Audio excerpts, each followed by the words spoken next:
you show the formula, ma'am? This was a bit. Yeah. Okay. Thank you.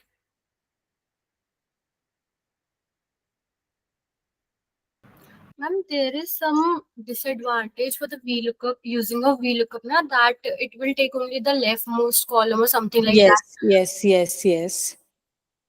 What was that? All right. Now, okay, let's change things a little. If I ask you for this salary, particular 25,000, I put in here a 25,000, and I tell you, okay, tell me which employee ID is getting this 25,000 monthly salary. In that case, what we are trying to, the key is 25,000, right? Because we're trying to look up for 25,000, but the employee ID is to the left of it. Yes or no? Yes, ma'am. Yes, ma'am. So that is not how VLOOKUP works. The first thing should be the key in the table array or the array that we are selecting for. So it could be, hmm,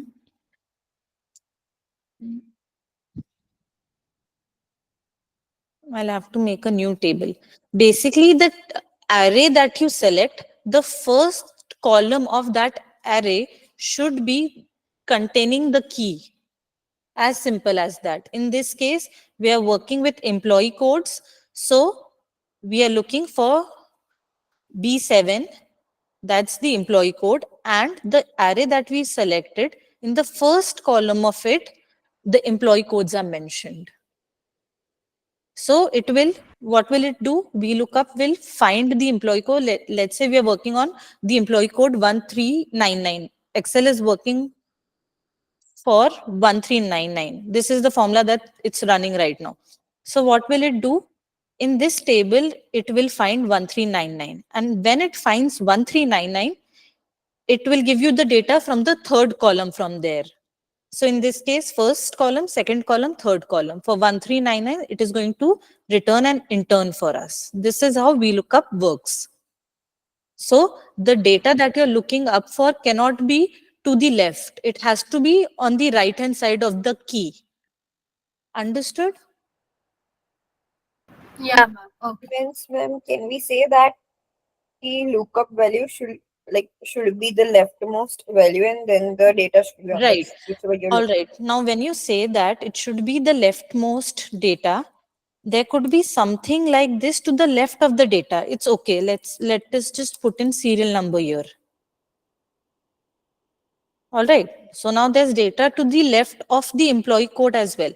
But as long as when we select this array here, it should be the leftmost value. All Okay, right. got it. Yes. Ma'am, so while selecting, we will not take senior number, no? No, we won't.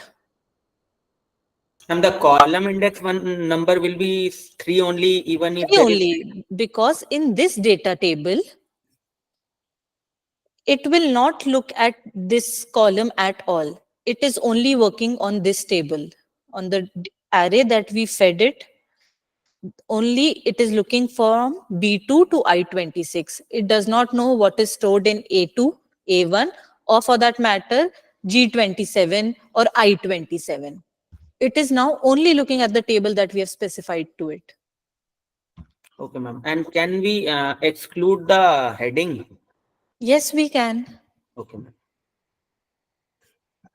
Any other doubts? Because VLOOKUP is one of the most used and a very helpful tool. So whatever doubt you have, feel free to ask.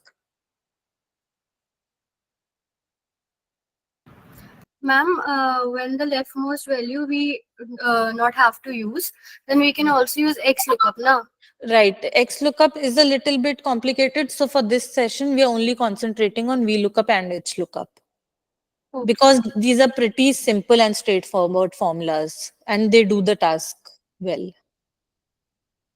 But XLOOKUP gives the value for both vertical and horizontal. Horizontal, it does. Okay, okay. Ma'am, in case the sheet name changes, the data All will right. be. All right. Let's try that. So let's name it Sunny.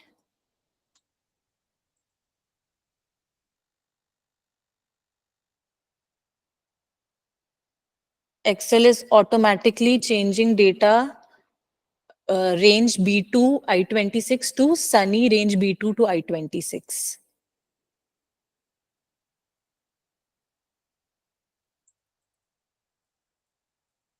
Does that answer your doubt?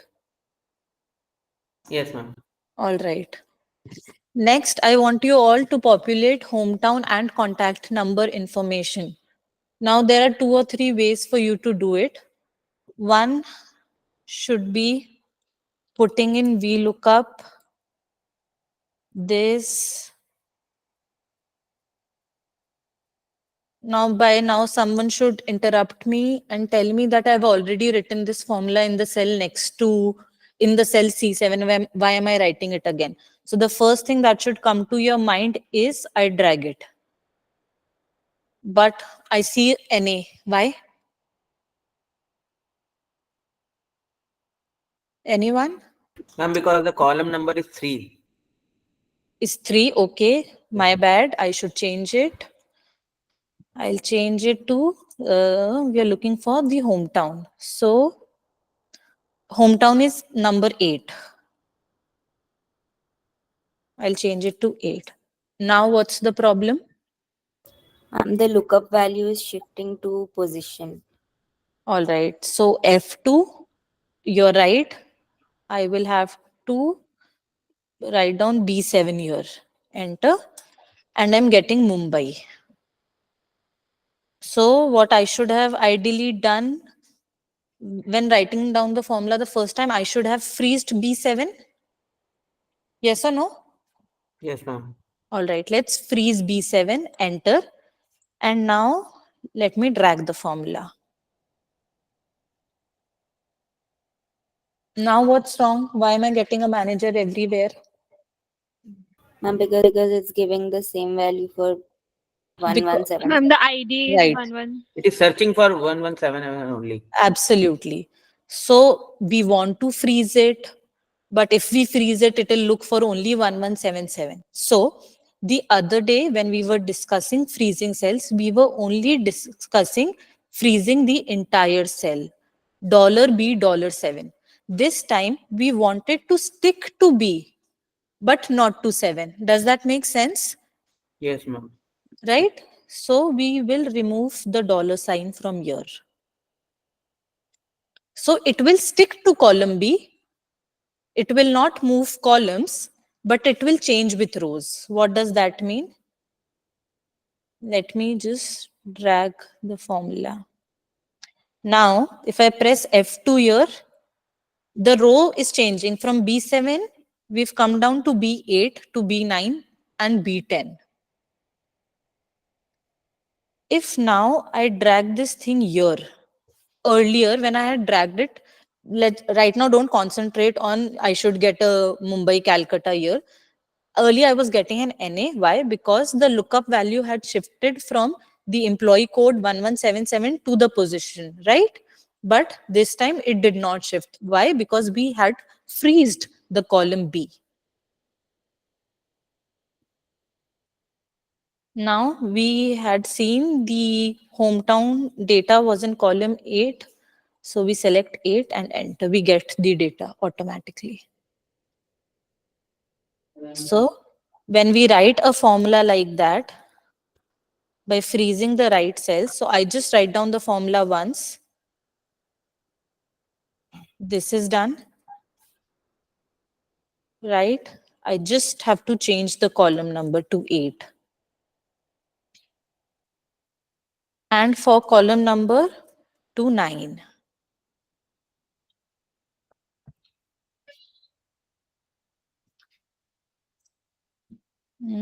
It was in 7.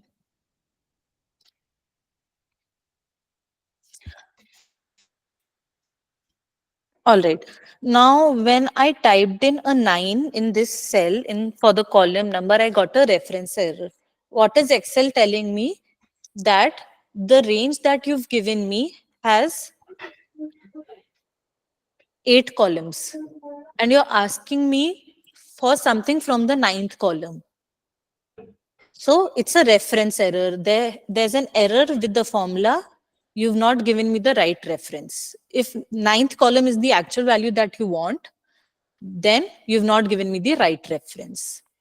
So I want everyone to write down this formula by freezing only column B and then writing in 7 for the 3 for the position, 8 for the hometown, and 7 for the contact number.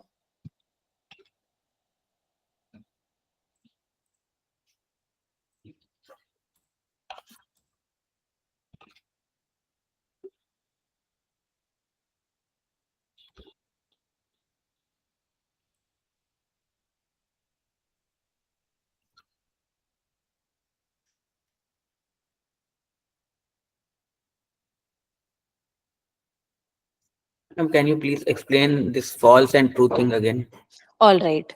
Now, when we put in false, wait. Over here, we have two options, true and false. When we tell in Excel false exact match, then what will Excel do? It will only return a value if you give it, if it finds the exact employee ID in the data table. So for example, right now we are looking for 1177, right? If I put in a false, it will search for 1177 exact. If it finds it, well and good, it will return a value, otherwise it won't. Let's say I put in 1179. 1179 is not there. Yes, So ma'am. I'm getting an error. You'll mostly deal with false only. But now let's see if I put in a true. 1177. Manager. But what we are getting is an associate. So it will look for an approximate value. It is not going to for sure look for 1177 and return the value for it. And that is why I'm telling you, you'll stick to true only. Now, when will true be of any help to us? Now, over here, I'll put in any value. Let's say I'll do 1156. It will still return a value, even though employee code 1156 is not in the data. So,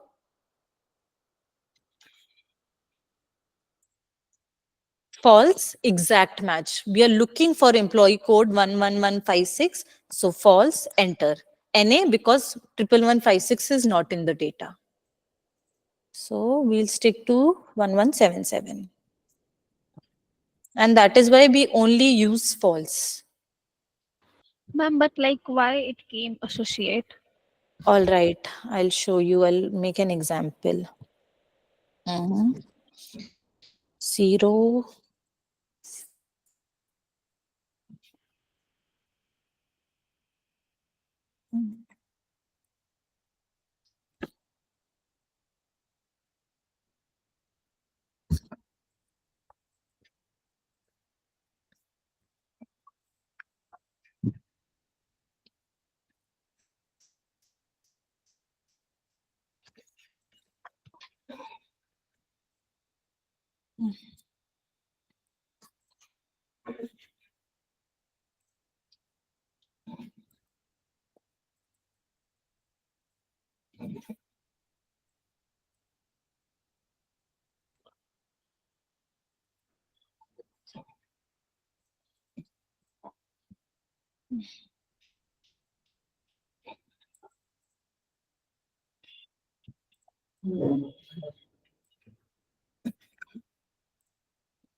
All right, so this is an example of where we use true.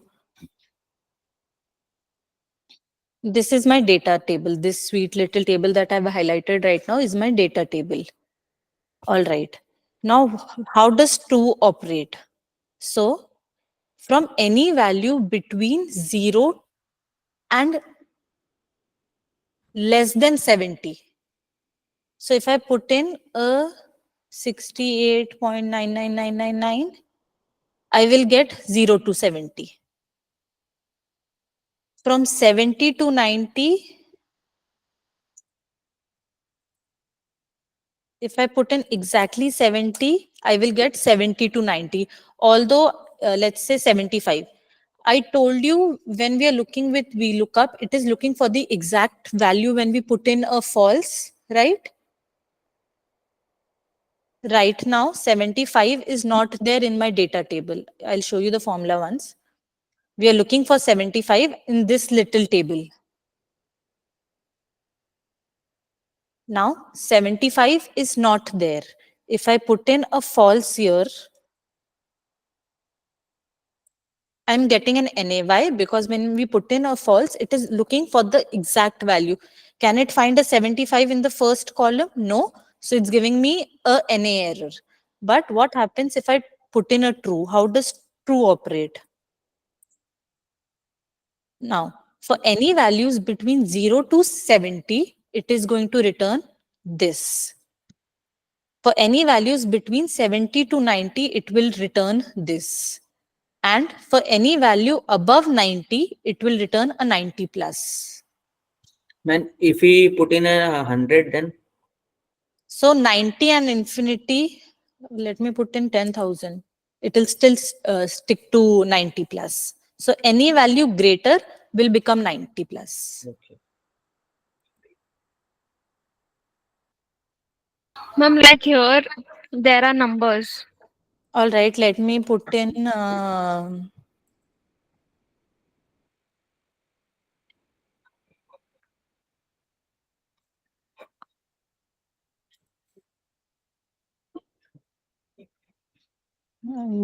there are numbers. Excel will do its own thing. You do not use true for this exact reason. You don't know what is happening. The only place where we in our workplace purposefully use true is to make bands.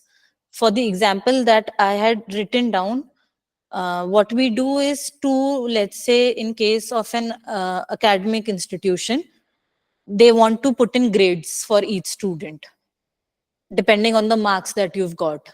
So instead of writing, let's say 30 will get grade D, 31 will also get a grade D, 32 will, making that table, instead of making that table, they'll make this little table. Okay, between 0 to 0 to 70, give them a B grade.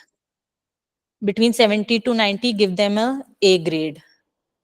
And 90 and above is A plus plus. So that's the only place where we use in the true function. True is considering the range. Yes. So anything between 0 to 70 will get a B grade. Anything between 70 to 90 will get an A grade.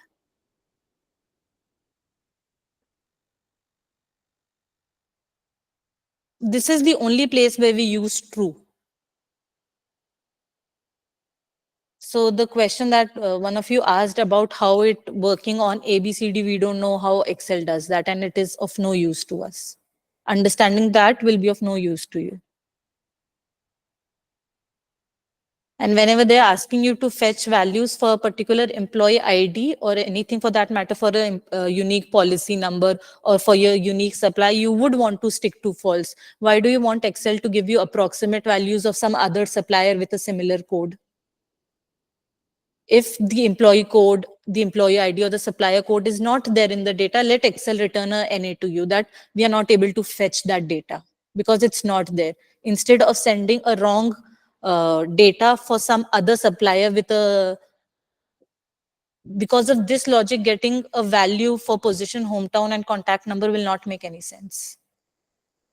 Clear? Yes, ma'am.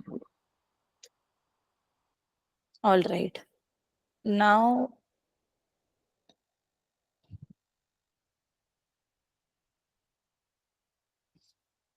named ranges. Now, if a table, a range such as data B2 to I26 is of much importance to you and you're going to like use this range over and over again, what we can do is assign a name to it. So we highlight this range, formula, name manager, new, and let's just call it data bank. Okay. And close. Now, this time when I'm writing down the data, what I'll do, writing down the formula, what I'll do is VLOOKUP. We are looking for this. And instead of going to that table sheet, selecting that array, I'll start typing data bank. You'll see Excel has given me a reference. I click tab and it's here. Now in this table, I'm looking for the third position, false.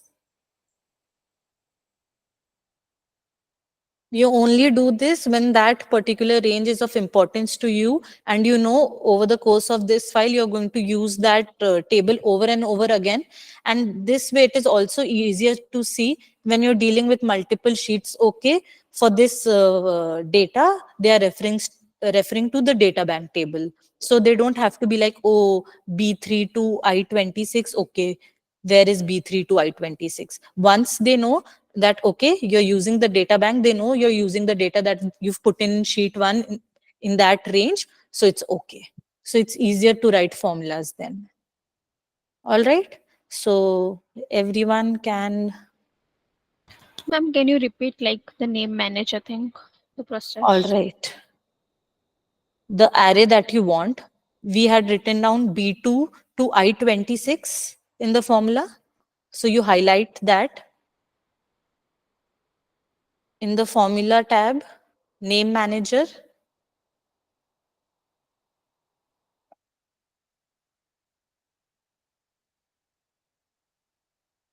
new, and then you put in a name for it.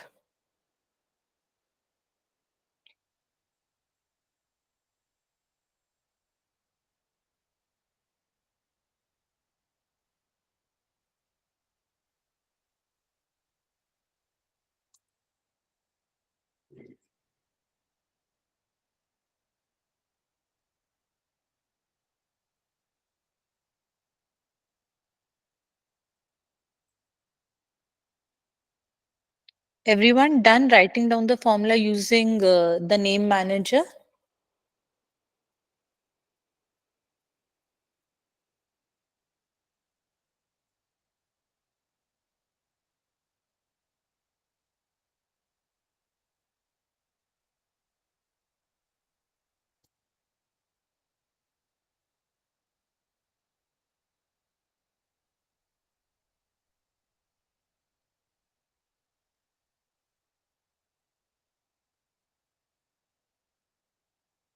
All right, we are moving on to the next sheet, Hlookup. Now, what's different between VLOOKUP and Hlookup? It's right there in the name. V is for vertical lookup. We were looking for the key in a vertical table and then moving three to the right, four to the left. This time we look for the value horizontally and then move down. So what does that mean? Now, this is the data that you have. For different student IDs, there are three levels, whether they failed it or whether they've passed it. All right. Now, we'll put in Hlookup. Now, the lookup value is again the student ID. Yes or no? All right. So, we are looking up for student ID 1000. Again, we'll select the range in a similar way. We will freeze it and all right. We are looking for the data for level 2. So level 2 is the third row of this data table of the array that we've selected. So we'll put in a 3, comma, false. So as expected, student ID 1000 failed in the level 2 exam.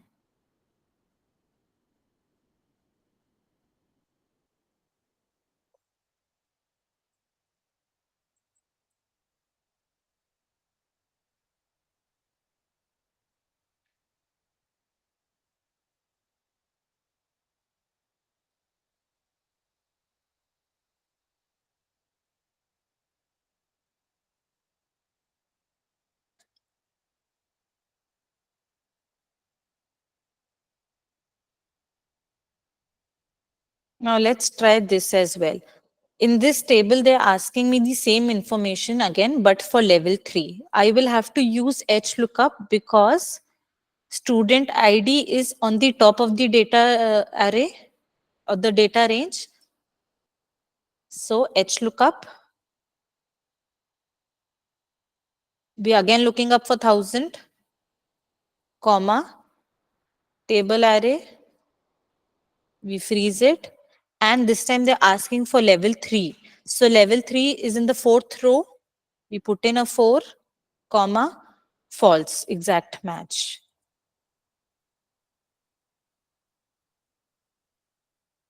And a fail.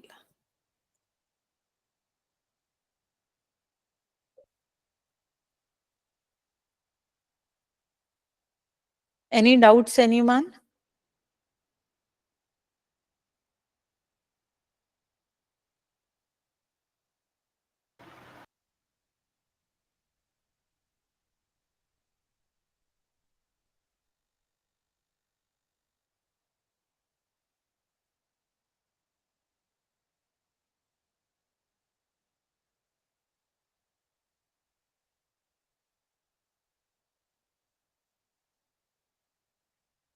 Once you're done, just let me know. Ma'am, can you explain this one? Which one? All right, from start. Hlookup is horizontal lookup. So the key this time has to be on the top. It should be in the row. Previously, our data, the key was in a column. Right? These are columns. Previously, the key was located in a column.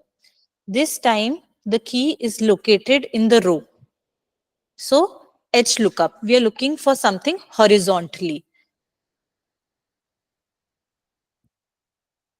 So, for student ID 1000, horizontal lookup, what is the lookup value? This table array, you select the entire thing, freeze it, and then they were asking for level 2. So, row index, it's in the 3rd row of this range. So, we select 3, comma, false, we close the bracket, and then we can drag it.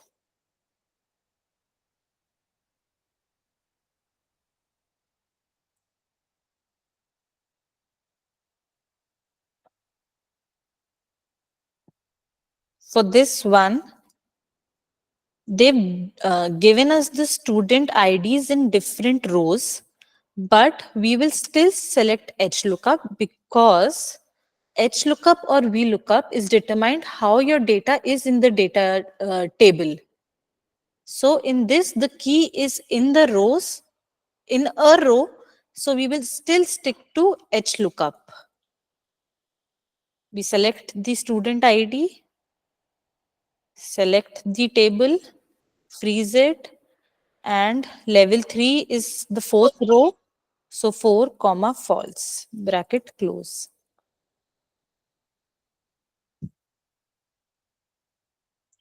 Understood, Akshita?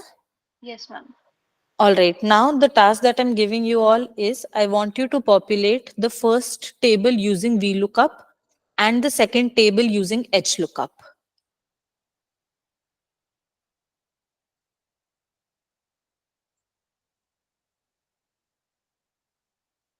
VLOOKUP.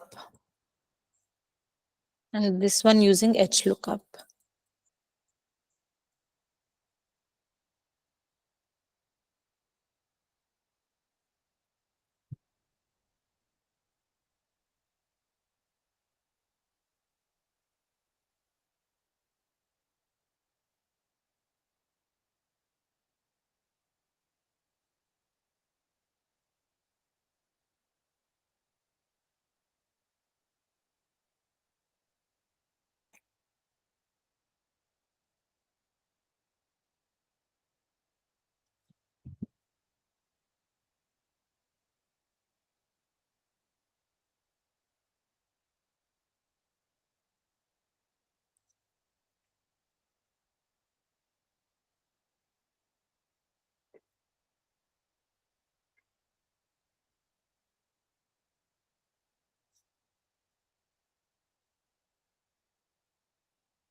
Anyone who's done the VLOOKUP table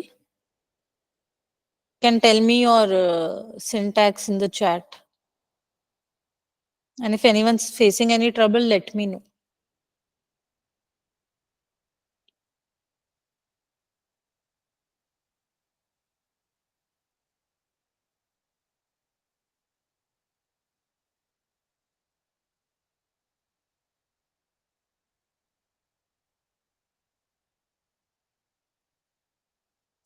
All right, Janvi, I'm assuming you've populated the second table using VLOOKUP.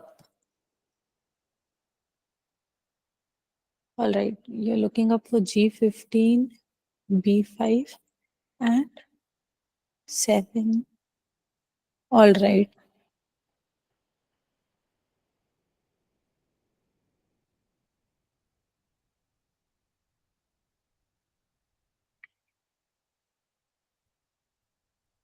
So this is what your result should look like. Either you use VLOOKUP or HLOOKUP.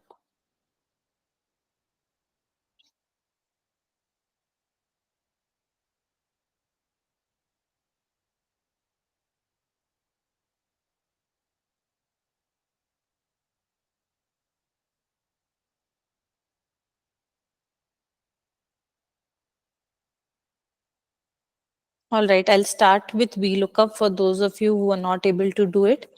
All right, vertical lookup. So I will go from the rightmost element in the data table and then, sorry, from the leftmost column in my data table, and then I'll move right. So in this case, the data in the rightmost column, the data that is given is the level. So my key will be the level. I will freeze B. And then I'll select the data array. Now 1005 is 3367. In the 7th column, so 7 false, bracket closed, pass, fail, pass. I will stretch the formula. 1003 is in the 5th column, so 5 down. 1001 is in the 3rd column, so I'll put in a 3 and then drag. So that is VLOOKUP. Next, the task in hand is to fetch the value using HLOOKUP. So horizontal. So the key has to be in the topmost. In this data table, in the topmost row, we have the student ID. So HLOOKUP, the student ID is the key. Now this time we are going to be freezing the row. So we want VLOOKUP to stick to the row 14. So we freeze 14 alone. Select the range, freeze the entire thing. Level 1 is in the second row. So 2, comma, false, close.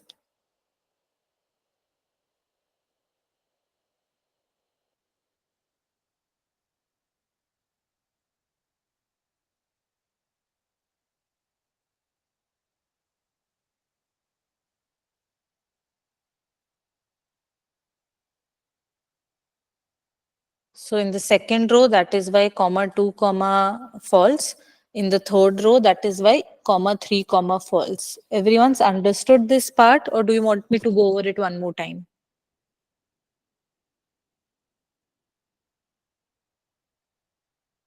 Kindly repeat the VLOOKUP again. The VLOOKUP, all Yes. right. When is of VLOOKUP of any use to us? When in the data table, the key is on the left-hand side, right? Yes, ma'am. In our data, the data that is on the left-hand side is the level. So we have to make sure in our input, level becomes the key. So we start with VLOOKUP. We select the key. The key is the level, so B15. But we will freeze B this time. Okay. Yes or no, Sani? If you're convinced, Yes, ma'am. then only say yes. All right. You're convinced that we should freeze B only. So I freezed B. comma, table array, we select the entire thing, we freeze it. Then 1005 is 1, 2, 3, 4, 5, 6, 7th. 7th column in our array, so comma 7, comma false.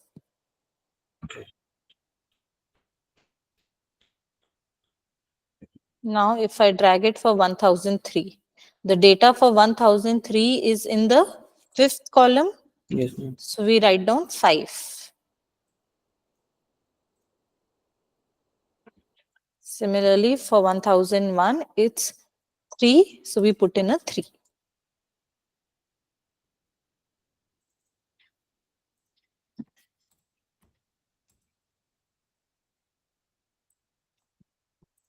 Anyone else?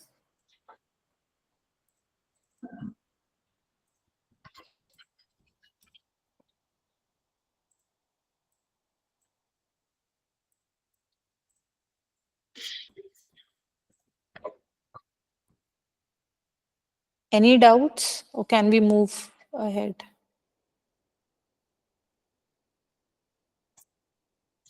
All right.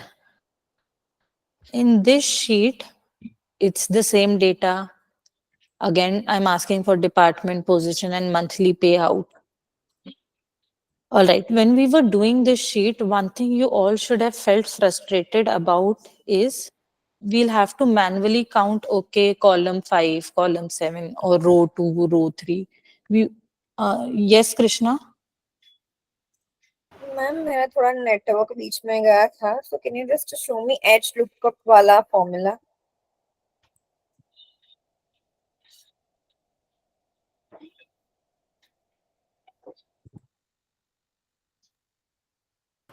Okay, ma'am, got it. Okay. अब now again and again seeing, okay, second column में 2 लिखना है, third column में 3 लिखना है, third row में 3 लिखना है, फोर्थ. अब ये अगेन जब मैंने बोला था हम एक्सेल करेंगे, हम हमेशा ऐसे सोचेंगे कि इसको लार्ज स्केल पे कैसे कर सकते हैं. अब अगर मैं यहाँ पे 20 रिकॉर्ड दे दूंगी अलग अलग नंबर के स्टूडेंट आईडी के, तो बार बार थोड़ी गिनने बैठेंगे कि 2 पे है, 3 पे है, 5 पे है, उसको कैसे ऑटोमेट करें. So for that we'll have to use match. अब मैच क्या करता है?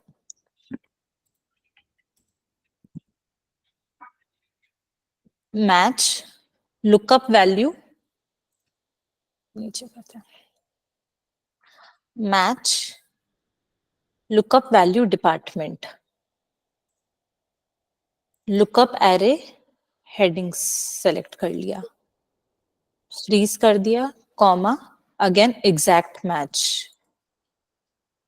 department उसने बता दिया सेकंड नंबर पे. अगर यही चीज मैं पोजीशन के लिए करूं तो व्हाट इज एक्सेल रिटर्निंग मी कि आपने जो एरे सेलेक्ट किया है उसमें थर्ड पोजीशन पर पोजीशन वर्ड लिखा हुआ है. Understood? I'll write down the syntax one more time. Match. Lookup value, we are looking up for the word department. एक array select करना है, freeze कर देना है, comma, exact match, bracket close. So the word department is second in your array. So for all, just calculate these values, get these values in your Excel file.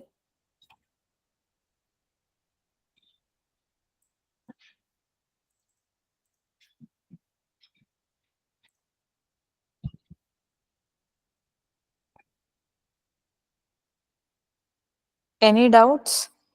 Once you're done with whatever I've asked you to do, just show me a thumbs up so that I know you all have got it.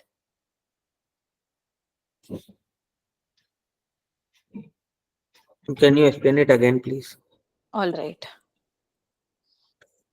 What does match do? Match lookup value. I am looking for the word department. Where? In this array. I freeze it.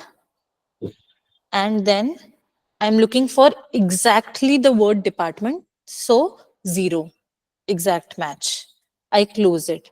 Now department. The word department is on this in the second position in your array. So it has returned a 2 to me. Now if I select, I put the formula here. Employee code is the first element in my array. This is the array that I had selected, right? Yes, ma'am. So in this array, employee code is in the first position, so it's returning a 1 to me. Department is the second one, so it's returning a second. Similarly, position is the third one, so third. And monthly payout, the total monthly payout is the sixth one. Employee being the first, department second, position third, monthly salary fixed fourth, variable fifth, total monthly payout six. So what match is doing me? It is exactly returning me the position of the word total monthly payout.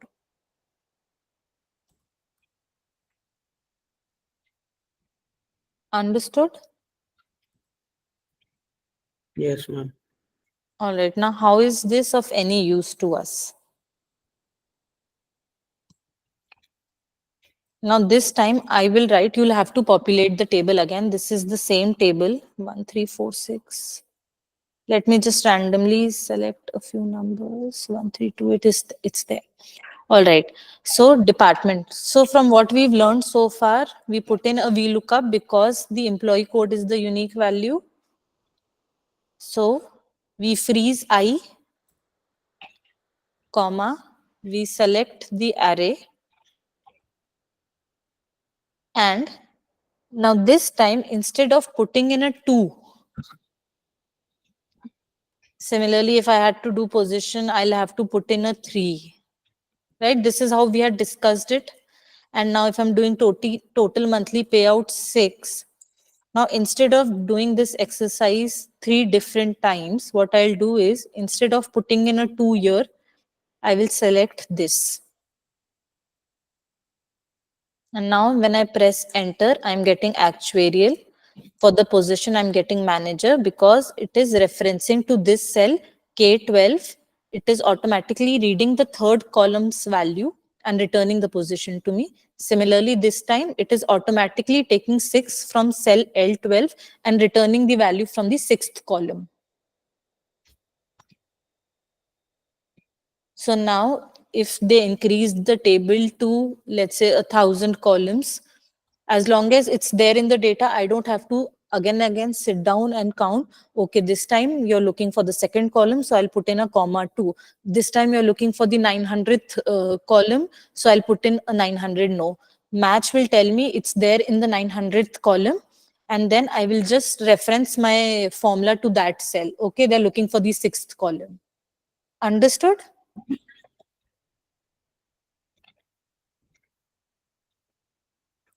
When we were populating the VLOOKUP values in the sheet 1, we had to manually put in comma 3, comma 8, comma 7. I had to go back to the data bank and then count, okay, contact number is count 7. So in the seventh column, so I'll change my formula to comma 7, comma false. But this time I did not have to do that.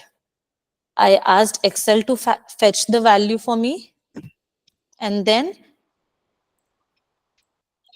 Excel is telling me it's in the sixth column, and in my VLOOKUP, I referenced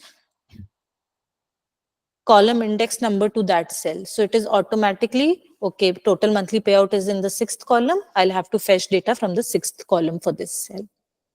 Understood, everyone?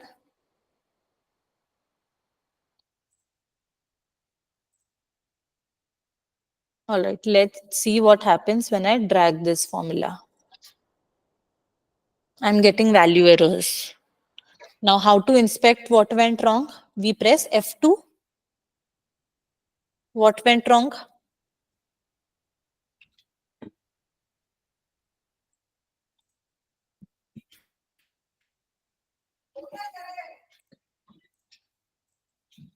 Anyone?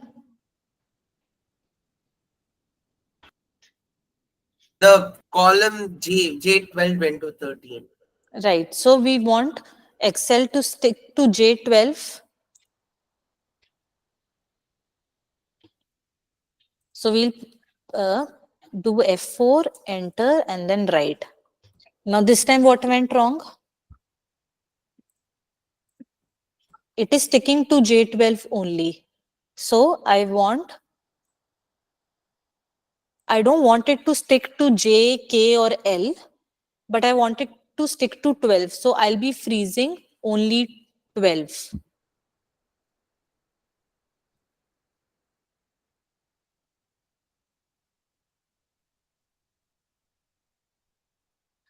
So what is happening if I only freeze the row 12, what is happening is if I stretch, let's say, if I drag the formula downwards, it's sticking to the row 12. We want it to stick to row 12, so it's sticking to row 12. But if I drag it in this direction, I want it to change columns. Yes or no?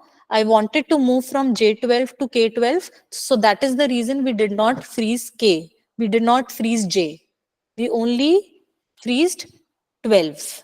So that ways I just have to write down the formula once. I'll quickly write it down one more time for you all. So I'll write VLOOKUP. I freeze this. I select the array and then I freeze 12.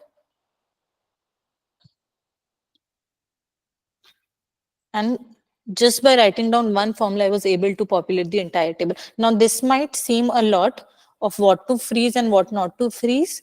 So don't worry, with a day or two's practice, you'll be able to do it. Anyways, I'll be sharing the solved Excel with you all. So with practice, you'll know, okay, I have to freeze only the column or only the row or both or none. You'll get the hang of it. So don't worry about it.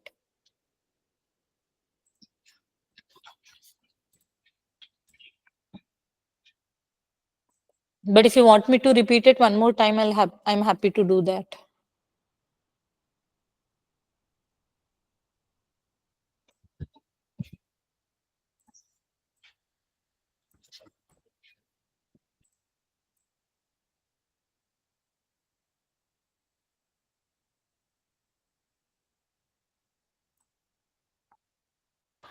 Ma'am, like in this case, first we have to use the match and we have to find. After that, we look Yes. up. No. So, yes. An advanced way of how we do it, once we are equipped, once we learn how to use the formulas, is we write down VLOOKUP. This is the array. And then we write a match formula in the formula itself.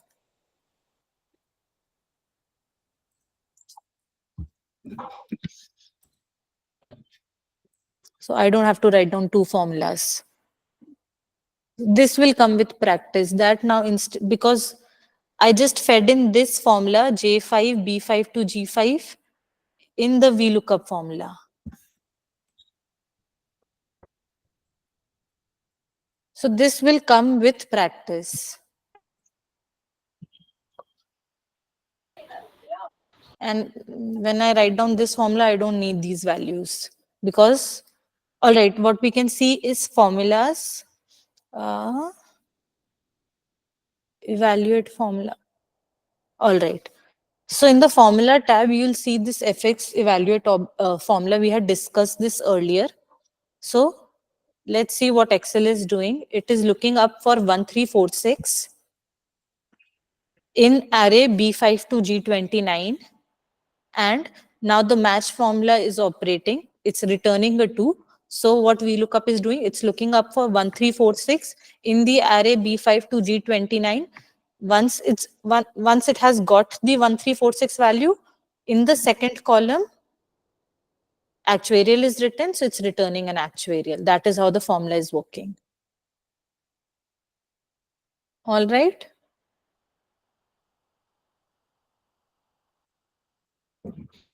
But for now, to make you guys understand what match is doing, I calculated the value for the match separately and then fed it to my VLOOKUP formula. But over time, once you like practice more and more of Excel, you'll understand I don't need to calculate the match value separately. I can feed it in my VLOOKUP formula itself. Anything else? Ma'am, in match one, like you have fixed a fifth one, the fifth Fifth cell. one. Which cell? J5. All right. If what is happening when in this formula? I wanted to stick to row 5 because that is where department position and total monthly payout is written. That is why I have freezed only 5 and not the column. Why? Because once Excel comes here, I wanted to shift from department to position.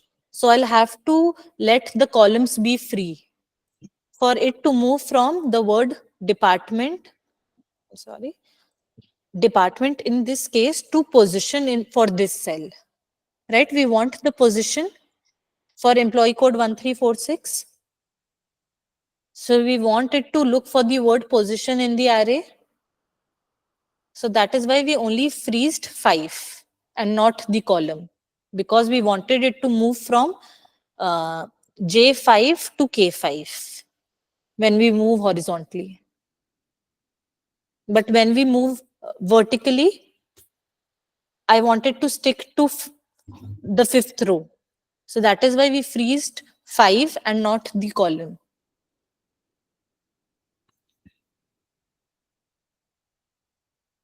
Is it clear, Riddhi? Yes, ma'am. All right. So the next one is goal seek. So again, for the same employee code, the total monthly payout is given. In total, we are giving away 19,37,500 per month. I'll quickly calculate the sum here.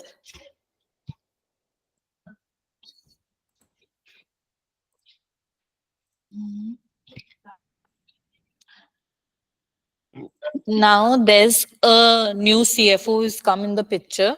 He's saying that we need to reduce the salaries and it needs to come down to 18 lakhs.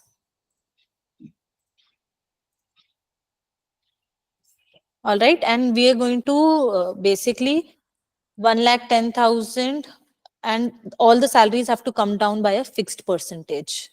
Let me try 10%. So if I do C6 times 1 minus D4, I will be freezing D4 entirely, bracket closed. I drag the formula. The revised salary is 17 lakh 43,750. But no, the target is of 18 lakhs. Now what I'll do is, okay, the decrease has to be lower because if I decrease all the salaries constantly by 10%, the total figure is coming down to 17 lakh 43, but I want 18. So I'll put in a 9% here. 17 lakh 63. I'll put in a 6% here. 1821. Now someone from you all should stop me right away. If I have to sit and do something manually over and over again in Excel, I'm doing something wrong. So this is, in cases like this, we have to use goal seek. We have a goal here that this cell value should come down to 18 lakh by changing this cell D4, right? There is a unique value for D4 for which this will become 18 lakhs. So in the data tab,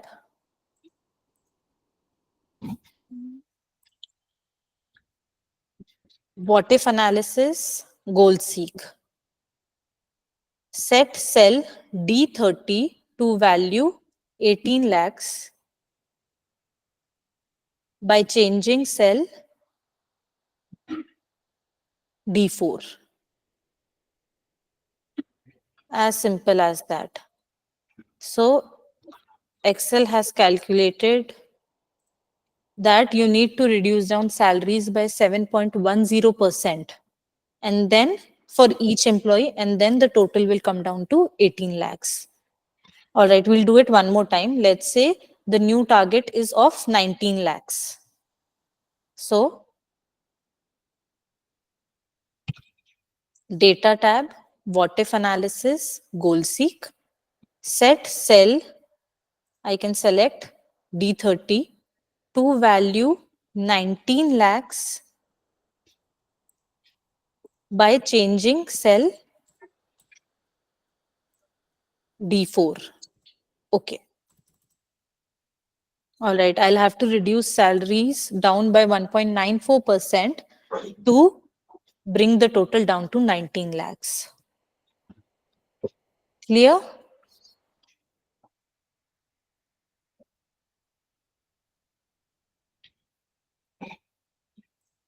Please repeat it again. Have you followed the part where I've written down this formula? I'm writing. Meanwhile, all of you try it once. If you get it, good. Otherwise, have a look at the explanation one more time. All right. So currently the total monthly payout for each employee is mentioned in this array that I've highlighted right now. On a total basis, we are giving away 19,37,500. There's this new CFO who's come in the picture and he's asking us, no, please cut down salaries, bring it down to 19 lakhs. And you have to decrease the salary equally for everyone, not in amount terms, but in percentage terms. So basically, the revised salary is going to be what? The previous salary times 1 minus the fall. So now my target is to get 19 lakhs in cell D30. Is that right, Sunny? Yes, ma'am. All right. Now what I can do is I can sit here, type different percentages till I get a 19 lakh amount. But 2.1, that is not possible for me. I can't sit here all day and get the exact percentage. So Excel comes in to help us. What we do is in the data tab, we select what if analysis, goal seek. Now it is pretty much self-explanatory from now on. Set cell D30 to 19 lakhs by changing cell D4. So what Excel will do is it will put in different values for D4, run the formula over and over again till it gets a value of 19 lakhs in cell D30. So Excel has calculated that you need to cut down salaries by 1.94% to get a total of 19 lakhs. All right? Yes, ma'am. Okay. We will move on to the next sheet. Over here, we will talk a little bit about graphs and set in a trend line. All right, a simple graph where this is the list of fruits and the units sold in a day. We highlight the data, insert, and a bar graph is the right choice for this. So we put in a bar graph and we're done.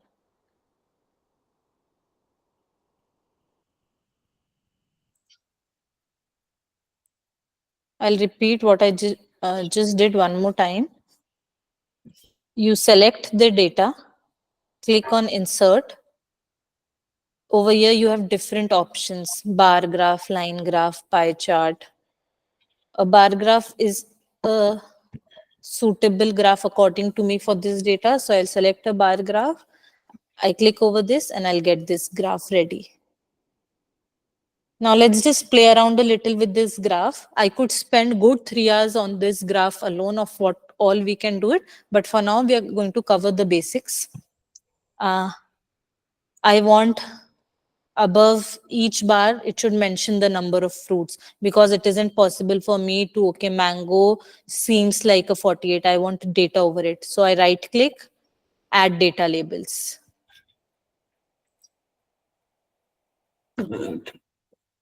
Right click over the bar and then press on data labels. I am not liking the font of it, so I select the entire thing and I want it to be in black, so I select black. I want to increase the font size, I increase and decrease the font size as required.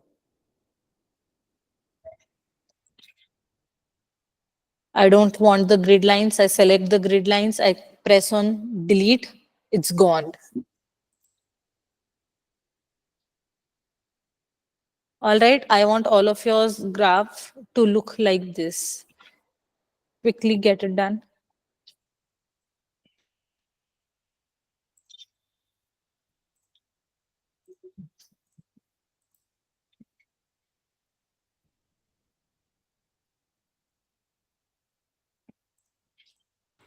Ma'am, how did you change the x-axis value? What are you getting? This is an, No, ma'am, like straight. I just stretched it. I'll show you one more time. Because there wasn't enough space, that is why when you increase the font size, this is what you're getting. That's your issue. Yes, ma'am, got it. If I stretch it, it's solved.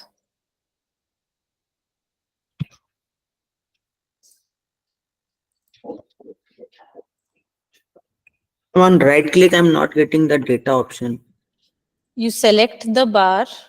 All Yes, right. ma'am. 1 second. All right. I select the bar, right click, add data labels. You're not getting it. No, no. Okay, okay. Yes. If not, then click on the plus sign. Okay, ma'am, I got it.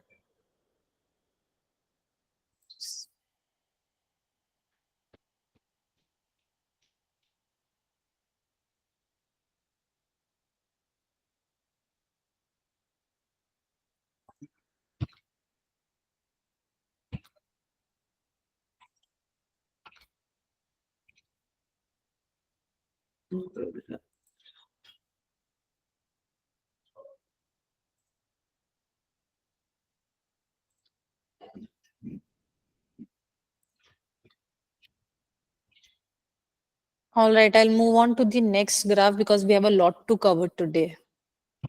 All right. Now, this particular graph was a simple apple, banana, kiwi graph and the number of units sold. But when you start working, you'll come across graphs where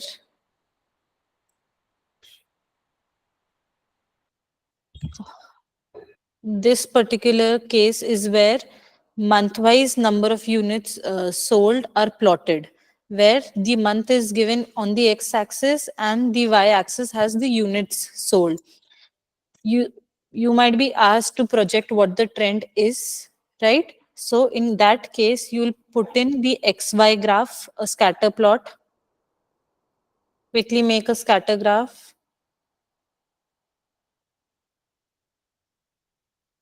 Ma'am, we have to select only month and unit sold. Yes, yes.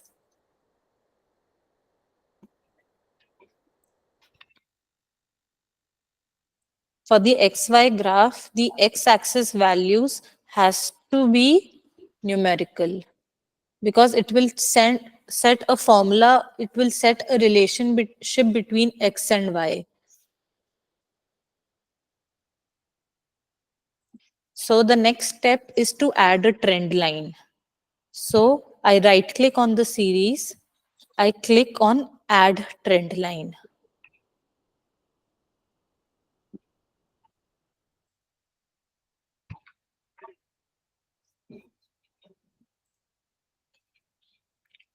You click on the series, right click, add trend line. So there's a trend line. They fitted a linear trend line. They could fit an exponential for you, a logarithmic, a power, or moving average. Let's just stick to linear for now. And if you want to see, okay, what is the equation of the linear, you ask Excel to display equation on chart.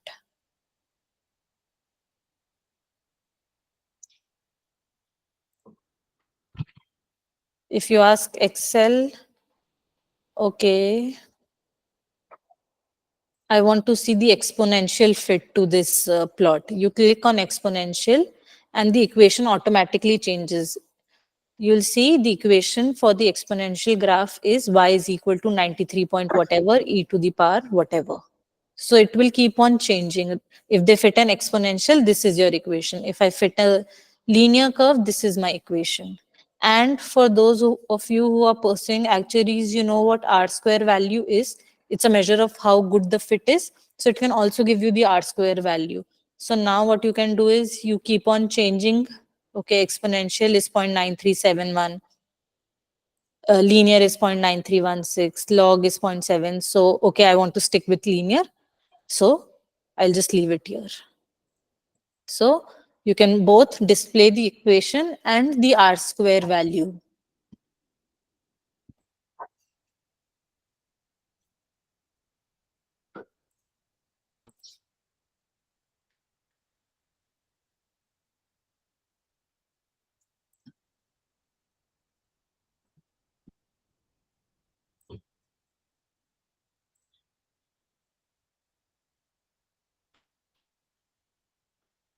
Done, everyone?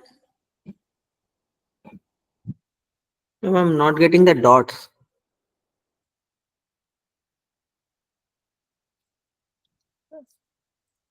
Right click, format series.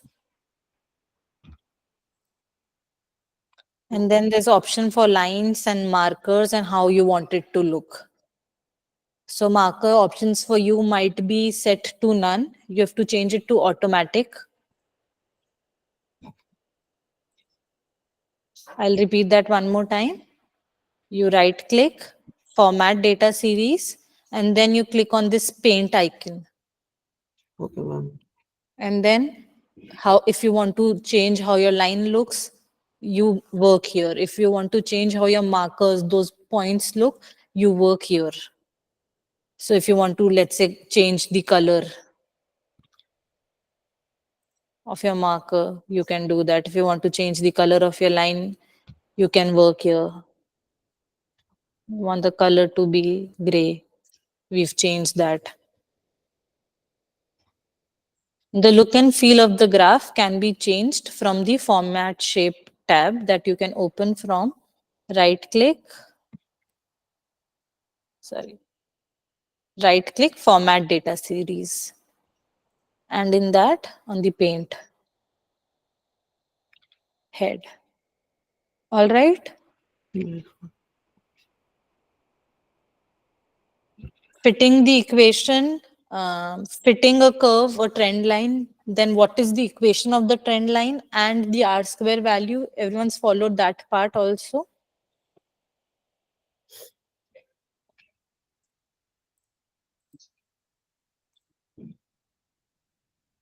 All right. We'll try and do one more thing now. In the graph, we've got the values of what the equation is for the trend line that they've given. What if I want these values in cells? Because eventually what I will do is I will have to write down, okay, the fitted value is 5.8182 times the X value plus 89.182, enter. And then I will drag it. And now this is one thing that I told you specifically about Excel, that we don't want to put in values in cells, because then we can't keep a tab of what was in which cell. And let's say if the data changes a little bit, we get a new data set. Now the Xn values for M and C, 5.9, this and this has changed from 5.8182 to 5.9, and then I'll have to sit down and again change the formula. So that is not how you work with Excel. We'll try and fetch values for the two values for M and C. For today's class, we'll just stick to linear, and maybe in the Excel that I share with you, I'll write down the syntax for exponential and log tables also. But for linear graphs, we select two cells because we want two values. We type in equal to line est. Then it is asking me what are the known y's. These are the known y's. Comma, what are the known x's? These are the known x's. Comma, true, comma, false. Don't ask me why true and false. And then I'm getting in 0.58182 and 89.18, these two values in these cells. For true and false, just to give you an idea. All right, I'm so sorry, I should have told this as well. I selected two cells. I wrote down linest, known y's, known x's. I close the bracket and then I press Control, Shift and Enter together.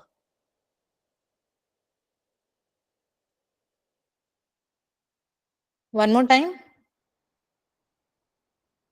Yes, ma'am, please explain this again. All right. I select the two cells. I select B2 and C2, sorry, B17 and C17, and then I start writing down the formula linest, line estimate. Then what are the known y's? What are the known x's?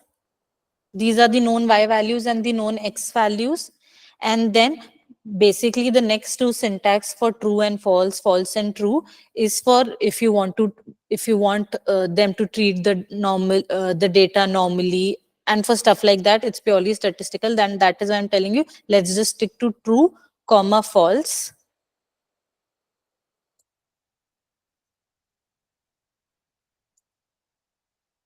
You close the bracket, you press Control, Shift and Enter together.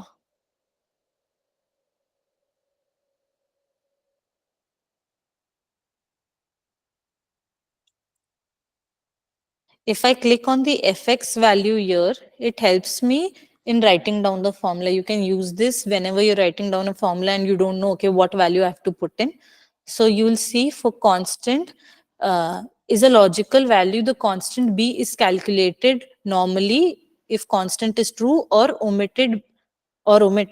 B is set equal to 0 if constant is equal to false. We just want it to be calculated normally, so we put true in this value. And for stats is a logical value, return additional regression statistics true, return m coefficient and the constant b. If I put in a false, yes, I just want you to return the m coefficient and the constant b, so I've put in a false here. Oh, you all cannot see it. If you press on the FX, this button here, there is going to be a box that comes up. I don't think you can see it. इसमें नहीं दिख रहा है. Are you guys able to see a function arguments box Yes, ma'am. on my screen or on your own screens? No, ma'am. On our own screen. On our own screen. All right. If you can't see something that I'm talking about, please let me know. It is by chance that I looked at the screen and it wasn't there. So, all right, in the function argument one, in the const constant, it's giving me an explanation. For stats, if I put in a true, it will return additional regression statistics. I don't want it. It will return values like, okay, what is the R square value and other statistical items. But no, I only want the M coefficient and the constant B. So I've put in a false for stats and then okay. All right.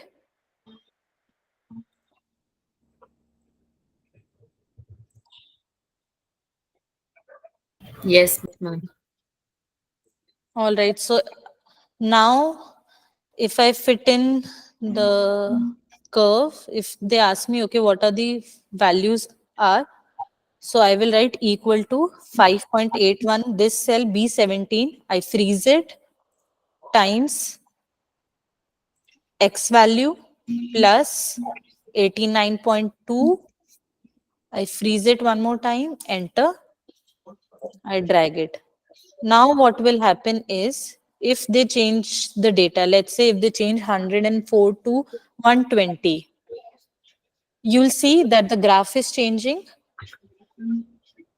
the M value and the C value is changing.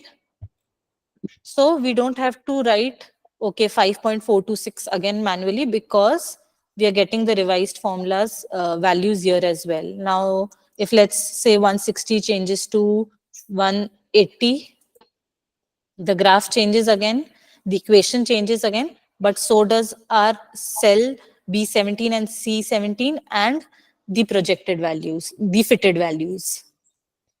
All right.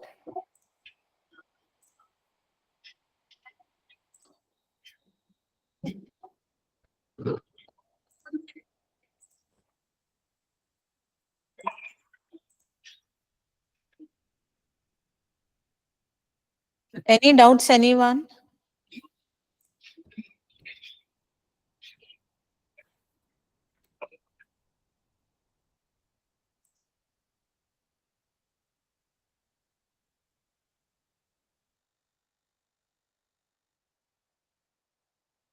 All right, then we'll move to the next sheet.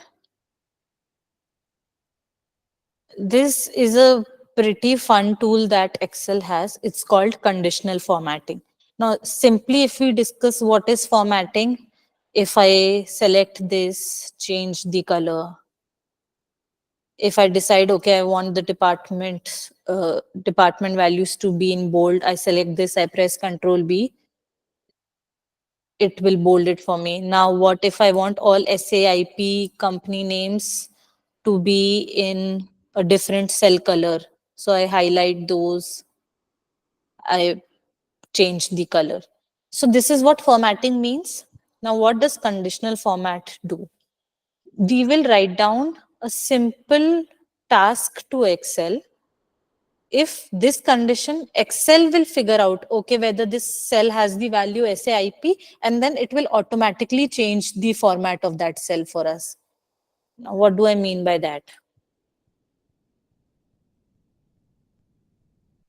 If let's say I want to color SAIP, now instead of sitting here and manually doing it, let's say if this table had 10,000 entries, then I cannot sit here and do the coloring of each cell manually. So what I will do is I will click on this tool here. It's called conditional format. Once I click that, it is asking me, okay, highlight cell rules. I want right now all cell text that contains, I type in SAIP, and then it is automatically highlighting SAIP. I don't want it in red, so I can change the format. I can pick from the few that Excel is providing me, or I can make a custom format. Okay, I want the font to be, let's say, yellow, and I want the fill to be blue. Okay. And I press on OK, the format changes automatically. So conditional formatting, as the name is suggesting, if a certain condition is met, Excel will format the cell according to how we've told it. Simple? Ma'am, I was not able to see the workings. Yes, ma'am, even I was not able to see that. All right. Okay, you'll have to do simultaneously with me, I think, in the screen sharing thing. So you just you open your Excel and just do as I'm telling you to. All right. You select all the cells from C6 to C15, basically where the company names are mentioned. Then click on conditional formatting in the home tab. Next, highlight cell rules. And here we have different options. Right now we are working with text. So we select text that contains. And then you put in CRIS. So what will Excel do? It will format cells that contain the text CRIS.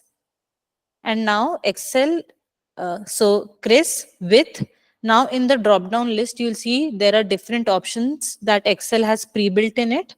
It could do a light red fill with dark red text, or a green fill with a dark green text, or there are many custom form. You can pick a format. So if I click on custom format, in the fill, I'll put in, okay, I want a black cell. In the font, I want the color to be white. That's the only editing I want. And then I press on OK, and then again on OK.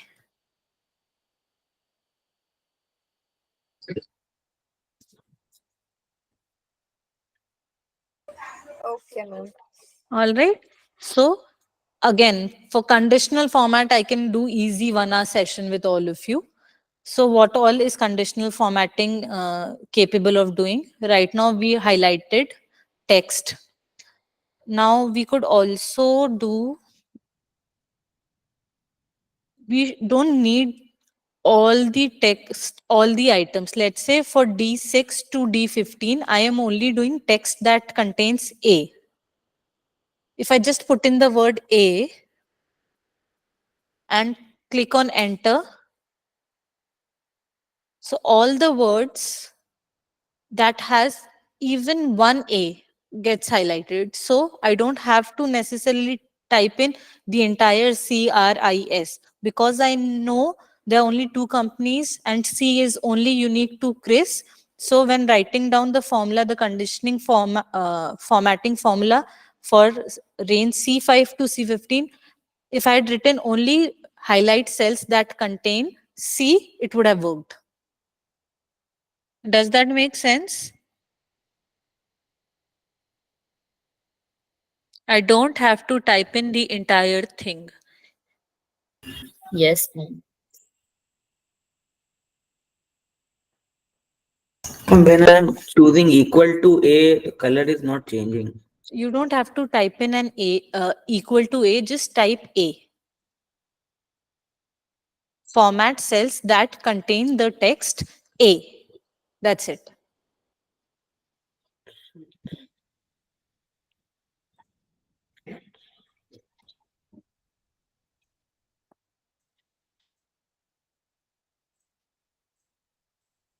Still, it is not working.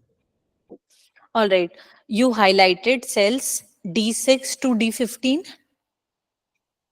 Yes, ma'am. Then you clicked on conditional formatting. Yes, ma'am. Then highlight cell rules, Yes, ma'am. text that contains, Yes. and then click on A, just A. Yes. And then press OK. Okay, I'll change.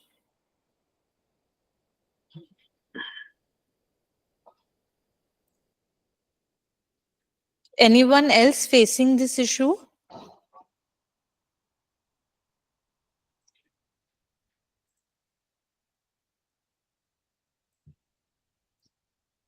No, ma'am, we can do. Ma'am, the, Sunny, are you facing this issue? ma'am, the color is changing only for manager and inventory manager. Are you writing down manager, the word manager? No, ma'am. You're selecting A. Yes, ma'am. All right, we can deal with this after class then. This seems to be an Excel issue because I can't see your screen right now, so I won't be able to guide you with that. Yes, ma'am. Now it is okay. Okay. Okay, as long as you get it. All right. Right now, what we did is we used conditional formatting with regards to text. Now let's play around a little with conditional format, highlight cell rules, and numbers. Highlight numbers greater than 5.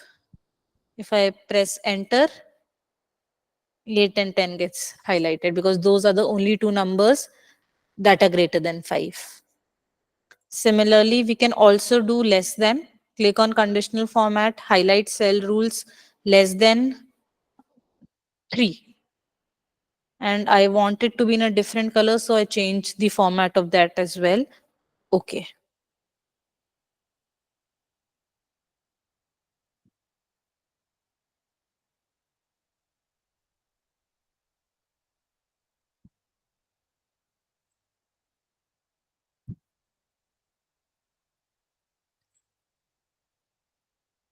Just give me a thumbs up whenever you're done with it, so I know I can move ahead.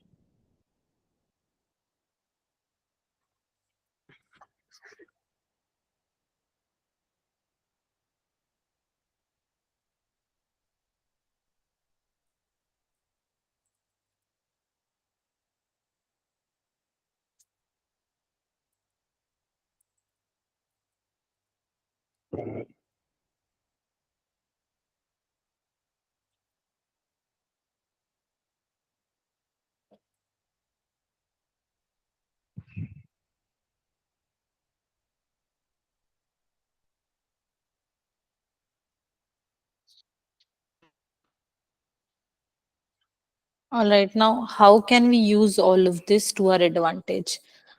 This one particular example table that I've written down is with respect to the RAG analysis, red, amber, green. So let's say the way what my company wants to see is if the loss ratio is less than 75, then I want it to be green. If it's anywhere between 75 and 90, I want amber. And if it's above 90%, then red, the RAG analysis. Now I'll highlight conditional format, highlight cell rules, less than, and then I select cell E20 or wherever I've written down 70%, and then change it to green. Okay. In a similar way, I'll do conditional format, highlight cell rules less than 90,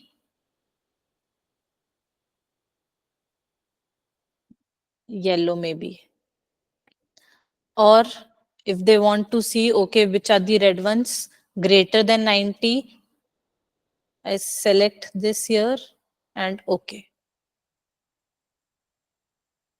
So these are the different ways in which you can use conditional formatting. Next question should be, how do I remove this formatting? Because let's see if I manually try and change this to, okay, I just want the simple no fill or a white fill with the black text. I'm not able to do it because whatever I do for that cell, Excel will overwrite whatever I've asked it to do using conditional format. So conditional formatting will win. Now, how do I remove the conditional formatting? I select the cells, click on conditional formatting, clear rules. Clear rules from selected cells, and it's gone. So if you don't want the conditional format, highlight, click on conditional format, clear rules from selected cells, and it's gone. Just quickly show me a thumbs up so that we can move to the next sheet. We plan on learning pivots also today, so that also will take some time. Okay. You can play around with conditional formatting for good 1 hour. It is capable of equal to, between, for between, if I select, all right. You can just play around and you'll see, okay, if the value is between 10 and 12 color.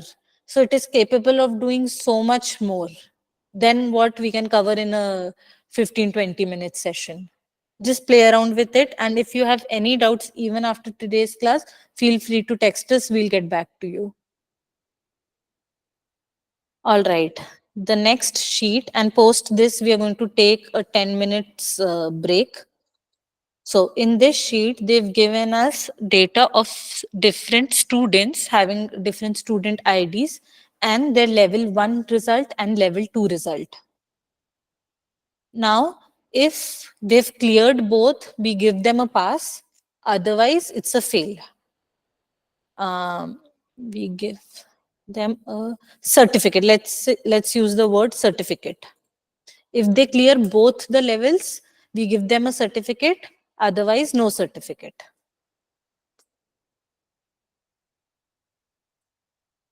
So now previously we had learnt the if function.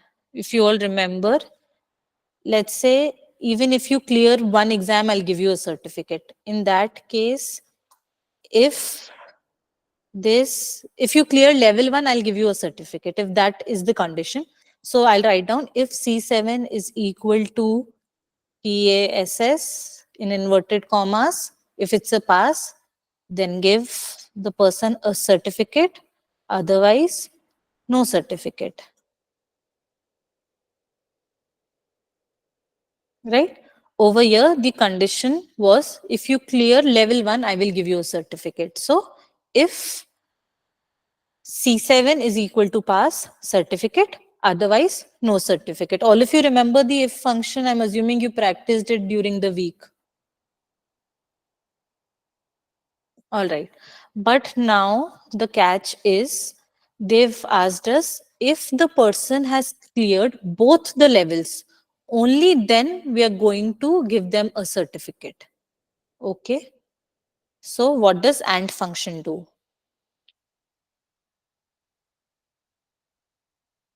Level 1 is equal to pass. The two conditions are C7 should be pass and D7 should be pass. And if I press enter, false. Whatever you're asking for, both of them are not, both the logics are not confirming. In this case, level 1 is a pass, but level 2 is a fail. So let's see what is happening in Excel right now. Evaluate formulas. C8 is pass. So pass is equal to pass. So that's a true. D8 is a fail. Is that equal to pass? No, that's a false. Even if one of the logics is failing, it will return a false. So if both of them are true, if I click on FX, C11 is a pass. Again, you guys cannot see the evaluate formula screen. But if I just quickly write down this formula in your Excel, drag it down, and then we'll discuss it again.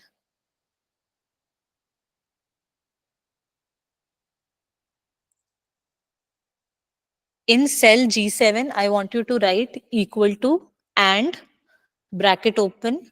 C7 is equal to pass in inverted commas, comma, D7 is equal to pass in inverted commas. And then you drag the entire thing.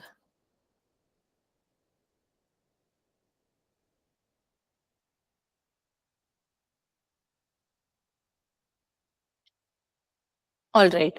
Now, select cell G7. Then under the formula tab, click on the FX symbol or the evaluate formula symbol. And let's start evaluating what Excel is doing. First of all, C7 is a fail. Fail is equal to pass. No, that's a false. D7 is equal to fail equal to pass. Again, false. It's a fail. And even if there's one false, the result is going to be false. For it to be true, the result to be true, both the conditions have to be met. We've put in two logics, both of them has to be correct.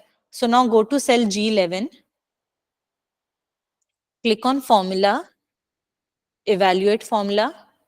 C11 is pass, so that's true. D11 is a pass, so that's true. And because we fit in two logics and both of them are true, the result is a true. Got it?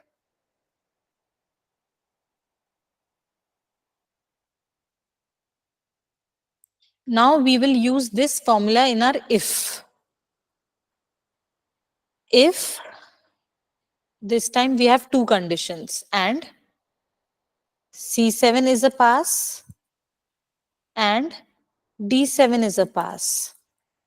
If both of these are true, Value if true, if both are passed, then we give a certificate, else no certificate.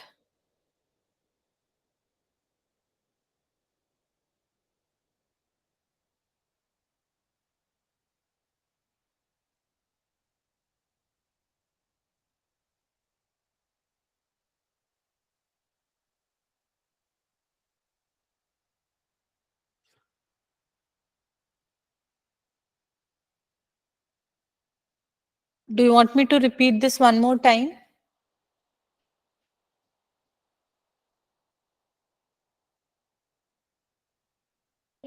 Yes, ma'am. All right. If you remember the if function, how did if operate? The first thing was a logical test, and if the result of that test is true, it will return the first value, whatever we give it. If the result of that logical test is false, it will give value if false.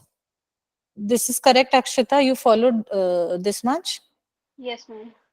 Now, previously in the last session, when we did if, we only gave it one logic. Yes or no? Yes, ma'am. One logic, and if that is okay, you give me value if true. If it's not, value if false.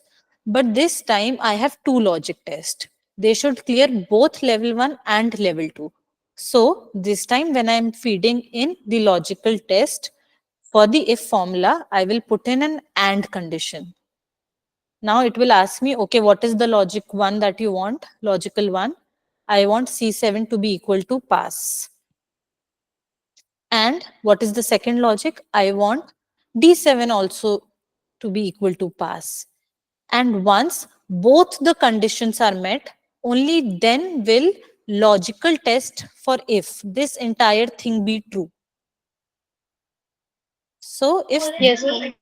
if it's pass and pass, only then it will return a true. If one is pass, one is fail, it's going to return a false. So if the value is true, that means if both pass, then we give them a certificate.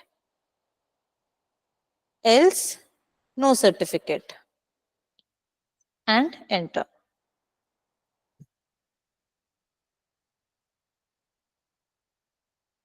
Understood, Yes, Akshita? ma'am. Yes, ma'am. So, and will only return true if all the logics are met. Right now, we've dealt with 3. And let's say if I put in one more condition, I will only pass students, I will only give students whose student ID is less than 1005. So I can also put in one more value. B7 should be less or greater than, let's say, 1005.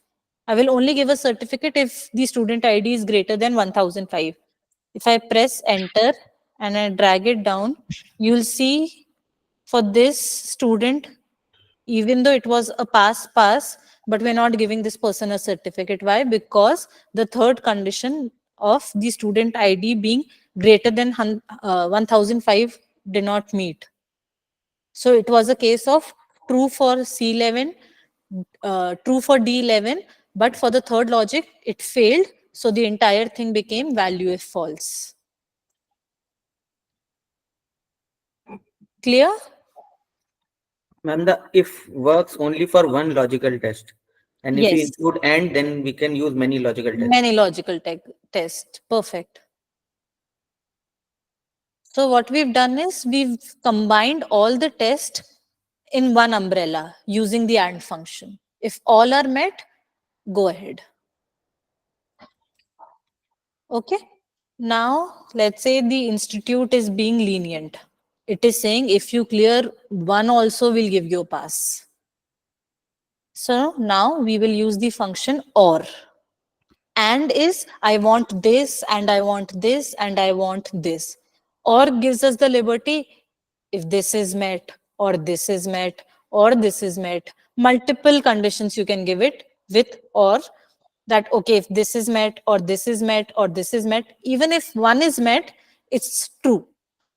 Let's see. First or separately, I'll write in or. Logical one, if this is equal to pass. Or let me do one thing. Let's just keep this one here. Both clear. At least one. So, or function, logical one, is this equal to pass? Or this is equal to pass.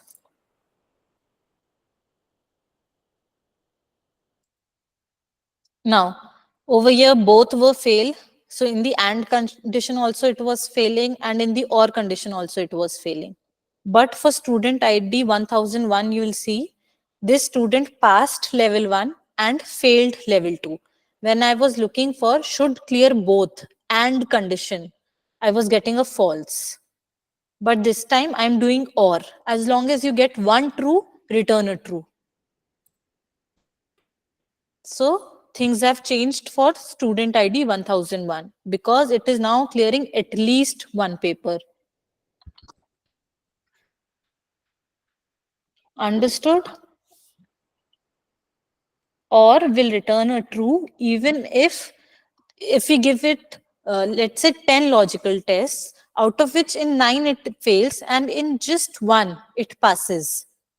Even then it will return a true to us because we are saying or. If this is there, okay. If this is there, out of the 10 or 20 or 50, whatever logical test you put in, if one of them is true, it will return a true. So we are this time giving away certificates if you clear just one paper also. So if multiple conditions, or if this is equal to pass, or this is equal to pass, you give me a certificate. Otherwise, no certificate. Now, the people with no certificates are only the ones who have failed both the test.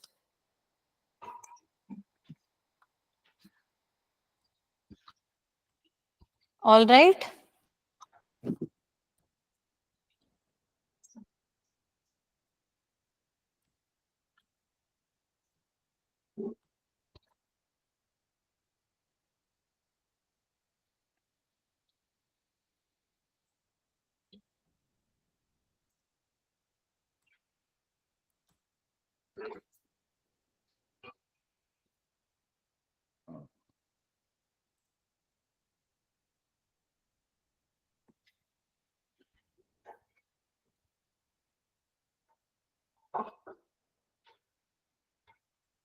Can you show the formula again?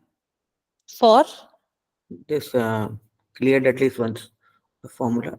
all right. Sunny, this time you're going to tell me what the formula will be. I'll tell you what's wrong with your formula. Start talking.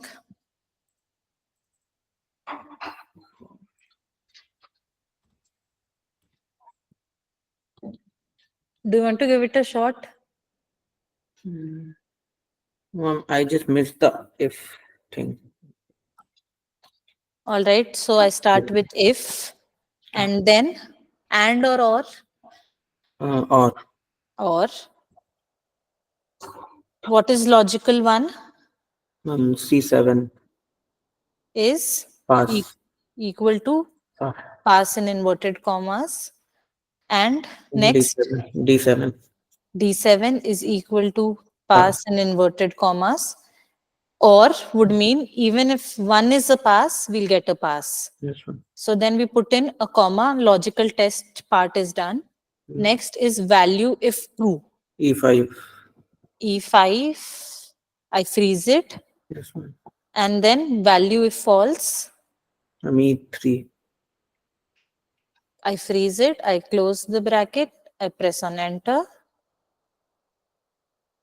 Ma'am, we have to freeze both of them. Both of them. Let's see what happens if we don't freeze E5 and E3. You want me to freeze E5 and not freeze E3? I means both we if we don't freeze. All right, let's see what happens.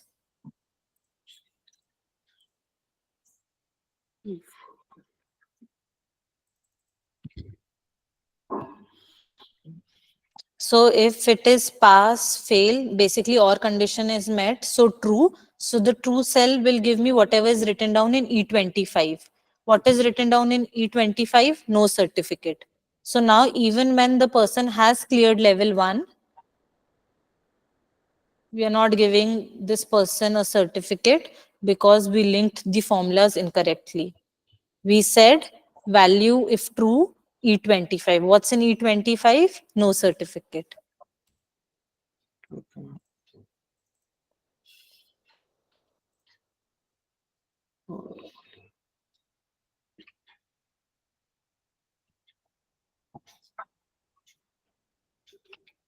Done, everyone?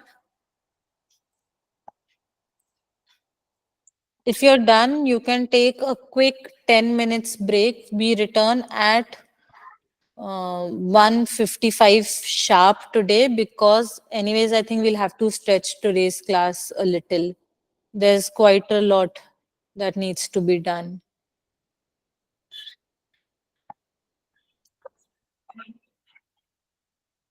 All right, those who are done with this can leave for a 10 minutes break and we start at 1:55 sharp today.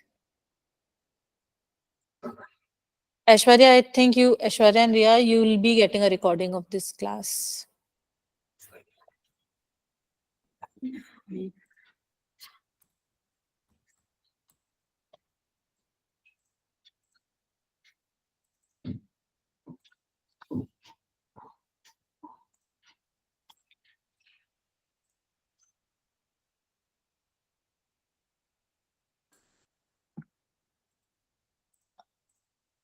I have the earpiece on. If any one of you has a doubt, just say to me. I'll unmute myself and answer your doubts. All right? I'm getting a few certificates on failing both also. All right. Which cell? Fail, fail. And this F17. F17. Can you read down what you've written in F17? If or C16 is equal C17. C17. If you are in F17, how can you refer? Why will you refer to cell C16? C6. Then you wrote down the formula incorrectly, I think, in cell F7 itself. When you're writing down the formula for cell F7, it should be or C7 is equal to pass and D7 is equal to pass. I think you've referred it to C6 and D6 in that cell. C6, D7. Also.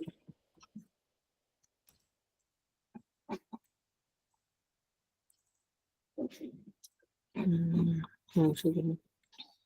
Fail, failed. Yes, it is okay now. All right. Yeah.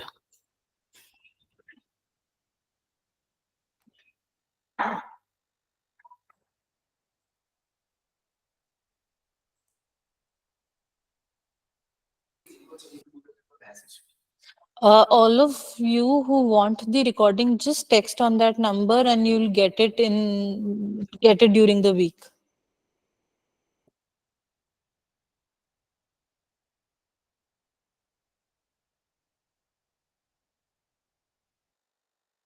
And again, I have the headphone on. So if you have any doubts, please tell me. I'll unmute myself, switch on the camera and answer your doubts.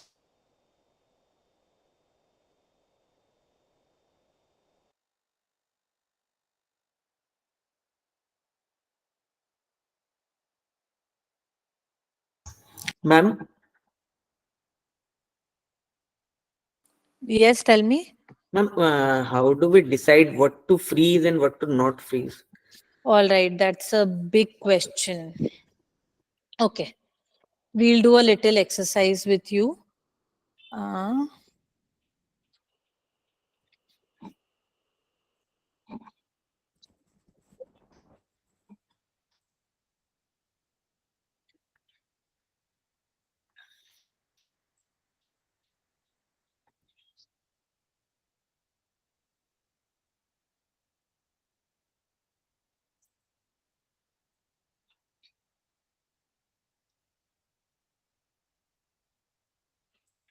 Now I want you to add whatever is in cell L6. All right, let's say this is the amount that is in your bank account, and this is the interest plus the amount that you're going to get. For now, let's say everybody is going to get 10 rupees over whatever amount is in the bank. Over whatever amount is in their bank, and also we've written down 10, the interest component in cell L6. Now, I want you to add 10 to whatever amount is there in the bank. So you put down K8 plus L6. Yes, ma'am. Does that make sense? Okay, enter. Now I won't be writing K9, this and this over and over again. Yes, ma'am. Will not make any sense, because what if they give me 1 lakh entries? So what I will do is I will drag. Why am I getting a value error? How do I diagnose that? I press F2. Yes, ma'am. What is happening is it has moved from 10 to cell amount plus interest. Yes. Why? Because how is Excel conducting this operation? Think of it in this way. For cell, we are currently in cell L8. For cell L8, the function that we've given is K8 plus L6. So Excel is reading it as, okay, we have to do an operation. What is that? We have to add 2 cells. Which 2 cells? One to the left and And one to 2 the. above me. Yes, ma'am. All right. Yes, ma'am. Now, when I drag this formula, all right, remember 1 to the left and 2 above me. What is happening?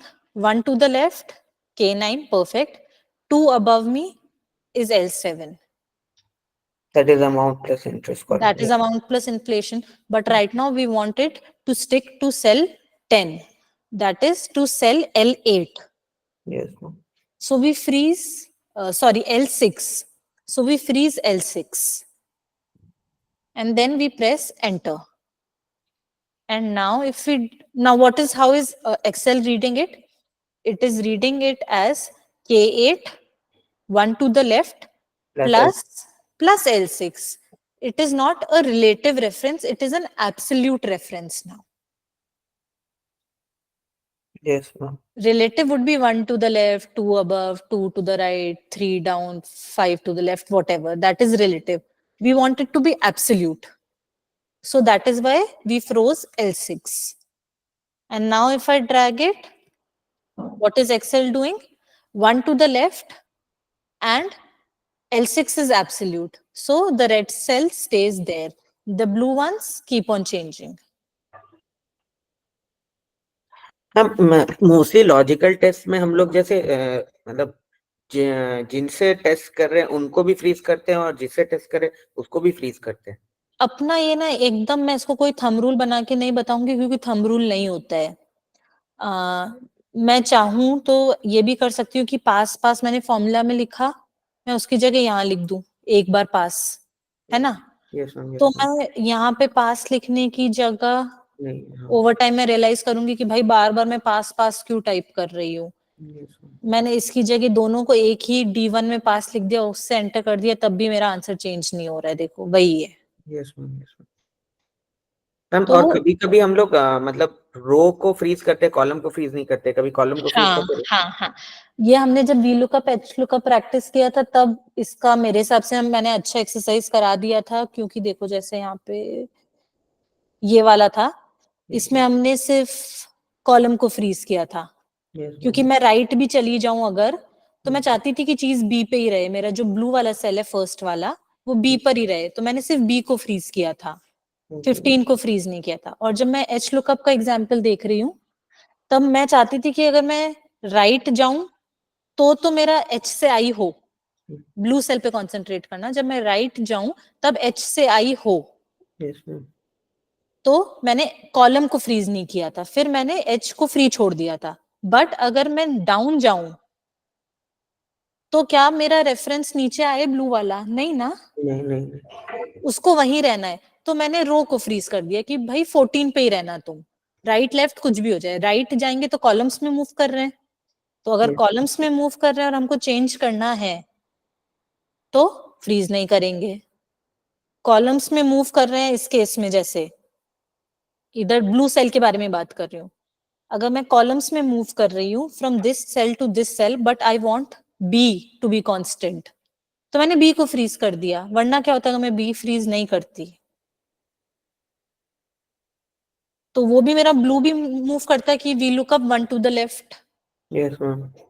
तो हमको तो नहीं चाहिए वो, हम चाहते हैं B जहां पर है वहीं पर है, तो हमने बी को फ्रीज कर दिया। Yes, ma'am. तो मतलब over time by practice judgment से आएगा ये। हाँ हाँ, बहुत इजीली आ जाएगा, बहुत इजीली आ जाएगा, इसीलिए डोंट बीट योरसेल्फ अप कि मैं भी तुरंत से क्यों नहीं सोच पा रहा हूँ। इसीलिए तो जब मैं भी तुम लोग को ये चीज करा रही हूँ तो मैं सबसे पहले सब कुछ हटा के ही कर रही हूँ, ये पूरा मैंने हटाया। सबसे पहले लिखोगे जब तुम, तो ये लिख दोगे we are looking for level 1, इतना तो लिख लोगे अपने आप अब, Yes, ma'am. I hope. Yes, ma'am. ठीक है, अब मैंने ड्रैग किया एक राइट में, भाई एनए क्यों आ गया, एनए को डायग्नोस कैसे करेंगे, F2 प्रेस करके, Yes, ma'am. F2 प्रेस किया। अच्छा, प्रॉब्लम ये हो गई कि हम लेवल 1 से अब ये इस पर आ गए सेल C15 पे, जबकि हमें B15 पे ही रहना था, तो प्रॉब्लम क्या हुई, बी से सी हो गया, Yes, ma'am. तो मेरे को इस सेल में ये हटाओ, पहले मैं बी को फ्रीज करती हूँ। ठीक है, Yes, ma'am. अब ड्रैग करके देखते हैं, अब बीच का कोई लेना है, ऐसा मतलब ए कप और ये भी मत चेक करना, कई बार इस पे काम कर जाएगा, यहाँ फेल हो जाएगा। अब इस पे F2 प्रेस करके देखते हैं, तो भैया ठीक है, लेवल 2 ही ढूंढ रहा है, और जहां ढूंढना चाहिए वही, इसमें अपन ने 7 लिखा हुआ है, ये मुझे ठीक करना पड़ेगा, 753 वॉट एवर, Hmm. बट अभी इससे फ्रीज पे बात कर रहे हैं, तो हुआ क्लियर थोड़ा। Yes, ma'am. एक सेल लिखना, ड्रैग करके देख लेना क्या गलत हो रहा है, Yes, ma'am. और अगर रिजल्ट आ भी गया, जैसे अभी लेट से, तो हमको अभी जो दूसरा मैं, एक और चेक करना पड़ेगा। हमको चेक करना पड़ेगा, मतलब अब क्या होता है, अब इतने साल काम करने के बाद मेरे को चेक करने का रिक्वायरमेंट नहीं है, क्योंकि मुझे पता है कि क्या हो रहा है, लेकिन इनिशियली जब करोगे तो 2-3 पे F2 मारोगे, समझ में आ जाएगा, हाँ भैया लेवल 3 ठीक चल रहा है, तो वो सही है, रेंज ऊपर हाईलाइट हो गई, ठीक है सही है। अब नेक्स्ट क्या है, 7 नंबर, तो 7 नंबर मेरा गलत है, अभी 7 नहीं होना चाहिए, क्योंकि 1001 3 है, तो मेरे को इधर 3 लिखना चाहिए, है ना। Yes, yes, ma'am. Yes, ma'am. अब इसमें भी क्या होगा, ओवर टाइम क्या होगा, तुम लोग रियलाइज करोगे कि अभी बैठ के गिनते थोड़ी रहेंगे, 7 पे जाओ, 5 पे जाओ या 3 पे जाओ, अगर 1 लाख होगी तो बैठ के गिनेंगे थोड़ी। अभी तो क्या होता है, अभी काउंट करने के लिए मैंने पूरा परफेक्ट डेटा दिया है, तो काउंट आ गया 24, अब मैं बीच से डिलीट कर दूंगी तो 1001 का काउंट आएगा 2। Yes, ma'am. तो हम ये वाले मेथड से लंबे नहीं चल पाएंगे, हम लंबा चलेंगे इफ वी लुकअप में मैच डाल के, जो ये मैच वाला फॉर्मूला सीखा Yes, ma'am. इससे, Yes, कि तुम बदलते रहो हेडिंग, अगर अब यहाँ मैं पोजीशन की जगह मैं डाल देती हूँ, लेट से डिपार्टमेंट आया हुआ है, monthly salary fixed, yes, ma'am. मैंने वो बदला, मेरा नीचे का डेटा अपने आप बदल गया, तो I don't have to write down a different formula, sit and count again and again, मैं हेडिंग बदलूंगी, मेरा डेटा बदल जाएगा। Okay. देखा, ये डेटा चेंज हो रहा है, Yes, ma'am. तो ओवर टाइम सिर्फ वी लुकअप से भी नहीं होगा, तुम लोग वी लुकअप में मैच डालना भी सीख जाओगे, मतलब इट टेक्स टाइम, आर्ट की तरह एकदम। Okay, ma'am.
Can we start?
All right, let's just start. It's 2 now. We have at least an hour's content left to cover. So, in this sheet, we are going to learn about length, find, data validation, and if error. What does len do?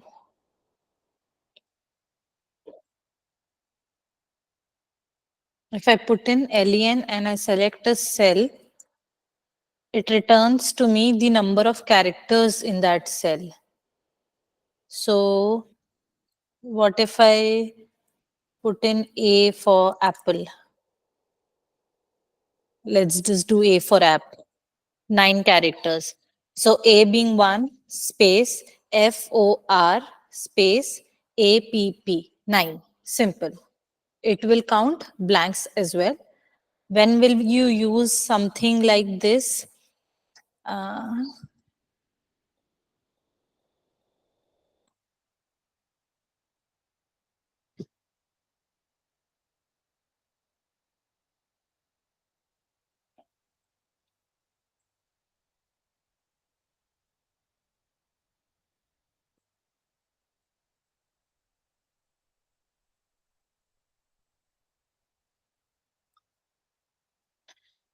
you have to pick out characters, the middle 3 numbers. 123 in this case, 452 in this case, 345 in this case. One option could be to use the left function that we had learned the other day. But the problem is, sorry, the mid function that we had learned the other day. So for the mid function, we had to give it the value, start number, and then number of characters. For the first cell, you will see 1 is at the 6th position. So 6th position and then 3. But what went wrong in this cell? The character 4 is on in at the 5th position. So we'll have to tweak our formula a little. And in formulas like this, we'll be needing the length function. So now what I'll do is length. So it will give me 4, 5, 6, 7. All right, let's calculate the length separately. 10 characters and I want 10, 9, 8, 7, 6. 10 minus 4th character. Let's see.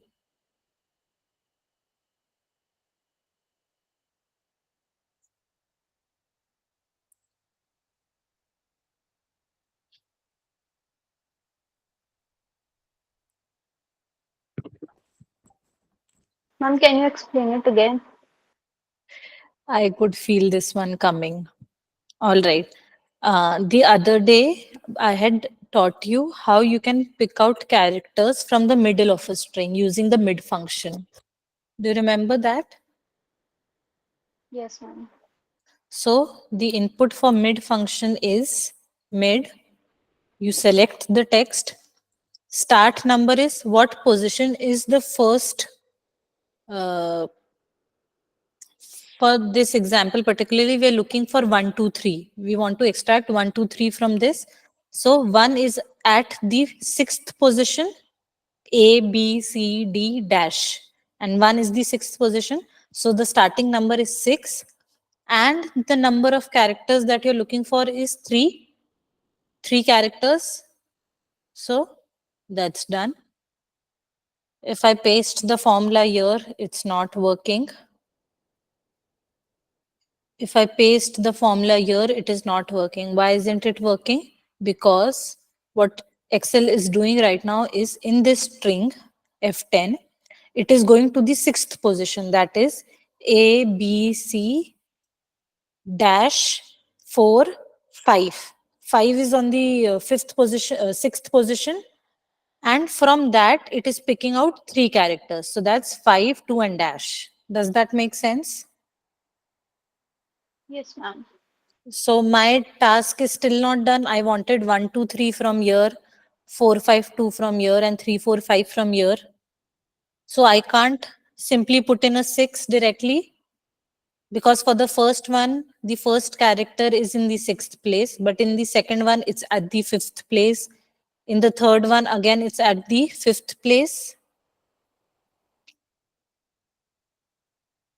Yes, ma'am. Right? So I cannot force feed a 6 in the mid formula. But I can see if I, instead of counting from the left, if I count from the right. So A dash 3, 2, 1. The last 5th character. In this one, I can see again C dash 2, 5, 4, the 5th last character. Yes or no? Yes, ma'am. In this one, again D minus 5, 4, 3, 5th character. So I've changed the formula to, okay, whatever number of characters are there, you subtract 4 from it. So if there are 10 characters, you'll get a 6. If there are 11, in this case, there are, sorry. So what Excel is doing is this minus 4. It is going down to the 6th character, and from there it is picking out 3. In this one, it is going to the 5th position. F10 is 9. Length of F10 is 9. Minus 4 is 5. So it's going to the 5th position and then giving us 3 characters. Yes, ma'am. This might seem a little complicated because of the example that I've made. But for now, just understand what length does. It gives you the count of characters. Or let's do a simple example.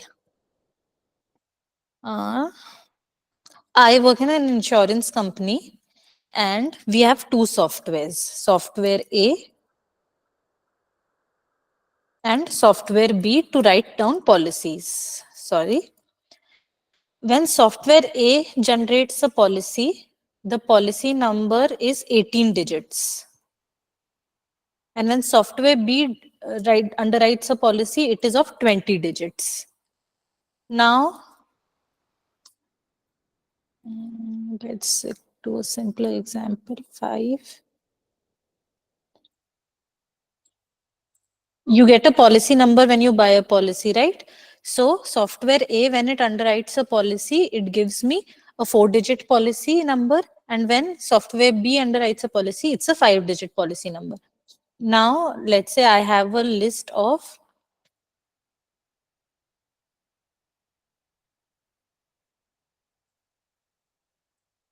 and 1 lakh more entries. Now, how do I differentiate which is from policy software A and which is from software B? So I put in a length criteria. I automatically get the count of digits. And I can put in an if condition. If this is equal to 5, then it's software B. Or if false, it's software A. A simpler use of the length function.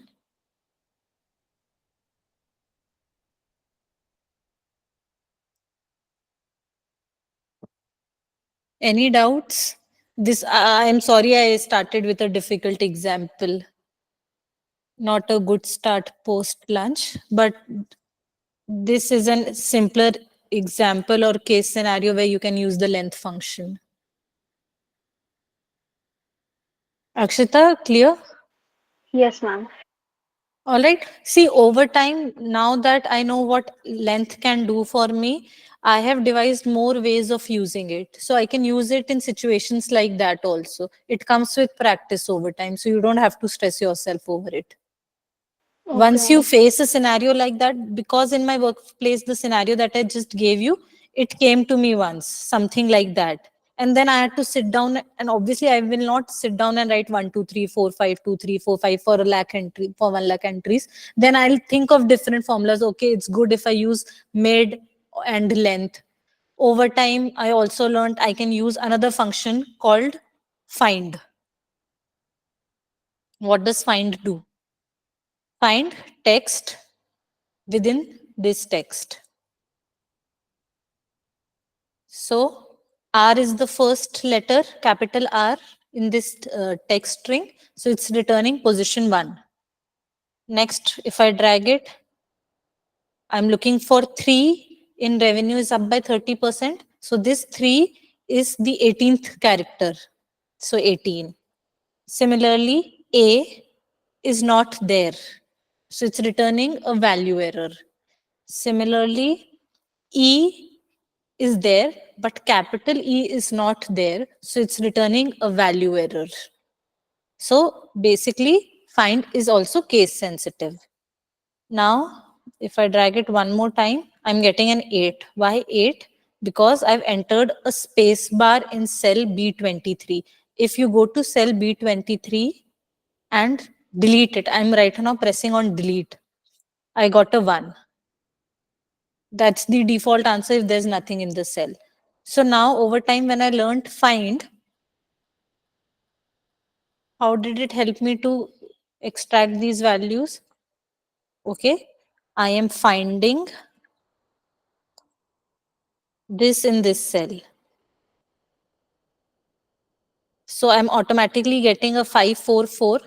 So what I can do is I can do mid of this cell. We now know the position of the first dash. And then I'll do, okay, 1 after that and 3 characters from there. So now in this case, if I know what find can do for me, I don't have to think of length.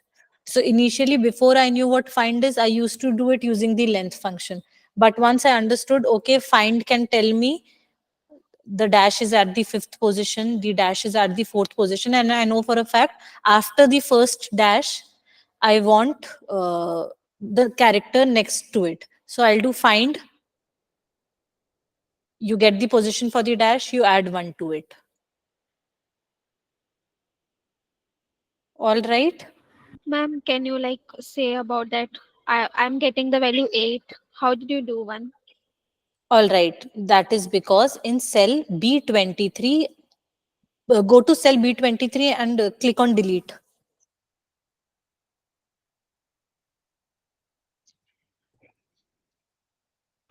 Yes, ma'am.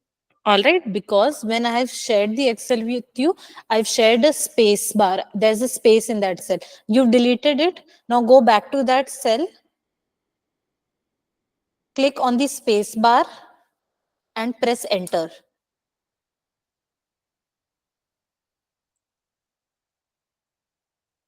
So it's looking for the first space. Ma'am, so like why 8? Because REVENUE, revenue, 7-letter word, and 8th is the space. It's looking for the space. The first space is at the 8th position. Yes, ma'am. Got it. Got it? Now, where can you use something like this? Let's say we had written down names in the previous class.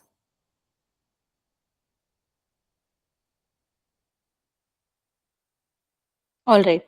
Now, I only want the surnames. So then, this might be a little complicated, but don't worry. Find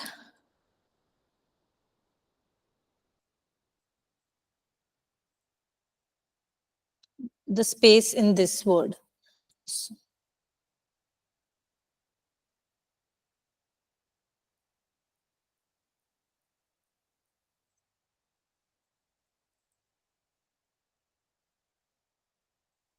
So Disha is a 5-letter word, and the 6th one is a space.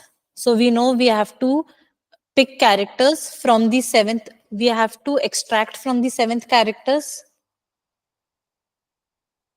Yes or no? Yes, ma'am. All right.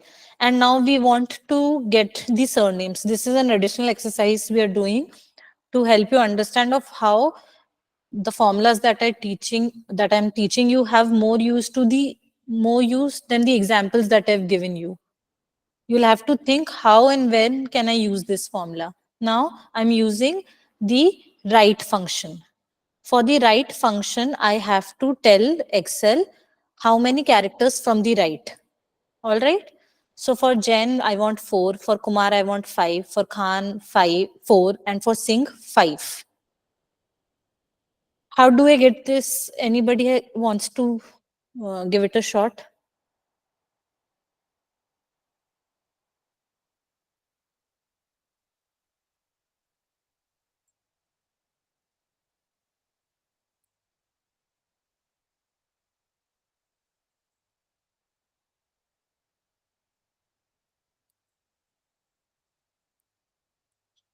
Think of it like a puzzle. There are a total of 10 characters, right, in Disha Jain. And up until the 6th character, we don't want that information. So that's DISHA and a blank. So we don't want 6 characters. We want the remaining characters. So that's 4. So I'm automatically getting the length of the surname.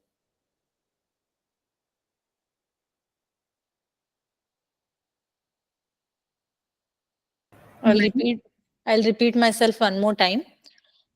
Disha space Jain. I only want the surname from the data. So basically, I want some characters from the right. We know to extract something from the right, we need the write function. And the write function, the input is okay, text and the number of characters. But the number of characters are changing for each cell. For Disha Jain, it's 4. For Prakash Kumar, it's 5. So I can put in a clear 4 or a 5 in this formula. So I want Excel. I will use different formulas, different functions in Excel. I know we don't want the first name and the blank. We know the position of blank can be found out using the find function. So 6th character is blank for Disha Jain, 8th character is blank for Prakash, 6th character for Seema, and similarly. And then we calculate, okay, total length using the length function. There are 10 characters out of which we don't want 6. So we want 4. So I can simply write a write function, text, and the number of characters. And now it could be a very big name. I'll write down my name. And it will still work because the number of characters is 15 and I don't want the first 7 characters. So I want 15 minus 7, 8 characters. So write from cell C15 and how many characters from the right? 8 characters. So write C15 comma F15. This is how you could use it. Over time, you'll realize this is also not the right way. I could use text to column and then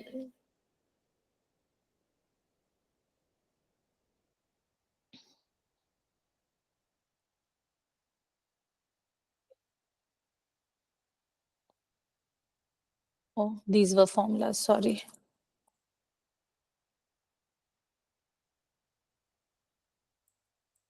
If I do text to column, next, I want to break it by the space. If I finish it, I can do that automatically. But again, all of this comes with practice. Over time, you practice different things, you learn, okay, this can be done in this way also, this can be done in this way also, and then whatever suits you the best, you stick to it. All right? Yes, ma'am. But in this case, ma'am text to column ma'am नाम ही रह रहा है और surname तो shift हो जा रहा है पूरा. हाँ, तो क्या करेंगे? इसका भी तो सिंपल सोल्यूशन है अपने पास. शीट.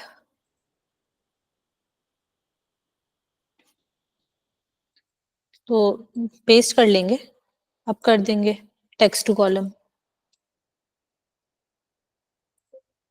डिलीट कर देंगे. वो भी बच गया, ये भी आ गया. Right? Over time with practice क्या कर सकते हैं, क्या नहीं कर सकते हैं, सब समझ में आने लगता है.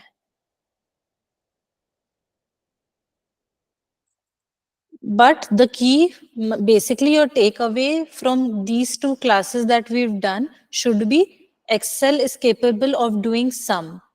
अब मैं उस सम को कितने वे में कहाँ कहाँ कब कब यूज कर सकती हूँ. VLOOKUP कर सकता है, फाइंड कर सकता है, लेंथ. अब मैं ये लेंथ वाला फंक्शन सिखाते हुए मुझे खुद को लगता है कि मैं क्या सिखा रही हूँ, नंबर ऑफ कैरेक्टर्स गिन के कोई क्या ही कर लेगा. नहीं, तो जब मुझे वो कैरेक्टर एक्सट्रैक्शन करना होता है, जब मेरे को मैप करना होता है कि वो सॉफ्टवेयर ए है या सॉफ्टवेयर बी है, तब ये सब काम आता है. तो आइडिया होना चाहिए कि Excel is capable of doing this. अब जब पता ही नहीं होगा कि वो लेंथ निकाल सकता है या नहीं निकाल सकता, तो हम कभी सोच ही नहीं पाएंगे ना कि मैं फंक्शन में ये यूज कर लेती हूँ, काम हो जाएगा. तो the idea is to be aware कि ऐसा कुछ है, और फिर उसको ऑब्वियसली कभी भी ऐसे नहीं लिखना पड़ेगा एक्सेल में इज इक्वल टू लेंथ. इसको मेरे को क्लब करना ही पड़ेगा. जैसे कि ये वाला एग्जाम्पल बनाया है कि ये बुक का अपना कोट्स देना है आपको, एंड हमने सबको अलाउ किया हुआ है लेट्स से 60 कैरेक्टर्स. तो मेरे को करना ही पड़ेगा if length is greater than 60 we want shorter, otherwise it's okay. So ये 3 स्टूडेंट्स को वापस देना पड़ेगा. इनके कोट बड़े हो गए, हमको 60 कैरेक्टर्स चाहिए थे, आपने ये बड़े बड़े क्या दे दिए. Got it? मतलब कोई भी फंक्शन ऐसा नहीं है कि लेंथ ही अपने आप में कर देगा या मिड ही कर देगा या राइट ही कर देगा. You will have to couple them up with something और द अदर. तो ये सब चीजों में फाइंड, लेंथ, ये सब काम आता है. डरना नहीं है, बस अवेयर रहना है कि ऐसा कुछ फंक्शन है, और प्रैक्टिस करते करते क्या फ्रीज करना है, क्या फ्रीज नहीं करना. मैं इफ में इसको डाल देता हूँ, VLOOKUP में मैच घुसा देता हूँ, वो ओवर टाइम आ जाता है. नॉट अ प्रॉब्लम, एकदम इजी है. बस पता होना चाहिए. अभी क्या होगा, तुम लॉन्ग वे में करोगे. अभी क्या करोगे, पहले बोथ क्लियर्ड का अलग से निकाल लोगे एंड, और फिर क्या कर दोगे सीधा, पहले एक सेल में और निकालोगे कि अगर ये ट्रू आ गया है तो सर्टिफिकेट दे देना, वरना मत देना. फिर थोड़े टाइम जब ये करते जाओगे तब समझ में आएगा कि मुझे 2 बार लिखने की जरूरत नहीं है, तब इस वाले फॉर्मूला पे आ जाओगे कि मैं इफ के अंदर ये एंड डाल देता हूँ. तो मतलब इजी है. समझने का है कि एंड क्या कर सकता है. एंड मल्टीपल एक साथ मेरे को चेक कर सकता है, तो मैं उसको अलग से क्यों करूं, मैं अपने इफ में डाल देता हूँ उसको. तो स्टार्टिंग इससे कर सकते हो, ओवर टाइम इस पे आ जाओगे. अभी इस क्लास का पर्पस यही है, एक तो अवेयर करना कि ये एक्सेल कर सकता है, एंड थोड़ा और उसको आगे लेके जाना. कि मैं भी जब सिखा रही हूँ तो मैंने ऐसे नहीं सिखाया कि मैं पहले अलग में निकालूं और फिर मैं ई में निकालूं. पहले जी में कॉन्सेप्ट समझाया कि देखो ये कर रहा है, और फिर जब मैंने ई में वो फॉर्मूला लिखा तो मैंने उसको अंदर रह के ही सिखाया कि वैसे सोचो ही मत कि मैं 2 बार कॉलम बनाऊं या 4 कॉलम बनाऊं, मैं एक कॉलम में काम कैसे अपना सारा कर दूं अच्छे से. तो फिर इसमें भी जब कोई देखेगा तुम्हारा एक्सेल फाइल, तो ऐसे नहीं होगा कि पहले वो जी को जाके समझेगा, फिर वो आएगा ई पे कि अच्छा ट्रू आएगा उधर, तो ये मेरा वाला फॉर्मूला देखेगा सीधा, अच्छा ये इस सेल पे उसको पूरी कहानी समझ में आ गई। तो कोई भी एक फंक्शन को अपने आप में नहीं देखना कि बस ये क्या कर सकता है, you will have to think of it कि मैं इसके साथ ये यूज कर लूंगा तो मेरा ये काम भी हो जाएगा। ओके, लेंथ एंड फाइंड हो गया। इफ एरर पे आते हैं। इफ एरर भी बहुत काम का फंक्शन है। हम लोग ने वी लुकअप में देखा था कि अगर ID, let's move to that sheet only, कि अगर मैं यहाँ पे कुछ ऐसा डाल देती हूँ जिसका डेटा नहीं है तो एरर आ जाता है, क्योंकि एम्प्लॉय आईडी वहां नहीं है तो वी लुकअप को मिला नहीं, क्योंकि हमने फॉल्स कंडीशन डाली थी तो एनएज आ गए। तो इफ एरर क्या करता है, हम इफ एरर को बोलते हैं कि अगर जो भी आया वो एरर है तो क्या करना है, डेटा नॉट अवेलेबल कर देती हूँ, डेटा एनी कर देती हूँ। तो इफ एरर क्या करता है, पहला फंक्शन जो है वैल्यू जो है वो देखता है, अगर एरर आ गया तो जो वैल्यू इफ एरर है वो दे देता है, अगर नहीं आया तो जो आना चाहिए C10 में वो अपने आप आ जाएगा। यहाँ पे करके देखते हैं। अब मैं इफ एरर के बाहर वी लुकअप लगा देती हूँ। इफ एरर वैल्यू क्या है, ये फंक्शन से वैल्यू आएगी, और अगर वैल्यू आ गई फंक्शन से तो वेल एंड गुड। जैसे इस केस में हमको मैनेजर चाहिए तो मैनेजर आ गया तो ठीक है, लेकिन अगर एरर आ गया तो लिख के दे देना data missing, bracket close, enter. तो 23 के आगे डेटा मिसिंग आ गया। यहाँ पे मैं कुछ और भी नंबर लिख देती हूँ, तो जहां जहां डेटा मिसिंग है डेटा मिसिंग आ जाएगा एनएस की जगह। अगर मैंने सिर्फ वी लुकअप लिखा है, इफ एरर नहीं लिखा हुआ है, तो एरर दिखेंगे, और यहाँ पे वो एक फ्लैग बन गया कि डेटा मिसिंग है। तो if error is capable of,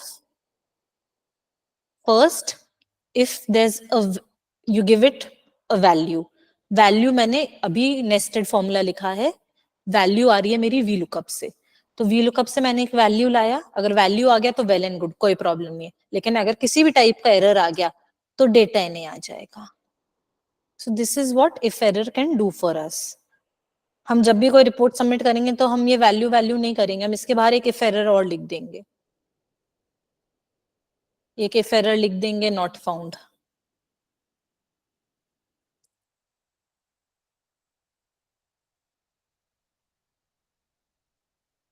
कई बार रिक्वायरमेंट हो सकती है कि लेट्स से सेल्स का काम हुआ हुआ है, ये पूरे मंथ एलेक्स छुट्टी पे था, मेरे डेटा बैंक में एलेक्स का नाम नहीं है, बट एलेक्स एक्चुअल में है मेरे पेरोल पे, और मैं उसका जब सेल्स का डेटा फेच करूंगी तो मैं क्या करूंगी, वी लुकअप एलेक्स लिखा हुआ होगा एक्सेल में, फिर मैं रे दूंगी जो भी है रेंज एक, फिर फ्रीज करके 2 बोलूंगी, अब एलेक्स उस रेंज में है नहीं तो एन ही आ जाएगा, तो मैं इसको इफ इसमें इफ एरर डाल सकती हूँ, अगर नहीं मिला तो नो सेल्स डन।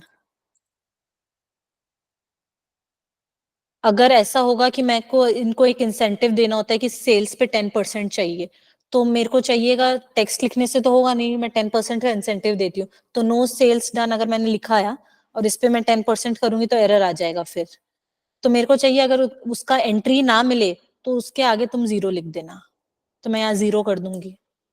तो जब मैं सेल्स बनाऊंगी, नेम बनाऊंगी Alex, let's say Rohit, Rohit का वैल्यू उधर डेटा में है, लेट्स से 45 आ गया, तो 10% ऑफ 45 इसको मिल जाएगा। Understood what if error can do for you and how it works? You'll have to show me a thumbs up. So if error का first input है एक value, और वो वैल्यू अगर एरर आता है तो क्या करना है हम उसको वो बता देते हैं। एक्सेल बहुत हेल्प करता है हमारी, वो खुद ही बता देता है इफ एरर का फंक्शन है तो पहला चीज तुम मेरे को वैल्यू दो, और अगर वैल्यू इफ एरर आ गया तो, और वैल्यू इफ नॉट एरर, अगर एरर नहीं होगा तो वो चुपचाप वैल्यू रिटर्न कर देगा। ओके, नेक्स्ट है डेटा वैलिडेशन। डेटा वैलिडेशन हम थोड़ा ओवरशूट कर रहे हैं इस क्लास का वो, but let's try a thing. ये बेसिक नहीं है, ये सब जब रिपोर्ट्स बनाते हैं तो this will give your report an edge, this will give your Excel an edge. तो लेट्स डू कि ये एक सेल है, यही हम प्रेजेंट कर रहे हैं जब हम किसी को अपना रिपोर्ट दे रहे हैं कि किसने क्या कोट दिया है। तो वी लुकअप लिखेंगे एक सिंपल, फ्रीज करेंगे, 2 करेंगे, तो इस जन का कोट आ गया, learning never exhaust the mind. अब क्या होगा, आप ये नंबर बदलोगे तो कोट बदलता जाएगा। अब मेरे को किसी सीनियर को ये रिपोर्ट देनी है, मैं नहीं चाहती कि वो बैठ के ऐसे ऐसे टाइप करे एक एक। तो what I can do is data, ये एक ड्रॉप डाउन है डेटा वैलिडेशन का, डेटा वैलिडेशन। अब अलाउ एनी वैल्यू नहीं, allow from a list. What is the source? These student IDs. And then you click on OK. तो यहाँ एक drop down आ गया। I'll do it one more time. I don't want to submit a report where my senior has to sit down and put in student IDs one by one, और फिर उसमें वो जाके कोई ऐसा ID डाल दे जो नहीं है तो NA आ जाए। तो what I want Excel to do is एक ड्रॉप डाउन बनाना है। This is not basic, but इससे काम बहुत अच्छा दिखता है, प्रेजेंटेशन स्किल्स नेक्स्ट लेवल हो जाती है। तो data validation, allow list source, this is my list. Once you highlight this and you click on OK, एक drop down बन जाता है। So what your senior can now do is it can select anything from the list, और जैसे जैसे cell B26 का value हो जाएगा, क्योंकि C26 is looking up for what ever is in B26, उसका कोट दे रहा है, तो B26 अपडेट होगा तो C26 भी ऑटोमेटिकली अपडेट हो जाएगा। Ma'am, then like the filter, what is about the filtration? It's the same thing? No see filter is a different thing. Filter is what आपको पूरा 1 लाख एंट्रीज, मतलब ये तो क्यूट लिटिल टेबल है, तो आदमी कोई भी देख सकता है कि अच्छा 1004 ने ये दिया है, 1002 का ये है, 1000 का ये है, बट थिंक ऑफ इट कि बहुत बड़ा डेटा सेट है। तो एग्जैक्टली ये जो मैंने अभी सिखाया है, वो आदमी उस पूरे पे 1003 सेलेक्ट करके ये ऐसे देख सकता है।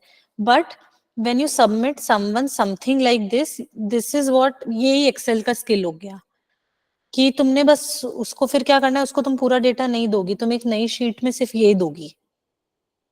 सॉरी, एंड देन इसका मेरे को नेम मेंशन करना पड़ेगा वापस।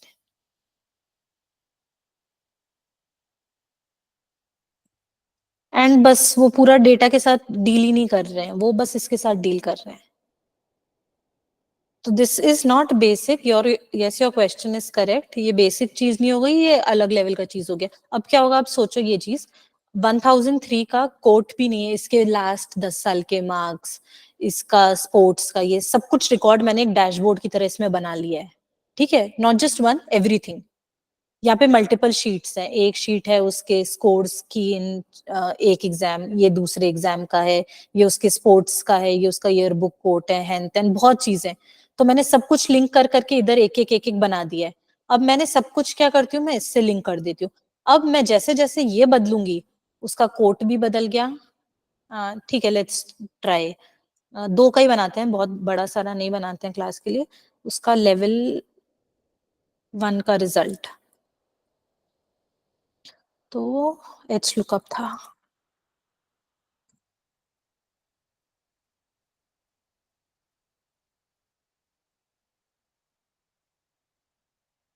ठीक है, अब थिंक ऑफ इट कि इसमें और भी बहुत कुछ है, लेवल 1 रिजल्ट है, लेवल बहुत दुनिया भर का तुमने वीलॉग बना के एकदम एक डैशबोर्ड बना दिया है। अब जैसे जैसे तुम स्टूडेंट आईडी चेंज करते जाओगे, अरे सब पास ही है क्या, let's do a random between,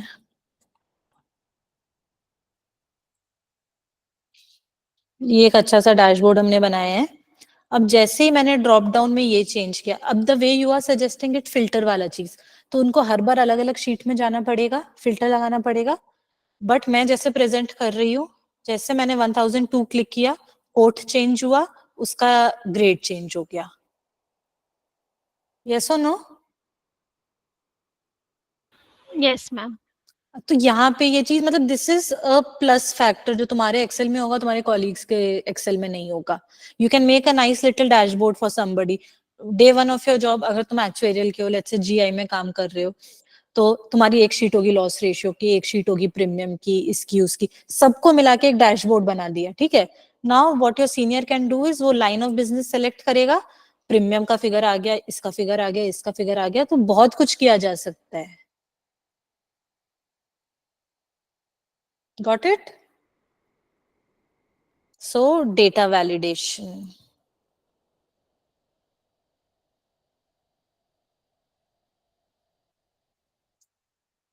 I'll repeat it one more time. जिस सेल में करना है drop down list, data validation.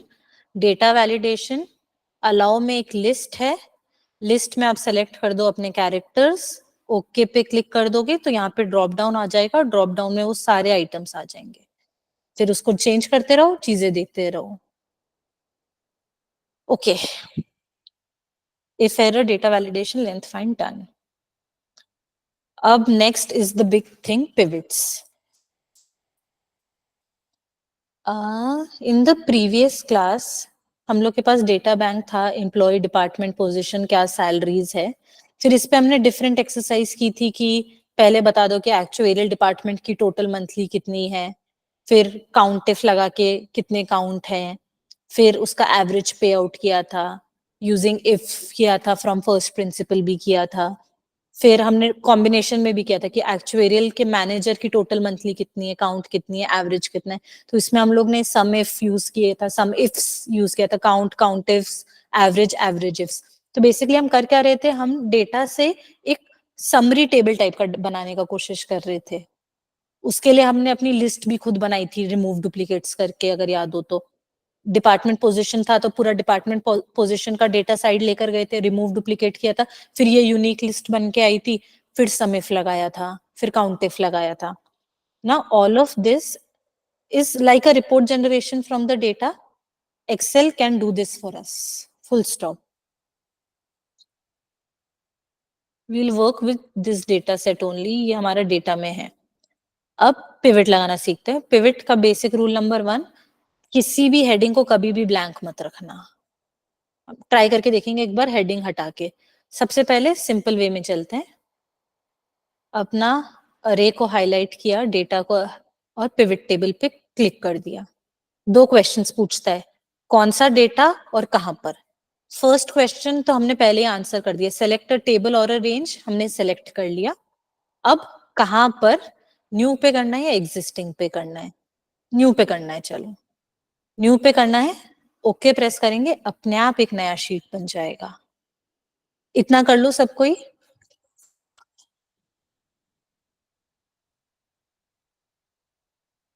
You select the data table and new पे करना है तो न्यू क्लिक करना, एग्जिस्टिंग पे क्लिक करना है तो एग्जिस्टिंग पे क्लिक करोगे, तब वो पूछेगा कि फिर सेल भी बता दो. न्यू शीट चाहिए तो वो अपने हिसाब से न्यू पे डाल देगा, बट एग्जिस्टिंग पे करना है तो सेल नंबर बताओ.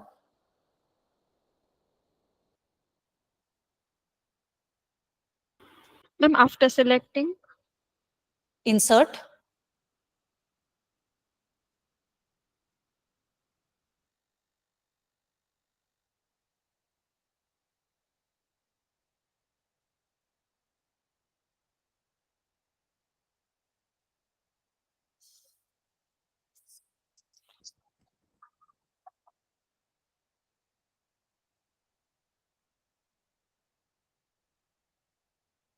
ये सबका हो गया होगा, I am assuming.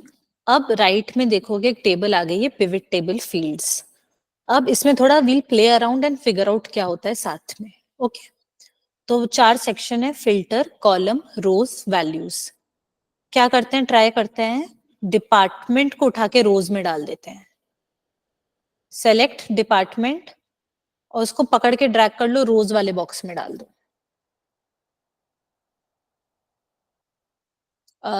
You can like switch to your own Excel, just listen to what I am saying. बीच बीच में आके देख लेना if you are on the same page. तो ठीक है, अभी आ गया होगा, एक टेबल आ गई है 6x1 की, row label, account, actuarial, HR, IT, grand total. सारे डिपार्टमेंट के नेम आ गए रोज में. अब अपन पोजीशन को ड्रैग करके डालते हैं कॉलम में, तो हर पोजीशन की कॉलम में टेबल आ गई। ऊपर में आ गया होगा associate intern manager. Think of it as a dashboard. पीछे डेटा पड़ा हुआ है, अब इसके साथ मुझे क्या करना है, तो हम डाल डाल के देखेंगे कि रोज में डालने से क्या होता है, कॉलम्स में डालने से क्या होता है। अभी हमने रो में डिपार्टमेंट डाला, कॉलम में पोजीशन डाला। अब पोजीशन को भी रोज में डाल के देखते हैं क्या होता है। तो क्या बन गया, अकाउंट्स में 3 है, एसोसिएट इंटर्न मैनेजर, एक्चुएरियल में एसोसिएट इंटर्न मैनेजर, एचआर में 2 ही है, आईटी में 3 है। बीच में जब भी स्क्रीन देखने और मैच कराओ तो थम्स अप दे देना, ताकि आई नो, क्योंकि क्लास लंबा खिंच रहा है, अभी है गुड हाफ एन आवर है। Ma'am, like I am getting count of position. आपने वैल्यूज में कुछ डाला है पक्का फिर? अभी हम सिर्फ रोज एंड कॉलम्स को फिगर आउट कर रहे हैं कि वो क्या करते हैं हमारे लिए। Excuse me, ma'am. Yes Kanchi. Ma'am, can you please repeat all the steps? My internet got disconnected.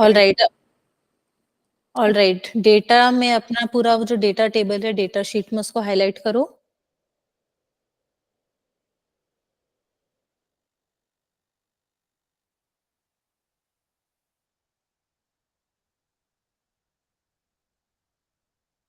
फिर इंसर्ट में पहला ऑप्शन है पिवट टेबल, उस पे क्लिक करना।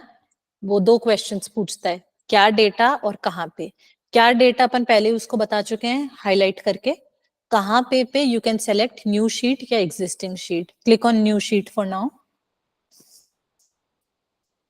एंटर करोगे तो पिवट टेबल फील्ड्स का एक डेटा आ जाएगा, एक ये अलग से बॉक्स आ जाएगा राइट में। इसमें 4 कॉलम्स है, filter column, rows and values.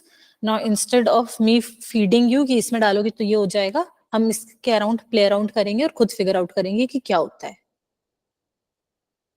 क्योंकि रियल लाइफ में ये अकाउंट्स के एसोसिएट का क्वेश्चन नहीं आएगा, कुछ और क्वेश्चन आएगा, तो you should know, you should understand what you are doing. Ma'am, department when I'm clicking the enter, ma'am, when when you're I'm clicking clicking the on, enter, it is showing data change. Is my voice audible? yes you are audible, tell me. I'm saying when I'm clicking the enter button, it is showing data source reference is not valid. जबकि I'm like clicking on the whole data sheet, मतलब all the table data sheet, cells. अच्छा मेरा screen देखो, मेरा screen देखो, data ऐसे ही highlight किया पूरा, फिर पिवट टेबल किया, फिर न्यू वर्कशीट या एग्जिस्टिंग या न्यू। एग्जिस्टिंग पे करते हैं तो फिर इसको बताना पड़ता है कौन सा सेल, तो यहाँ पे करना है तो मैंने K4 सेलेक्ट कर दिया जैसे, लेकिन मुझे न्यू शीट चाहिए तो मैंने न्यू शीट किया, फिर ओके किया या एंटर मारा, दोनों पे ही हो रहा है। मैम दोनों करके एंटर कब देखा। मारा था, तो प्रॉब्लम कहाँ आई, मेरे को बताओ मुझे क्या करना है, फिर मैं I tell you. For the others what you can do is you can play around with the pivot table that you already have in hand, कि इसमें ये करके देखते हैं, इसमें वो करके देखते हैं, कुछ अमाउंट्स को वैल्यूज में डाल के भी ट्राई करो क्या होता है। स्क्रोल बार है उसमें सब दिख जाएगा, total monthly pay out, monthly variable, कि मैं इसको ड्रैग करके यहाँ डाल दूंगा तो क्या हो जाएगा, ये सब ट्राई करो थोड़ा सा, मतलब get yourself comfortable with the pivot table. And for you Kanchi, step by step मुझे बताओ क्या कर रही हो। डेटा हाईलाइट किया, यस मैम। मेरे को बताओ क्या करना है, मैं नहीं पूछ रही हूँ, हाईलाइट किया, नेक्स्ट। फिर उसके बाद टेबल रेंज में टेबल डली हुई है ऑलरेडी, मतलब हाईलाइटेड डेटा डला है, और फिर उसके बाद न्यू वर्कशीट पे इंसर्ट क्लिक पे करा जाना है है। और फिर अच्छा जो अभी तक मैंने किया, हाँ देखो इंसर्ट पे इंसर्ट में गई, मैंने पिवट पिवट टेबल टेबल था। सेलेक्ट किया, फिर एग्जिस्टिंग वर्कशीट किया और उसके बाद ओके किया, ओ सॉरी न्यू वर्कशीट, ओके, तो नई टेबल आ गई। प्रॉब्लम कहाँ आया, मैम जब I am clicking on okay it is showing data source reference is not valid.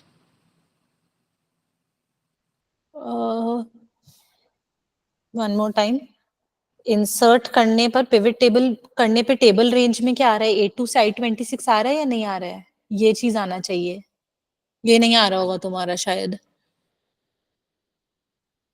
मेरा बी से आ रहा है आई थिंक। हाँ मेरा बी से है। हाँ तो ठीक है, सुनो सुनो, फिर क्या करो, यहाँ पे जब आता है ना तो इसको डिलीट कर दो एक बार, बैकस्पेस, फिर वापस जाके अपना डेटा सेलेक्ट कर लो। Okay I will try it once.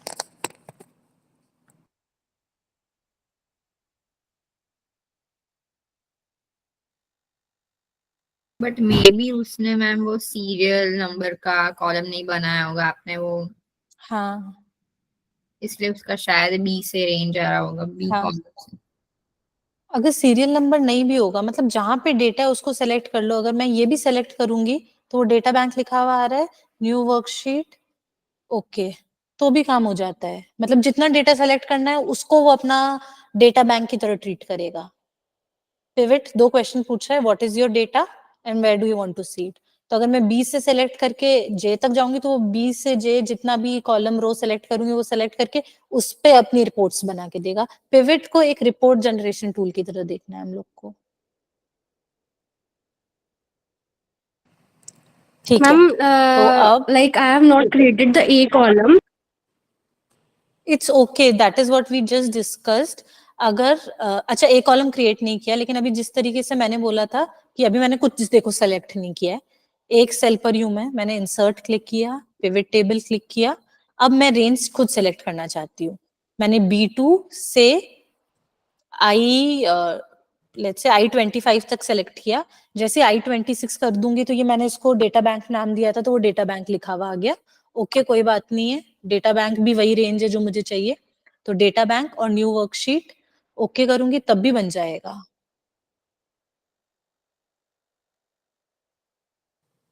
Ma'am I don't know, पता नहीं मेरे में आ नहीं रहा है। Like I'm following how your do I steps help you? only. I don't know there is some error or like something. सब headings है, सब में कुछ हेडिंग्स मिसिंग है किसी का? Headings तो है मैम। अच्छा ऐसा करो, दूसरा ये वाला जो शीट 2 में एक टेबल दिया है ना अपन ने, स्टूडेंट आईडी और लेवल 3 लेवल सबका पास, उसको पूरे को हाईलाइट करके एक बार पिवट बनाने का कोशिश करो तो फिर समझ में आएगा सिस्टम का प्रॉब्लम है या कुछ और है।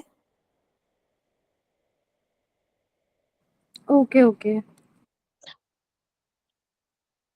All right, for the others I am hoping कि तुम लोग थोड़ा प्ले अराउंड किए और फिगर आउट किए हो कि चीजें कैसे मूव करती है। हमने रोज में 2 आइटम डाल के देखा कि डिपार्टमेंट और पोजीशन लेफ्ट में डाल देते हैं तो क्या हो जाता है, रोज में आ जाते हैं। अगर डिपार्टमेंट ऊपर डाल दूंगी और लेफ्ट में पोजीशन है तो रोज में क्या क्या आ गया, एसोसिएट, इंटर्न, मैनेजर और अकाउंट्स में आ गया, अकाउंट सॉरी कॉलम्स में आ गया अकाउंट्स, एक्चुअरियल, एचआर, आईटी। तो अभी अपना होमवर्क क्या है, हमको यही रिपोर्ट्स वापस बनानी है जो हमने क्लास 1 में बनाई थी। क्लास 1 में क्या था, department wise total monthly pay out, सिर्फ इतना सा काम करते हैं अभी। सब कुछ हटा देते हैं। हटाना कैसे है, ये जो चेक बॉक्सेस है इसको सेलेक्ट कर लोगे तो हट जाएगा, या फिर ड्रैग करके भी वापस उसको छोड़ के आ सकते हो कि भाई नहीं चाहिए। ठीक है, पहला टेबल अपन बनाने का कोशिश करेंगे, ये department total monthly pay out. Department को डालना है रोज में, ये तो भी सबको आ गया है समझ में। और वैल्यू है ना टोटल मंथली पे आउट, तो उसको वैल्यूज में डाला और उसने अपने आप सम करके दे दिया। Got it?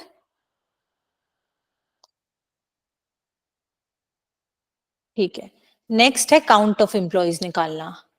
Count of employees निकालना है तो मैंने चलो एम्प्लॉय कोड डाल देती हूँ,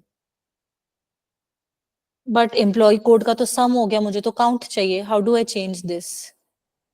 वैल्यूज में जाओगे तब दिखेगा सम ऑफ एम्प्लॉय कोड हो जा रहा है, मतलब बाय डिफॉल्ट एक्सेल उस रिपोर्ट को बनाते वक्त उसका सम कर रहा है, बट हमको सम नहीं, हमको काउंट चाहिए।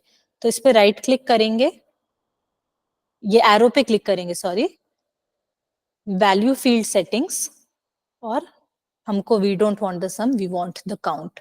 काउंट करके ओके करोगे तो काउंट ऑफ एम्प्लॉयज आ जाएगा। सेम वही हुआ, हमने यही तो किया था। ये वाली टेबल रिपीट हो गई इतनी अपनी।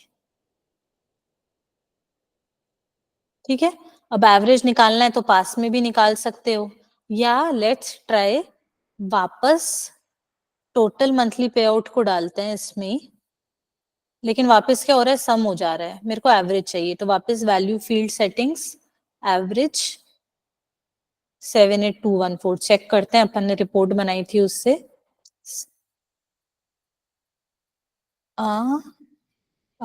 एक्चुएरियल 89286, ये अल्फाबेटिकल ऑर्डर में आया है इसीलिए। एक्चुएरियल का उस दिन भी 89286 ही आया था, हमने पिवट टेबल से भी किया, वही हुआ। कांची हुआ?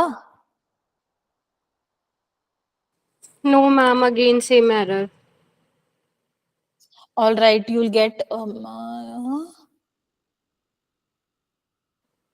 data not valid. Same error. Anyways तुमको क्लास का रिकॉर्डिंग मिल जाएगा, अभी तुम कंसंट्रेट कर लो मेरे एक्सेल पर, एंड आफ्टर टुडेज क्लास को तुम अपना स्क्रीन शेयर कर देना, मैं देख के बता दूंगी क्या हो रहा है, because even I am not able to understand कि तुम्हारा प्रॉब्लम क्या हो रहा है।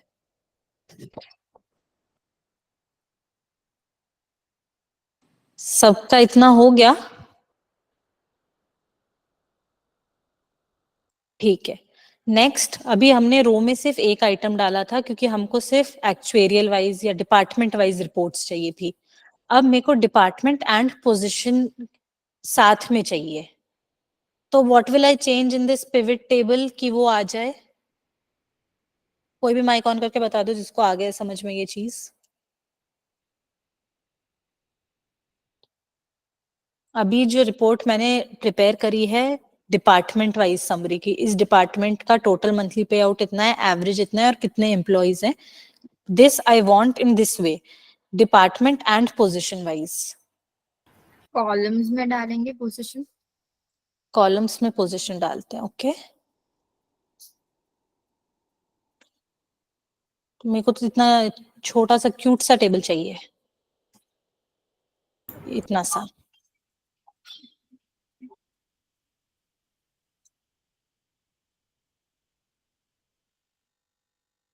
This is what I want. अभी पिछली बार के लिए एग्जैक्टली मेरे को वही मिल गया था जो अपन ने बनाया था, इतना सा।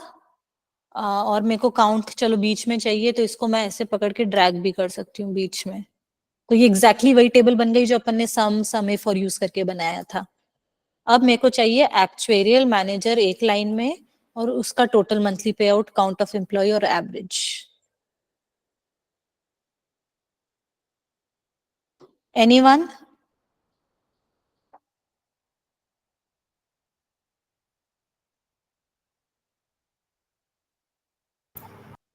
We can drag position to rows. We can drag position to rows. जब स्टार्टिंग में बोल रही थी कि प्ले अराउंड करो, चीजों को इधर उधर डाल के देखो, तब तुमको समझ में आ जाना चाहिए था कि डिपार्टमेंट और पोजीशन को साथ में डाल दूंगी मैं, तो अकाउंट्स का ये रहा इंफॉर्मेशन, एक्चुएरियल का ये रहा इंफॉर्मेशन, एचआर का ये रहा इंफॉर्मेशन, तो एचआर एसोसिएट का ये रहा। अब अगेन बोलना चाहिए तुम लोगों को कि मैम ये तो वैसा नहीं है, आपको तो सिर्फ एक्चुएरियल की 3 एंट्री चाहिए थी, आप एक्चुएरियल टोटल भी लेके बैठे हुए हो यहाँ पे। तो ये हो गया, इंफॉर्मेशन करेक्ट है, यही चाहिए, इसका लुक एंड फील बदलना है, तो वो सब हम बदलते हैं डिजाइन से। इंफॉर्मेशन तो यही चाहिए, accounts associate wise data, accounts intern wise data. अब जो चेंज करना है वो इस टेबल का लुक एंड फील चेंज करना है। तो एक तो सब टोटल नहीं चाहिए मुझे, ग्रैंड टोटल भी नहीं चाहिए, चाहिए या नहीं चाहिए डिपेंडिंग ऑन द सिचुएशन, इसको ऑन ऑफ कर लेना। ठीक है, अब रिपोर्ट का लेआउट, अभी देखोगे तो ये आउटलाइन फॉर्मेट में हेडिंग ऊपर है और फिर उसके नीचे से एंट्री चालू हो रही है, मेरे को वैसे नहीं चाहिए, मेरे को अकाउंट्स और एसोसिएट बराबर में चाहिए। तो ऐसे हो गया, अकाउंट्स के ये रहे 3, एक्चुएरियल के ये रहे 3, एचआर के ये रहे 2। अब यहाँ पे भी अकाउंट्स लिखा हुआ चाहिए ताकि क्लियर रहे, तो रिपीट ऑल आइटम्स। तो ये एकदम वही टेबल बन गई जो हमने वहां बनाई थी।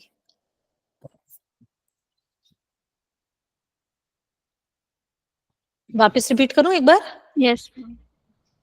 हमने ये टेबल बना लिया था सबने, अब मेरे को चाहिए रोज में सिर्फ डिपार्टमेंट भी ना हो, पोजीशन भी हो। ये चीज तो रोज में ही है ना कि रो में एक्चुएरियल मैनेजर दोनों चाहिए मेरे को, लेफ्ट में ही नीचे में। तो मैंने पोजीशन यहाँ ड्रैग करके डाली। अब मैंने बोला इतनी प्यारी सी छोटी सी टेबल बना के देनी है कि एक्चुएरियल manager this, एक्चुएरियल associate this. But यहाँ पे तो अकाउंट्स का भी टोटल है, एक्चुएरियल का टोटल भी है, टोटल नहीं चाहिए। ये तो सब टोटल हुआ ना, डिपार्टमेंट का सब टोटल, तो सब totals do not show. Grand totals of कर दो। अब अकाउंट्स ऊपर है, उसका इंफॉर्मेशन नीचे है, वैसे भी अच्छा नहीं लग रहा है देख के। तो रिपोर्ट लेआउट में ऑप्शन है शो इन टैब्यूलर फॉर्म। तो अब देखोगे इससे क्या हुआ, अकाउंट्स के पास में ही एसोसिएट इंटर्न मैनेजर आ गया। अब यहाँ पे ये ब्लैंक्स क्यों है, इधर भी अकाउंट्स लिखा हुआ चाहिए। तो रिपोर्ट में इसके लिए भी ऑप्शन है रिपोर्ट ऑल, रिपीट ऑल। तो ये कर दिया तो आ गया। अब वापस नया ग्रैंड टोटल तो ले ही लेते हैं, ठीक रहेगा।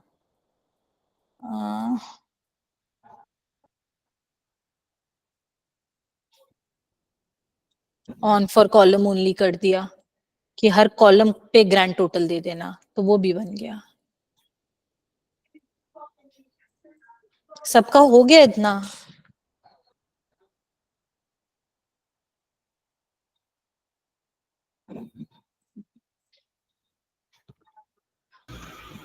Yes, ma'am. Ma'am, like, why is this use function? Like to get the summary? Pivot pivot बहुत ज्यादा काम का चीज है, बहुत बहुत बहुत ज्यादा काम का चीज है। क्योंकि इस टाइप का रिपोर्ट जनरेशन तुम किसी भी डिपार्टमेंट में हो, कोई भी लाइन में हो, पिविट यूज होता ही होता है। अभी मैं तुमको इतना सा पूछूंगी तो यहाँ बैठ के तुमको समिफ इतना फ्रीज करना पड़ रहा है। कितना कितना फ्रीज किया था अपन ने समिफ्स में, फिर काउंट किया था, नहीं किया था, बहुत मेहनत है। अब सोचो ये जो एंट्री है, इसके नीचे किसी ने 1000 एंट्री और दे दी तुमको, ठीक है, तो तुमको सब फॉर्मूला बैठ के वापस लिखना पड़ेगा। राइट और नो, रॉन्ग, है ना। अब पिविट में क्या होगा, तुमने पिविट में एकदम एक डैशबोर्ड बना दिया। कोई कितनी चीज पूछ ले तुमसे, अगर नया डेटा आ गया तो हम क्या करेंगे, pivot table, analyse, change data source. अभी इतना सेलेक्टेड था और सेलेक्ट कर देंगे जितना भी है, और फिर उसको एंटर मारेंगे तो उसका डेटा बैंक रिवाइज हो गया फिर से। फिर रिफ्रेश करेंगे यहाँ आके पिविट को, तो ये जो भी नया डेटा है उससे अपने आप अपडेट हो गया। कितना टाइम बचा हमारा। हमको उस दिन समिफ वाला शीट करने में 20 मिनट्स लग रहा था, एक। और इससे कितना टाइप का रिपोर्ट चाहिए। अब उसमें अगर मैंने तुमको समिफ में सिर्फ 2 दिया था, अकाउंट, इंटर्न, एसोसिएट, अब इसमें 2 कैटेगरी और होती तो लिखते रहते अपने बैठ के 4 समिफ्स। समिफ में अपन को यही करना पड़ रहा था ना, कि पहले तो सम रेंज बताओ, फिर क्राइटेरिया 1 क्या है, फिर वो क्या होना चाहिए, क्राइटेरिया रेंज 2 क्या है, फिर क्राइटेरिया क्या होनी चाहिए। ये तो 2 थी तो फिर भी लिख लिया, इतना मुश्किल नहीं हुआ। लेकिन थिंक ऑफ इट कि अगर 10 क्राइटेरिया होंगे, और होंगे जब काम करोगे तब होंगे, कि नॉर्थ जोन का इस डिविजनल ऑफिस के इस पर्सन ने कितना सेल किया, तो समिफ ही लिखते रह जाएंगे हम। तो पिविट बहुत काम का चीज है। मैम बेसिकली रॉ डेटा को अरेंज करने के लिए, लेकिन मैम मतलब ये एवरेज और ये सब तो निकालना ही पड़ेगा पहले। निकला ना एवरेज, ये मतलब दूसरे शीट में निकला था, इसीलिए मतलब हम लोग यहाँ पे कर पाए। नहीं इस वाले शीट में अपना डेटा बैंक तो मैंने ये यूज किया ना भाई, डेटा को, इसमें कहाँ एवरेज है। ओ तुम ये स्टेप फॉलो नहीं किया है फिर। वापस बनाती हूँ, डिपार्टमेंट वाइज सिर्फ एवरेज दिखा रही हूँ अभी। डिपार्टमेंट, मेरे पास टोटल मंथली पे आउट जो है वो लिया, तो उसका सम आया बाय डिफॉल्ट। मेरे को एवरेज चाहिए, तो मैंने इस एरो पे क्लिक किया था, वैल्यू फील्ड, एवरेज। मैम वो मैंने कर लिया है, मैं वो नहीं कह रहा हूँ। हाँ, मैं कह रहा हूँ कि मैम मतलब वो सम वम सब बना के रखा हुआ है, इसीलिए मतलब यहाँ हम लोग कर पा रहे हैं। क्यों कर पा रहे हैं समवम आप, यहाँ पे तो सिर्फ यही थे, 2 कॉलम थे। रिपोर्ट जनरेशन इस पे करनी है तो ये तो करना ही होगा। मुझको समझ में नहीं ये ठीक है, मे बी अभी it's too early for you to understand the importance of it. थोड़ा बहुत भी काम करने लग जाओगे ना, समझ जाओगे पिवट टेबल क्या कर सकता है। उस दिन मैंने क्या बोला था कि रिमूव डुप्लीकेट्स करना पड़ेगा। जब मेरे को डिपार्टमेंट पोजीशन वाला बनाना है, डिपार्टमेंट पोजीशन वाइज, तो पहले इसको कॉपी किया था हमने, नई जगह जाके पेस्ट किया था, फिर डेटा में किया था रिमूव डुप्लीकेट्स, यस मैम, है ना। Yes ma'am. फिर मेरे को ये टेबल में अब सबका फॉर्मेट बदलना पड़ेगा, इधर मुझे टोटल मंथली पे आउट लिखना पड़ेगा, फिर मेरे को इधर सम इफ करना पड़ेगा। और यहाँ पे मैंने क्या किया, मैंने डेटा सेलेक्ट किया, ये आ गया तो बस ये डाला डिपार्टमेंट, ये monthly pay out some, average चाहिए, ठीक है एवरेज दे देते हैं। बहुत प्ले अराउंड कर सकते हो, बहुत प्ले अराउंड कर सकते हो। इसका फॉर्मूला एक एक का, ये तो चलो सम है तो फिर भी सम इफ मैं बोल रही हूँ, अब 2 मिनट में लिख दोगे। मल्टीपल सम इफ्स आएंगे, जैसे मैंने एग्जांपल दिया कंट्री, रीजन, जोन, फिर उसमें कोई एजेंट, मतलब एजेंट है या ब्रोकर है, एजेंट है, कौन सा एजेंट आईडी है, तो सम इफ्स लिखते ही रह जाएंगे हम लोग। और फिर उसको चेक करना भी तो एक होगा ना कि ठीक डला है या नहीं डला है। तो बस डेटा डला हुआ है, ये रिपोर्ट तो सही आती है। Okay ma'am. So मतलब like all the things are done by the Excel. Yes, इसका एवरेज बन जाएगा। अब मेरे को चाहिए ये टोटल मंथली पे आउट ऐसे, अकाउंट्स एसोसिएट इंटर्न वाइज। मेरे को कितना इसके लिए वी लुकअप समिफ लगाना पड़ता, कुछ भी नहीं लगाना पड़ा। मतलब इट्स अ विजर्ड। पहले कोशिश करना कोई भी टास्क हो तो क्या ये चीज पिवट से हो सकती है क्या, नहीं हो सकती है तो फिर हम देखेंगे क्या करना है। लेकिन अगर कोई भी टाइप का समरी जनरेशन है टास्क तो ट्राई पिवट, रिपोर्ट जनरेशन है पिवट। यही सब चीज हम लोग उस दिन सीखे थे, तो हम लोग का आधा क्लास गया था सम, समिफ, काउंट, काउंटिफ्स, ये सब करने में। वो मिनट में हो गया काम, क्लिक्स पे हो गया काम, लिखना भी नहीं पड़ा, कुछ टाइप भी नहीं करना पड़ा। और ठीक है वो अलग, कोई फ्रीज का चक्कर नहीं है, कुछ नहीं है। कि अगर हमें डेटा गिवन है और ऐसे कैसे, क्या? नहीं कृष्णा, समझ नहीं आया question. Means ma'am I am saying that कि अगर हमें डेटा इज गिवन, ठीक है, तो we can do it in our way by pivot tables की कुछ भी करना। यस, हाँ तो ठीक है। अब लेट्स से अपना जो ये एग्जाम्पल था पूरा डेटा परफेक्ट था, बस मेरे को रॉ डेटा में मैंने एक ये ऐड किया column for total monthly pay out, है ना। ये तो मुझे एक्स्ट्रा करना पड़ा था। ये करने के बाद अगर सारा काम खुद से हो जाता है तो do you mind adding that one column? उस दिन तो हमने इस कॉलम को ऐड करने को काम भी नहीं समझा था। हम लोग का टास्क तो राइट में जब हमने वो मल्टीपल वेज में समरी टेबल्स बनाई थी तब था। ये तो कोई टास्क भी नहीं है। अगर इतना सा करने से चीजें अपने आप होने लगती है तो nobody will mind doing this. Got it? Yes ma'am. Okay. So this is pivot tables for you.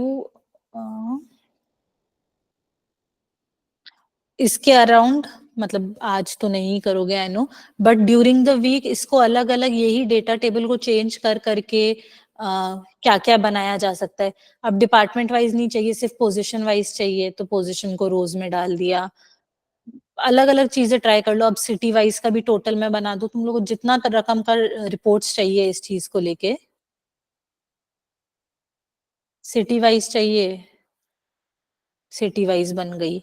City wise and department wise चाहिए, पहले डिपार्टमेंट फिर सिटी, तो ऐसे डिपार्टमेंट बाद में और सिटी पहले, तो उसको ड्रैग करके ऊपर ले गए। तो ऑर्डर यही वाला रहता है, पहले होम टाउन है फिर डिपार्टमेंट है, तो टेबल में भी पहले होम टाउन और फिर डिपार्टमेंट आ जाता है।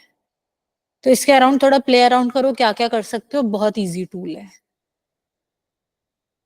ओके किसी को कुछ और डाउट्स है पिवट? हाँ, one thing that I was mentioning कि पिवट में मेक श्योर कि पूरे डेटा में हेडिंग्स हो। अगर हेडिंग नहीं होगा तो वो रेंज ही नहीं पकड़ेगा। मतलब मैंने अगर ये डेटा में हेडिंग उड़ा दिया ये कॉन्टैक्ट नंबर का, तो अभी तुरंत से तो नहीं होगा क्योंकि एक्सेल ने रीड नहीं किया डेटा। मैं रिफ्रेश अगर करूंगी तो आ जाएगा the pivot table field name is not valid.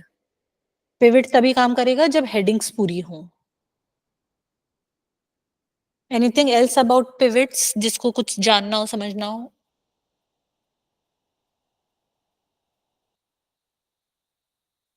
I am assuming not. Ma'am pivots में मतलब हमें जो रेंज सिलेक्ट किए उसका ही होगा, अगर हमें हाँ दूसरा कोई कॉलम इंसर्ट करना है ऐसे। अच्छा ठीक है, ये भी मैंने जैसे बताया था ना कि डेटा नीचे और आ गया। लेट्स से इसको हम सबको एक स्कोर देते हैं।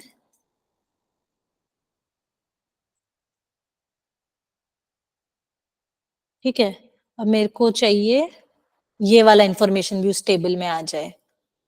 तो मैंने बोला pivot table analysis, change data source, और वापस ये कॉलम ऐड कर लिया।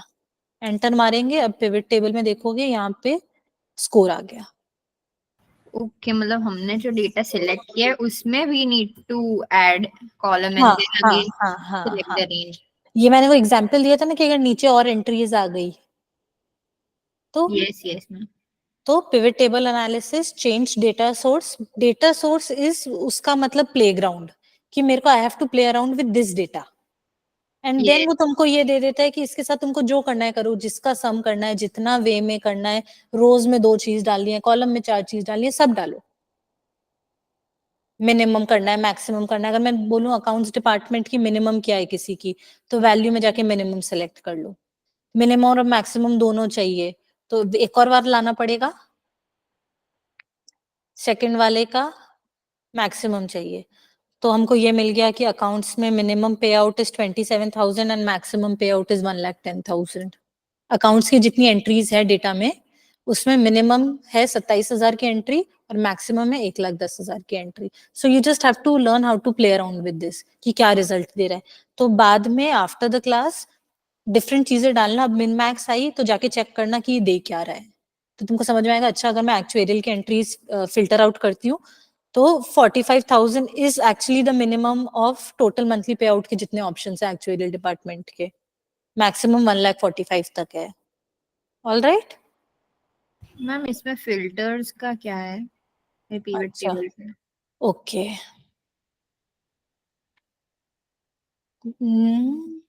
पोजीशन को डालते हैं अभी फिल्टर में, ठीक है।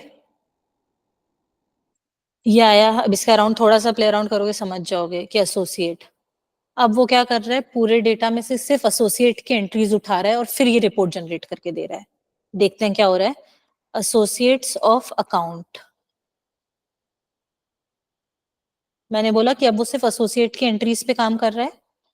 अकाउंट्स की ये 3 एंट्री है, कलेक्ट किया। मिनिमम कितना है 88,500, मैक्सिमम है 95,000। पिवट भी वही दे रहा है। फिल्टर कर दिया कि सिर्फ एसोसिएट पे काम करो। यस। मल्टीपल करना है तो सिलेक्ट मल्टीपल, की सिर्फ एसोसिएट और मैनेजर पे काम करो, इंटर्न लोग को मत देखो।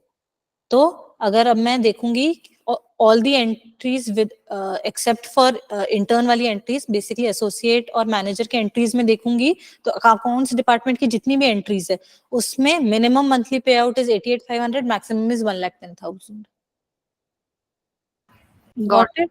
ये मल्टीपल फिल्टर्स भी डाल सकते हो कि अब ये भी नहीं चाहिए हमको, चाहिए इसके साथ होम टाउन, अब मेरे को कैलकाटा वाले लोग ही देखने हैं बस, तो इसमें होम टाउन में फिर मैं सेलेक्ट कर लिया कैलकाटा ओनली। ठीक है, इस बार लेकिन लोग मेरे को इंटर्न भी चलेंगे, तो सारे लोगों में ये और ये है। इंटर्न अपने उसमें एचआर और उसमें थे नहीं, मतलब कोलकाता सिर्फ एक्चुअरियल और आईटी डिपार्टमेंट में लोग हैं, तो उस पे रिपोर्ट रिवाइज होते होते आ रही है। ये हम सम इफ से नहीं कर पाते। बेसिकली चीजें डालोगे यहाँ वहां, अपने आप समझ में आ जाएगा कि क्या चल रहा है। कोई 1 घंटे 3 घंटे की क्लास तुमको पिवट बनाना नहीं सिखा सकती है। ये जो जितना मैंने इंट्रोड्यूस कर दिया इतना काफी है तुम्हारे लिए to play around and to figure out की क्या हो रहा है। और इतना तो समझ में आ ही रहा है कि हर position, all position, home town Calcutta वाली एंट्रीज पे वर्क करना है, और एक्चुएरियल का मिनिमम और मैक्सिमम दे रहा है, आईटी का मिनिमम मैक्सिमम दे रहा है। Got it. थम्स अप, ताकि हम नेक्स्ट शीट पे चले, बहुत सारा बाकी है।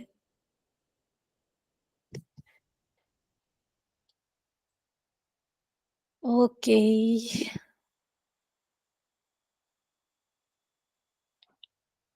पिवट्स हो गया। अब text to column, index offset, अब 15-20 मिनट्स मैक्स हो जाएगा। फिर उस दिन हम लोग ने एक चीज डिस्कस करी थी, मैंने बोला था कि ये अभी के लिए छोड़ देते हैं, बाद में करेंगे टेक्स्ट टू कॉलम वाला चीज, अभी हम उसको कवर कर रहे हैं।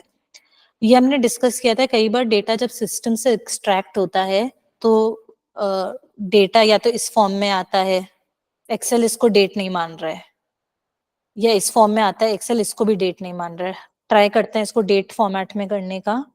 मोड नंबर, डेट, ये डेट अच्छी लगती है देखने में, ओके। तो दोनों ही कन्वर्ट नहीं हुए। आइडियली अगर मैं एक नंबर लिखूं 45505 और उसके साथ मैं ये करूं कि नंबर फॉर्मेट, डेट, डेट, ये हो जाना चाहिए, ये हो गया, ये नहीं हुआ। क्यों नहीं हुआ? क्योंकि अगर यहाँ पे ग्रीन बॉक्स भी है और वो भी बोल रहा है कि number is stored as text, तो 45505 एज अ नंबर एक्सेल को डेट में कन्वर्ट करना आता है, बट जब वो एज अ टेक्स्ट स्टोर्ड है तो उसको डेट में कन्वर्ट करना नहीं आता है। तो हमको पहले इस टेक्स्ट को नंबर में कन्वर्ट करना है। अगेन इस टेक्स्ट को, अभी ये टेक्स्ट फॉर्मेट में, दैट इज उसका प्रॉब्लम। तो हम क्या करेंगे, highlight data text to column, next next column data format currently is general, finish. तो वो उसको बना दिया उसने। अच्छा एक चीज और करती हूँ मैं, इसको पहले डेट नहीं करते, इसको नो स्पेसिफिक फॉर्मेट में रखते हैं। अब टेक्स्ट टू कॉलम करती हूँ, data text to column, next next, general format में अभी है, फिनिश, तो नंबर बन गया। अब इस पे मैं वो डेट वाला फॉर्मेट लगाऊंगी तो काम हो जाएगा।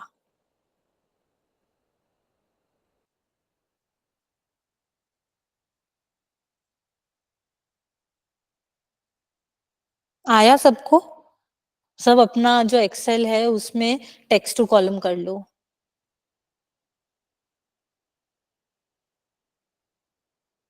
फटाफट थम्स अप शो करो ताकि आगे बढ़े।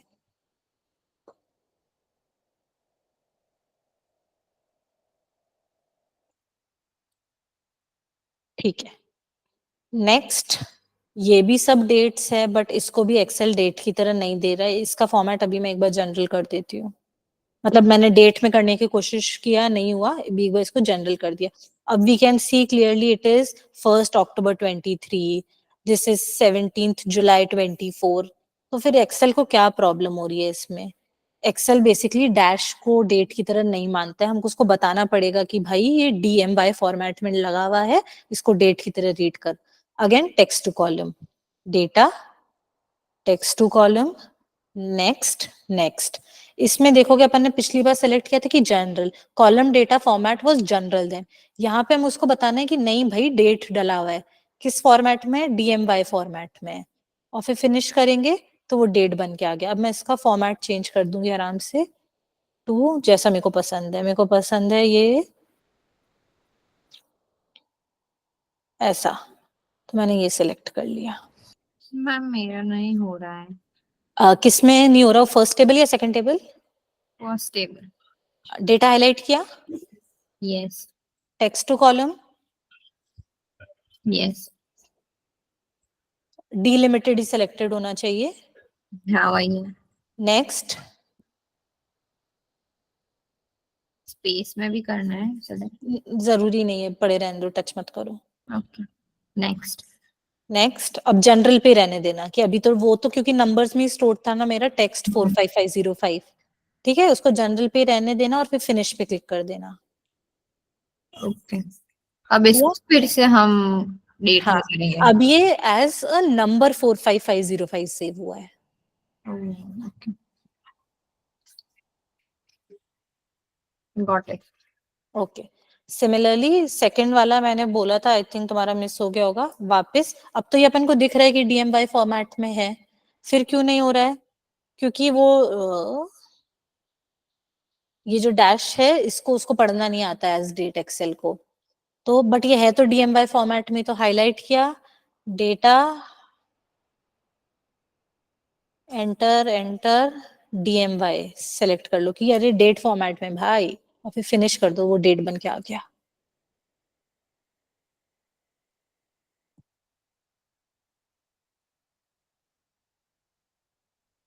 Done ma'am. All right, we can move on to the next sheet. किसी को प्रॉब्लम है तो कमेंट्स में तुरंत नो लिख दो वरना हम आगे बढ़ते हैं, बहुत देर हो गया already. Okay, index offset again थोड़ा टिपिकल फॉर्मूलाज है।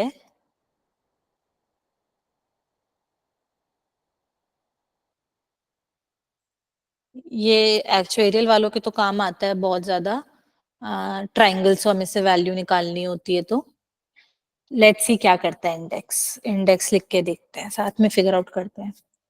वो बोल रहे हैं कि एरे बताओ, ले एक एरे ले ले। फिर रो नंबर बताओ, तो एक बार कुछ भी डाल के देखते हैं। 2 कॉमा कॉलम नंबर बताओ 2, क्या आया 102587, ये देखोगे तुम लोग ये वाला वैल्यू है। तो उसने क्या किया, जो हमने उसको एरे दिया उसमें सेकंड रो में गया, उसकी सेकंड कॉलम में गया, और वो जो रिजल्ट है वो हमको दे दिया। अब ये इन इटसेल्फ अभी लग रहा होगा स्टूपिड, लेकिन जब हम इसको सम या VLOOKUP और के साथ जब करेंगे साथ में, तब ये बहुत काम का होगा। So for now you need to understand what index will do. I will repeat myself one more time. Index array मांग रहा है, बता दो। फिर row number, let's try 5,4 this time. Row is 5, column is 4, enter. Result आया 99215। 99215। तो count करते हैं साथ में। First, second, third, fourth, fifth row, fourth column.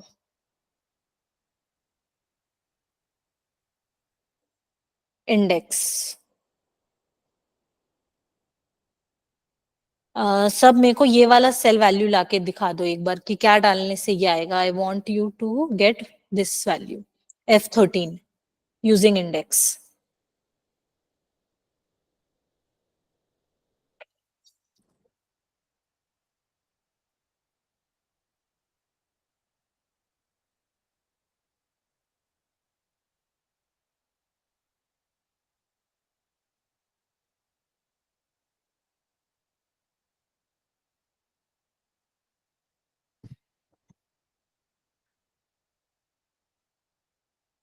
सब लिख रहे हो ना formula to get cell F13 using index, और फॉर्मूला चैट में पेस्ट कर दो, मैं चेक कर लूंगी।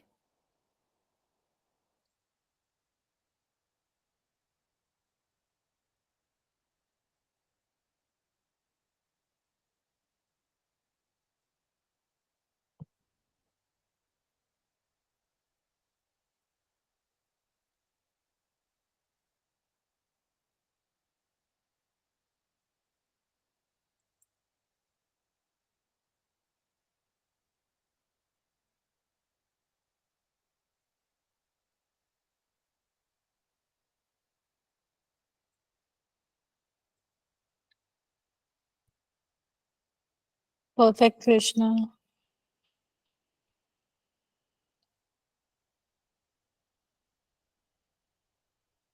ठीक है, B7 से स्टार्ट करोगे तो 7th row and 5th column.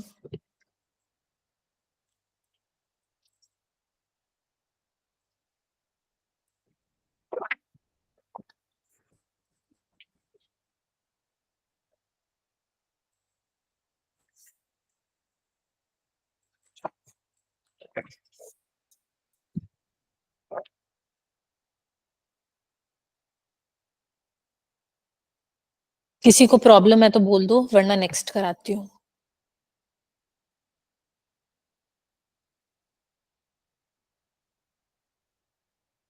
ठीक है, नेक्स्ट करते हैं। नेक्स्ट है ऑफसेट। इंडेक्स ने अपन को रिजल्ट में एक सेल दिया था कि 5 जाना है नीचे, 4 जाना है राइट में, ये रहा सेल वैल्यू। ऑफसेट क्या करता है, सम करने में हेल्प करता है। अब लेट्स डू ऑफसेट। एकदम हिंदी में बोलूंगी, धीरे धीरे ढंग से फॉलो करना। यहां से शुरू कर रहे हैं ऑफसेट। एक सेल दिया है मैंने ऑफसेट को। अब पहला बोलना होता है कि कितने स्टेप्स नीचे आना है, मतलब स्टार्टिंग में। Basically the result of offset is an array.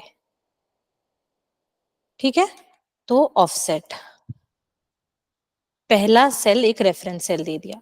Okay, task in hand is to find the sum of this. इतना सम लाना है, मेरे को लाना है 1721327 का रिजल्ट एक बार में यूजिंग ऑफसेट। ऑफसेट हमारा फर्स्ट रेफरेंस यहां पर है। अब कितना नीचे आना है, 2, तो 2। 2 नीचे जब मैंने उसको एक्सेल को बोला तो एक्सेल यहां तक पहुंच गया, इस सेल तक। अब कितना राइट जाना है, राइट नहीं भेजना है, तो 0। अब हमने उसको एक स्टार्टिंग पोजीशन ऑफ द अरे बता दिया है।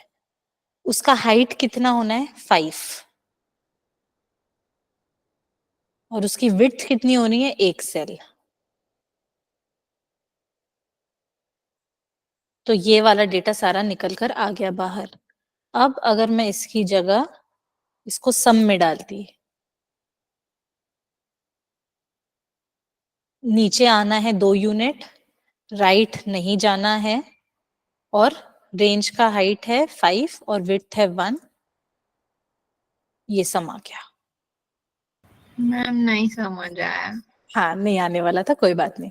ऑफसेट, जो सेल बताया, अब उस थिंक ऑफ इट कि एक आदमी खड़ा हुआ है ये सेल C7 पर। अब वो पूछ रहा है मैं कितनी सीढ़ी नीचे आऊं, तो हम उसको बोलेंगे 2 सीढ़ी नीचे आ। ठीक है। अब वो पूछ रहा है कितनी सीढ़ी राइट में जाऊं, भाई राइट में नहीं जाना है, तू वहीं है वहीं रहे, तो 0। पहले वो पूछता है कितनी नीचे आऊं, फिर पूछता है कितनी राइट जाऊं, तो नीचे 2 आ जा, राइट मत जा। अब वो यहाँ पे पहुंच गया 506 पे। अब हम उससे बोल रहे हैं, अब वो पूछ रहे हैं कि अब यहाँ से कितने सेल लूं मैं, तो हम उसको बोल रहे हैं हाइट है 5 सेल की, क्योंकि अपना 506 1 2 3 4 5 5 की तू हाइट ले ले। और विड्थ कितना लूं, विड्थ एक ही है, यही है, सिर्फ एक सेल का ही विड्थ है, 5 सेल्स का हाइट है और 1 का विड्थ है, तो 1। विड्थ मतलब उसके बाद का लेना है, एज इन। हाँ ठीक है, एक सेकंड, अभी जैसे देखना ये कितना आ गया, ये सारा आ गया। अब मैं इसको चेंज करती हूँ फॉर्मूला को, एक सेकंड।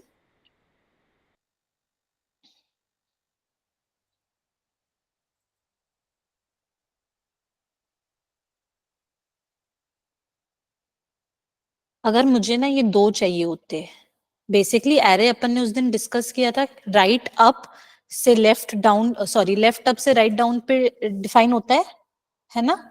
मतलब अगर मैं ये एरे सेलेक्ट कर रही हूँ तो मैं बोल रही हूँ yes ma'am. C9 times, sorry C9 से लेके D13 तक।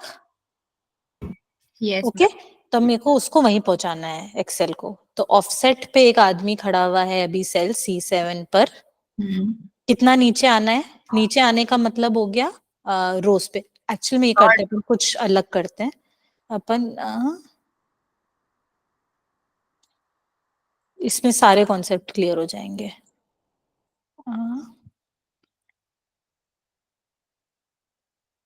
ठीक है, अभी एक आदमी खड़ा हुआ है इस सेल पे, अब उसको कितना नीचे आना पड़ेगा,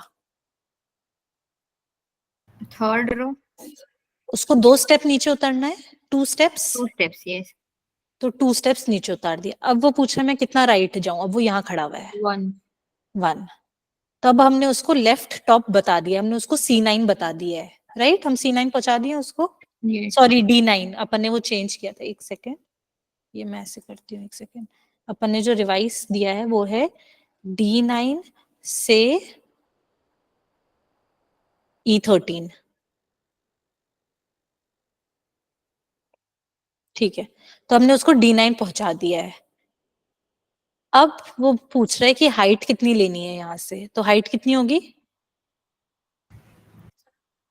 6। 6 है या 5 है, 5, यस। 5। और वो पूछ रहा है 5 तो हाइट ले ली, विड्थ कितनी लूं, 1 2 है ना। 2 2, हाँ। 2013 भी चाहिए, 14 भी चाहिए, तो 2। तो सिर्फ वो डेटा अपन ने एक्सट्रैक्ट कर लिया।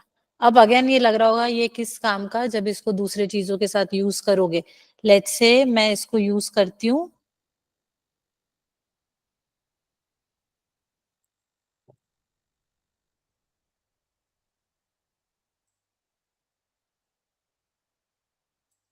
तो मुझे सिर्फ इसका सम निकल कर आ जाएगा। आया। Ma'am, so like the reference, how we will know the reference? अब ये देखो जैसे अलग अलग चीज में होता है। अब एक्चुअली वाले स्टूडेंट्स होंगे तो उनको पता है कि हम लोग एक वो लिंक रेशियो निकालते हैं, which is this divided by sum of this. ठीक है, फिर पास वाले का भी लिंक रेशियो निकालना होता है, तब क्या होता है, ये वापस फिर एक ऊपर करना होता है। तो ये मैं बार बार नहीं लिखूंगी, मैं अपना फॉर्मूला 1 2 3 4 के टर्म्स में लिख दूंगी, वो अपने आप। मैं उसको पहले बोलूंगी यहाँ से 9 नीचे आना है, 9 का बनाना है, 0 नीचे आना, 0 राइट जाना, तेरी हाइट 9 है, विड्थ 1 है, उसका सम दे देना, उसको डिवाइड कर देना, यहाँ से भी 9 0 नीचे आना, 0 राइट जाना, हाइट तेरी 9 है, विड्थ तेरा 1 है। तो फिर वो मेरे को बार बार, जैसे ये देख रहे हो, ये मेरे को बार बार ये ऊपर करना पड़ रहा है।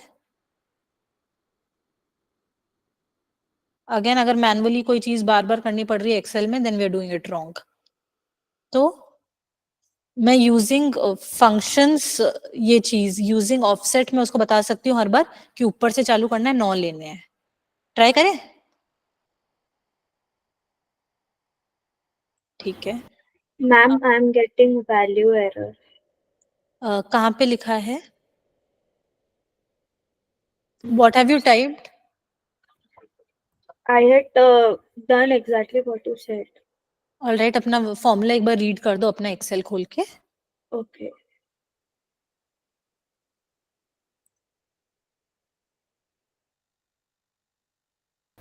Hello.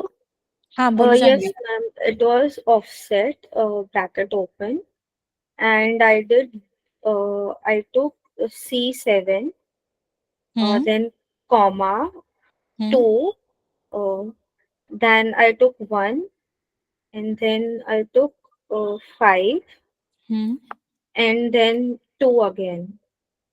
कॉमा 2। Yeah, comma 2. फिर तो एग्जैक्टली वर्क करना चाहिए। एक बार देखो क्या गड़बड़ हो रहा है। स्क्रीन पे वापस लिखा मैंने, फॉर्मूला आ रहा है। It is the same actually. Equal But two of. 13 extra अच्छा, है. राइट में कुछ एक्स्ट्रा डेटा रखा हुआ है क्या? मतलब वो जो एरिया जहाँ पे तुम ये फॉर्मूला लिख रही हो वो एकदम क्लियर है या उसके आसपास कुछ है लिखा हुआ?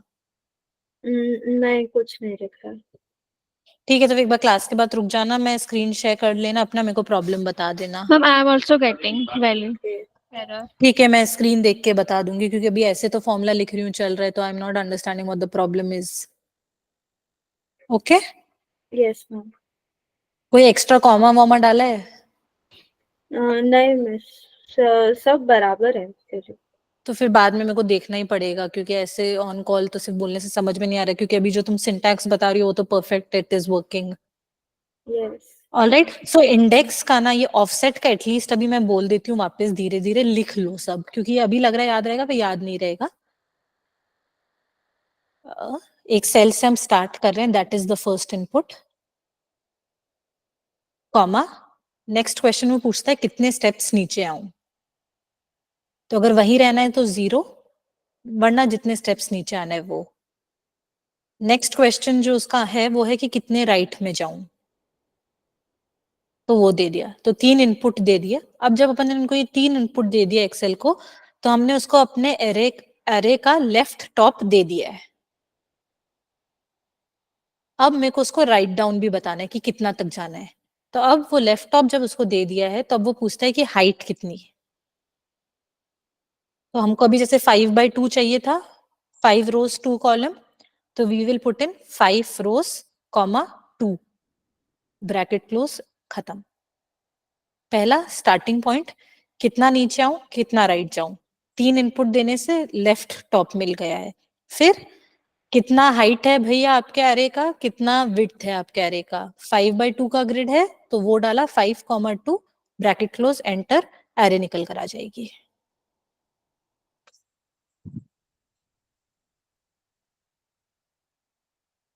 कोई डाउट किसी को? हम बेसिकली हम लोग ये बोल सकते हैं कि इंडेक्स टेबल में से एक वैल्यू निकाल रहा है और हाँ ऑफसेट का हाँ एक और हाँ, वैल्यू निकाल। Simple simple. ऑल्दो अभी मैं तो टोकूंगी नहीं, मैं हाँ बोलूंगी, लेकिन यूज करोगे तब रियलाइज करोगे कि कितना कुछ किया जा सकता है एक ही फंक्शन से। बट अभी यही मान के चलो कि इंडेक्स से एक निकल के आ रहा है, ऑफसेट से एरे निकल के आ रहा है। इंडेक्स में मैच घुसा सकते हैं, ये कर सकते हैं, वो कर सकते हैं, बहुत, मतलब हम बैठे ही रह जाएंगे यहाँ पे। बट मैंने जिस तरीके से पढ़ाया है, सारा टास्क जो ये लोग कर सकते हैं, तो अगर इंडेक्स कुछ और कर सकता है, लेकिन वो मैंने ऑफसेट पढ़ा दिया, तो अभी के लिए मैंने स्किप कर दिया, क्योंकि तुमको समझ में आ गया वो चीज खुद से कैसे करना है। फिर यूज करते करते ही वो मास्टरी आएगा। Okay Sunny? Yes ma'am. Okay, हम लास्ट शीट पर हैं अब। एनपीवी, आईआरआर, पीवी, सब कॉलेज वाले हो ना, मतलब एनपीवी प्रेजेंट वैल्यू का कॉन्सेप्ट समझ में आता है?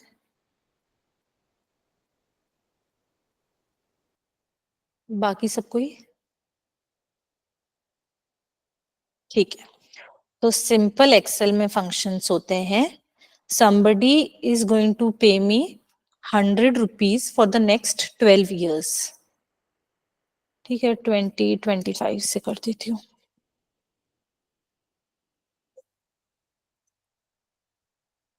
For the next 25 years, and मुझे 10% का रिटर्न बनाना है। तो आज की डेट पे इसका प्रेजेंट वैल्यू क्या होता है? तो लंबा रूट क्या होता है? थोड़ी सी थ्योरी भी पढ़ा दे रही हूँ यहाँ पे मैं। 100 divided by 1 plus 10%, so that's 1.1 divide to the power 1। 100 रुपए at the end of year 1 का आज की डेट पे वैल्यू है 90 रुपए। 100 रुपए at the end of year 2 का आज की डेट पे वैल्यू है 82 रुपीज।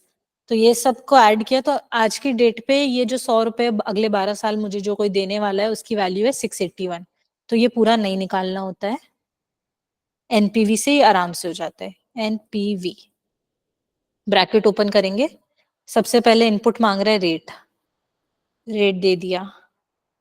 फिर सारे कैश फ्लोज मांग रहा है, वैल्यू 1, वैल्यू 2, वैल्यू 3, वैल्यू दे दी, ब्रैकेट क्लोज किया, एंटर किया, वो 681 आ गया जो हमने मैनुअली निकाला था उतना करके। अब मैं रेट बदलती जाऊंगी, अगर 8% डाला तो 8% रिटर्न चाहिए तो 754 है आज की डेट में वैल्यू। 12% डाला तो 619 है। I'll write down the syntax one more time. NPV, सबसे पहली चीज उसने पूछी रेट, तो रेट, फिर सारी वैल्यूज, ब्रैकेट क्लोज कर दिया तो 619 रुपए आ गया। इसमें एक चीज का ध्यान रखना, ये यहाँ से फंक्शन से दिखेगा, वैल्यूज पे आओगे, a series of future payments. Okay, ये वाला पार्ट दिख रहा है ना तुम लोग को? Equally spaced in time and occurring at the end of each period. तो लेट से अगर फोर्थ पीरियड के एंड पे कुछ नहीं मिलने वाला है, उसका ऐसा ही कुछ क्लॉज है कि 3 साल दूंगा, फिर चौथे साल नहीं दूंगा, 5वें साल दूंगा। तो ऐसा नहीं है कि हम यहाँ की एंट्री डिलीट कर देंगे, हम ये नहीं करेंगे, हम इसको 0 कर देंगे। Basically, value 1 will be at the end of term 1. Value 2 has to be at the end of term 2. Value 3 has to be at the end of term 3. And similarly, अगर at the end of term 4 कुछ नहीं मिलने वाला तो उसको 0 रखना। ऐसे नहीं करना कि 1, 2, 3 फिर 5 भी डाल दिया, 4 पे तो कुछ होना नहीं है तो बनाते ही नहीं है। ओके? Yes ma'am. सो जो इस रेट का टर्म है बेसिकली 12% पर एनम है, तो यहाँ पे भी सब कुछ at 1 annum, at 2 annum, at 3 annum वो वैसे रीड कर रहे हैं, क्योंकि हमने तो उसको पढ़ाया नहीं ना। जैसे हमने अभी ये फॉर्मूला लिखा था खुद से, तो हमने उसको डिस्काउंटिंग के लिए दिया था ना कि उसको टाइम 1 के लिए डिवाइड करना, टाइम 2 के लिए, 3 के लिए। उतना तो अपन मेहनत नहीं कर रहे हैं। तो एक्सेल इज अज्यूमिंग कि हमने उसको इक्वल डिस्टेंस पे आते हुए पेमेंट, इक्वल टर्म्स पे आते हुए पेमेंट दिया हुआ है। तो ये चीज का ध्यान रखना। सो एनपीवी सबका हो गया, रेट कॉमा इक्वल टर्म्स के वैल्यूज, तो एनपीवी आ गया। Ma'am, if it is like monthly or something else, तो then फिर तुम्हारा रेट भी मंथली हो जाएगा, तुम्हारा पे आउट भी मंथली होगा, जो तुम रेट डालोगे वो भी मंथली होगा।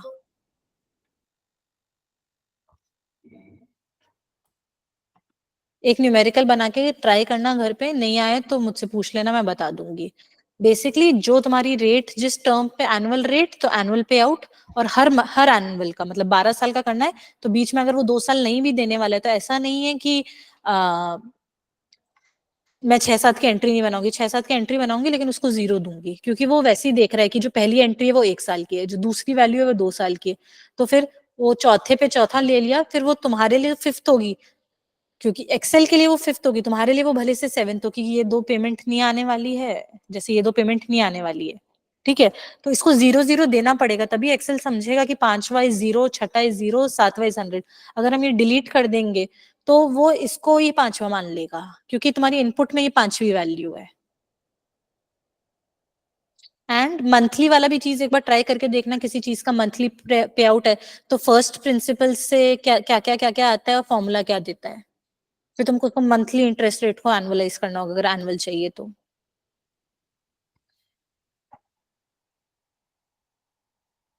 Got it? Yes ma'am, I12 वाला वो वाला। ठीक है, नेक्स्ट है, ये दूसरा है। पहले अपन ने ये निकाला था कि अगर एक्चुअल में रिटर्न्स इतने इतने आने वाले हैं तो 10% पे आज की रेट पे इसकी क्या वैल्यू है। अब ये जो दूसरा फंडा है वो ये है कि शुरुआत में वो मुझसे 800 रुपए मांग रहा है, फिर वो मेरे को 1200 रुपए ऐसे ऐसे करके देगा। ठीक है, तो एक्चुअल में मैंने रिटर्न कितना बनाया, तो इसके लिए होता है IRR, internal rate of return. वो सीधा वैल्यूज पूछता है, वैल्यूज बता दो। परसेंटेज आ गया 6.9%। शुरू 0 से करेंगे।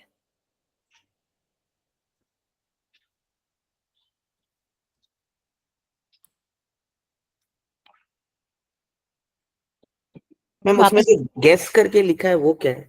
उसको नहीं टच करना है, ट्राई करके देखें, मेरे को जरूरत नहीं पड़ी। गेस 5%, या फिर ऐसे नहीं, ऐसे करके देखते हैं। Is the number that you guess is close to the result of IRR? Basically ये गोल स्टिक टाइप का चीज हो गया कि एक्सेल फिगर आउट कर रहा है तो हम आसपास का एक फिगर डाल देते हैं, हम 7% डाल देते हैं, रिजल्ट कुछ चेंज नहीं होगा। 60 डाल दूं या 50 डाल दूं, रिजल्ट वही है। वो उसको किसके अराउंड में चालू करूं ढूंढना, क्योंकि वो ढूंढ ही रहा है ना अभी ओके मैम। कि 50 से के आसपास से देखना शुरू करना। हुआ सबका, आया समझ में? इसमें first value will be T0।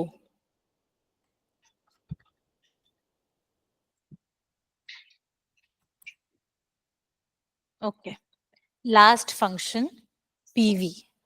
PV भी एनपीवी जैसा ही है, बट एनपीवी करते टाइम हम लोग को पूरा टेबल बनाना पड़ा था कि 100 ऐसे आएंगे। पीवी एक सेल में वो चीज करता है। पीवी सेलेक्ट किया, what is the rate, I want a 10% rate.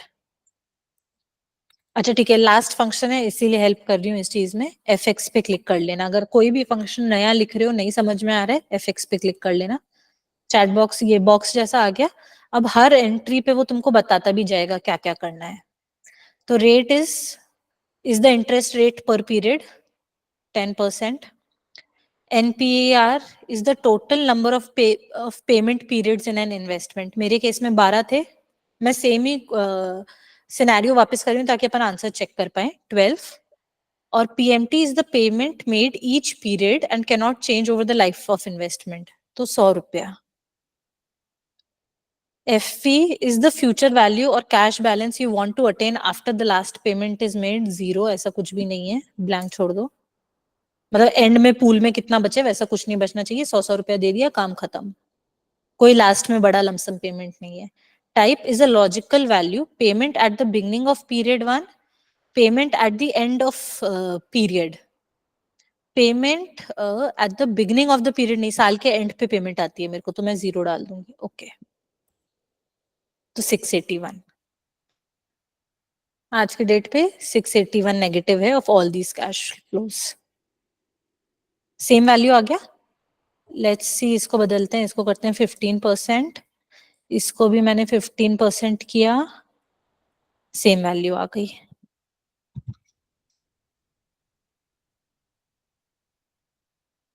अगर मेरे पे आउट 100 रुपए रहने वाले हैं 12 साल तक eight the end of year, तो आज की डेट पे उनकी नेगेटिव वैल्यू है -542। पीवी वो बता रहा है, प्लस माइनस लॉजिकली देख लेना क्या होता है। पीवी पे आउट के टर्म्स में काम कर रहा है कि पे आउट बताया मैंने, तो उसने आज की डेट पे पे आउट बता दिया। और एनपीवी कर रहा है कैश फ्लो देख रहा है, क्योंकि मेरे कैश फ्लोज पॉजिटिव है, अगर इसमें प्लस माइनस कुछ होता तो वो ऑटोमेटिकली उसको टेक अकाउंट कर लेता कि ओवरऑल 371 है। अगर लेट्स से यहाँ पे एक -1000 डाल देती हूँ, 99 और चाहिए इसको नेगेटिव 353। अगर आपका ऐसा कुछ होने वाला है तो आज की डेट पे आप सामने वाले से 353 रुपीज ले। मैम हम्म तो वो अपना एनपीवी में क्या बोला कि अगर एक वैल्यू मिसिंग है तो व्हाट विल इट टेक? अच्छा, अगर एक वैल्यू मिसिंग है, लेट्स से ये मतलब एक मैंने कोई बॉन्ड खरीदा है जिसका ऐसे ऐसे पे आउट होने वाला है, और उस बॉन्ड में 4th ईयर के एंड पे वो मुझे पेमेंट नहीं देने वाले हैं, ठीक है। तो जब मैं अपना ये डेटा टेबल बना रही हूँ एनपीवी को डेटा देने के लिए, तो ऐसा नहीं है कि मैं 4 बनाऊं ही नहीं, मेरे को 4 बना के उसको 0 देना पड़ेगा कि 4th के एंड पे कुछ नहीं है, क्योंकि जब वो अपने से इनपुट ले रहा है वैल्यू 1 वैल्यू 2 वैल्यू 3, तो अगर हमने इसकी एंट्री नहीं बनाई है, मतलब ये अगर मैं हटा दूंगी ना, यहाँ से डिलीट कर दूंगी, तो वो इसको ही 4th मान लेगा। हमको उसको बताना है कि 4th वैल्यू 0 है, eight the end of year 4 the value is 0।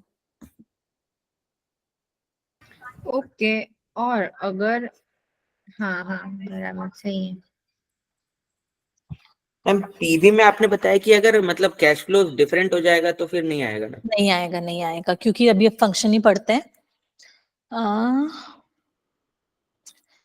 Is the payment made each, क्योंकि ये भाई इसने अपने से कोई मेहनत नहीं करवाई ना टेबल बनाने की, अलग अलग पेमेंट है तो अपन को बताना पड़ेगा ये, फिर वो पूरा टेबल बना के कॉलम सेलेक्ट करके एनपीवी कर लो। पीवी वन सेल सोल्यूशन है, इसके लिए अपन ने कहीं बाहर रेफरेंस नहीं किया। इनपुट देख 15%, 1200, 0, हमें कुछ नहीं बनाया, हमने सीधा बस एक सेल में इससे लिया कि 100 रुपया आएगा विच इज कांस्टेंट। अगर डिफरेंट होता तो हम लोग को लिखना पड़ता कहीं पे, राइट? Yes ma'am. हाँ, मतलब डिफरेंट होता है तो रेफरेंसिंग कर सकते हैं। फिर तो एनपीवी है ही ना उस चीज के लिए। नहीं कर सकते क्योंकि पीएमटी लिखा हुआ is the payment made each period and can not change over the life of the investment. Okay. बाकी सनी हो सकता है कि हो, ट्राई करके देखना, हो सकता है कि हो। मतलब मेरे को अगर काम पड़ा है तो मैंने एनपीवी और पीवी को उस तरीके से यूज किया, क्योंकि एनपीवी भी वन सेल सोल्यूशन है, और तुम बोल रहे कि रेफरेंस देना ही है, तो फिर एनपीवी ने क्या बिगाड़ा है अपना? एनपीवी भी तो सिर्फ परसेंटेज और यही मांग रहा है ना? Yes ma'am. मतलब इतना कोई बहुत कॉम्प्लिकेटेड एनपीवी भी नहीं है कि हम पीवी को देखें और कैसे सिंप्लीफाई कर सकते हैं। बट इस टाइप का कोई भी क्वेश्चन आएगा तो आई विल एनकरेज कि करके देखो, हो सकता है बैठ जाए तुम्हारा। Okay ma'am. क्योंकि एक फंक्शन मैंने एक यूज, दो यूज, तीन यूज बता दिए होंगे, हजारों तरीके से यूज कर सकते हैं हर फंक्शन। मैंने हो सकता है उस चीज को करने का दूसरा इजियर वे ढूंढा हुआ हो, तुम लोग के लिए कुछ और हो, तो ओवर टाइम यूज करोगे तो समझ जाओगे कि इसमें ये कर लेता हूँ तो ये बेटर हो जाएगा। तो मतलब be open to that, okay. जितने फ्लेक्सिबल रहोगे उतने ही बेटर होते जाओगे एक्सेल में। And that is the end of our class. जिसको कोई डाउट है वो रुक सकता है। सॉरी फॉर द डिले, बहुत लंबा स्ट्रेच हो गया। एंड कोई और फीडबैक तो बता देना। Ma'am, I have one doubt. In the goal seek function, uh, okay, which sheet was it Arvind? sheet 4, sheet 4. Okay, So I tried it again with something else, but I didn't get the goal seek value. It was asking me whenever I tried goal seek, it said you should be entering a value or something. The retort was like, all right, I am sure. फिर तुम्हारा problem क्या हो रहा ना, जैसे कि यहाँ पे मैंने सम डाला हुआ है और मैं सम को गोल सीक करने का कोशिश कर रही हूँ, ठीक है। अब यहाँ पे कुछ है ही नहीं, ठीक है, मतलब इसका उससे कोई लेना देना ही नहीं। अभी क्या हुआ, रिलेशन देखना, ये एक अमाउंट है, इसको और इसको आप प्रोडक्ट का एक रिलेशन यहाँ पर आया, ठीक है, फिर इन सब का सम किया तो ये आया। तो ये सेल D4 और D30 रिलेटेड हुए, मतलब मैं D4 बदल रही हूँ तो D30 बदल रहा है ना? हाँ ठीक हाँ है। अब अगर मैं यहाँ पे अभी मैं गोल सीक करूंगी तो हो जाएगा, ये तो सबने देखा। लेकिन अगर मैं ये हटा देती हूँ, या ये लेट से मैं यहाँ पे एक कोशिश करती हूँ फॉल का, ठीक है, और यहाँ पे कुछ है ही नहीं, तो बेसिकली अभी जो मेरा सेल D31 है, क्या वो किसी भी तरीके से वो इनपुट सेल से रिलेटेड है? no, मतलब इनपुट में कुछ भी डाल दूंगी मैं अभी, और no, it don't make it. It No, won't make difference because it is not related, कोई रिलेशन नहीं है अभी इन दोनों का। अब यहाँ पे जैसे सम नहीं है, अभी मैं इसको बोलूंगी data goal seek what if analysis? What if analysis, What if? ये अलग अलग Excel What if? What if? Goal seek set D30 को 19 lakhs का टारगेट मिला था. By changing cell this. ये हो रहा है. हाँ ये इसीलिए हो रहा है क्योंकि वो बोले ठीक है मैं D30 बदल तो दूंगा लेकिन कुछ डालो तो सही उसमें. मैं रिलेट कैसे करूं? Your D4 and D30 should be related. Then only I will change D4 and get a new value of D30. हाँ okay. Got it? Excel is saying D4 और D30 में तुम्हारा कोई रिलेशन ही नहीं है. अगर मैं इसको ऐसे कर दूं, अगर ऐसा नहीं है कि अभी ब्लैंक है, 1+2 यहाँ पे कुछ किया हुआ है मैंने. अब वापस ट्राई करते हैं. What if goal seek D30 बदल लो to let's say 100 by changing. ये क्या होगा अभी? 1 सेकेंड. वो चल रहा है. हाँ. वो पहुंचेगा ही नहीं कभी. वो अभी इटरेशन देख रहा है. उसने अभी डाले इटरेशन. वो होगा ही नहीं, पहुंचेगा ही नहीं कभी. क्यों? क्योंकि उन दोनों में रिलेशन ही नहीं है. कोई रिलेशन होगा तब तो उसको बदलेंगे और ये बदलेगा.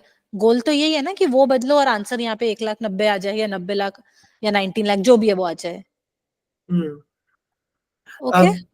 Ma'am, can I share for a second because I tried this. I tried putting a value at that place. I'm still getting a different error. Please try sharing your screen. अगर वो आता है तो मैं देख लेती हूँ. 1 second, ma'am. Thank you Krishna. Thank you ईशू.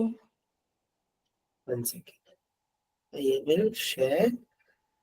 अगर मेरे को आएगा एक्सेप्ट करने का तो मैं कर लूंगी accept. Share. Share. Okay. Share.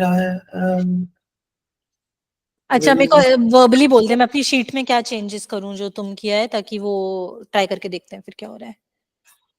I just put equal to the previous one. I just copied the same column as previous one. ये किया equal to C30.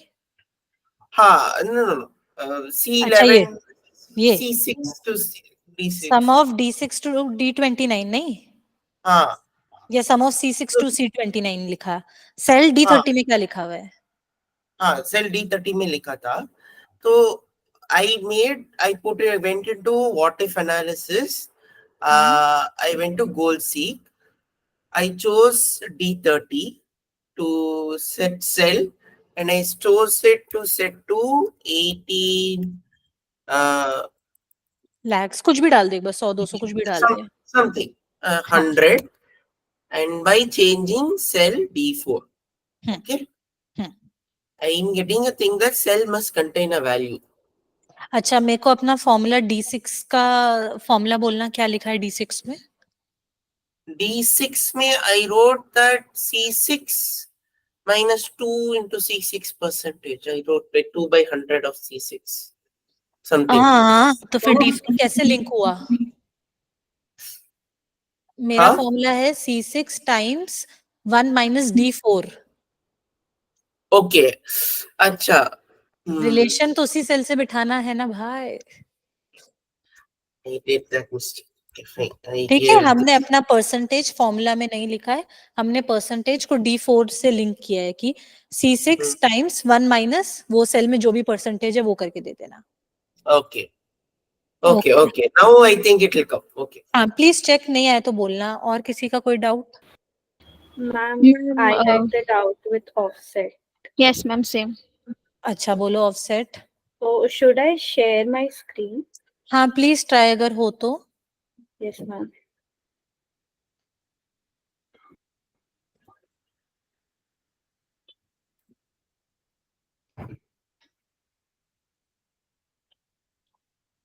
Ma'am, is it visible?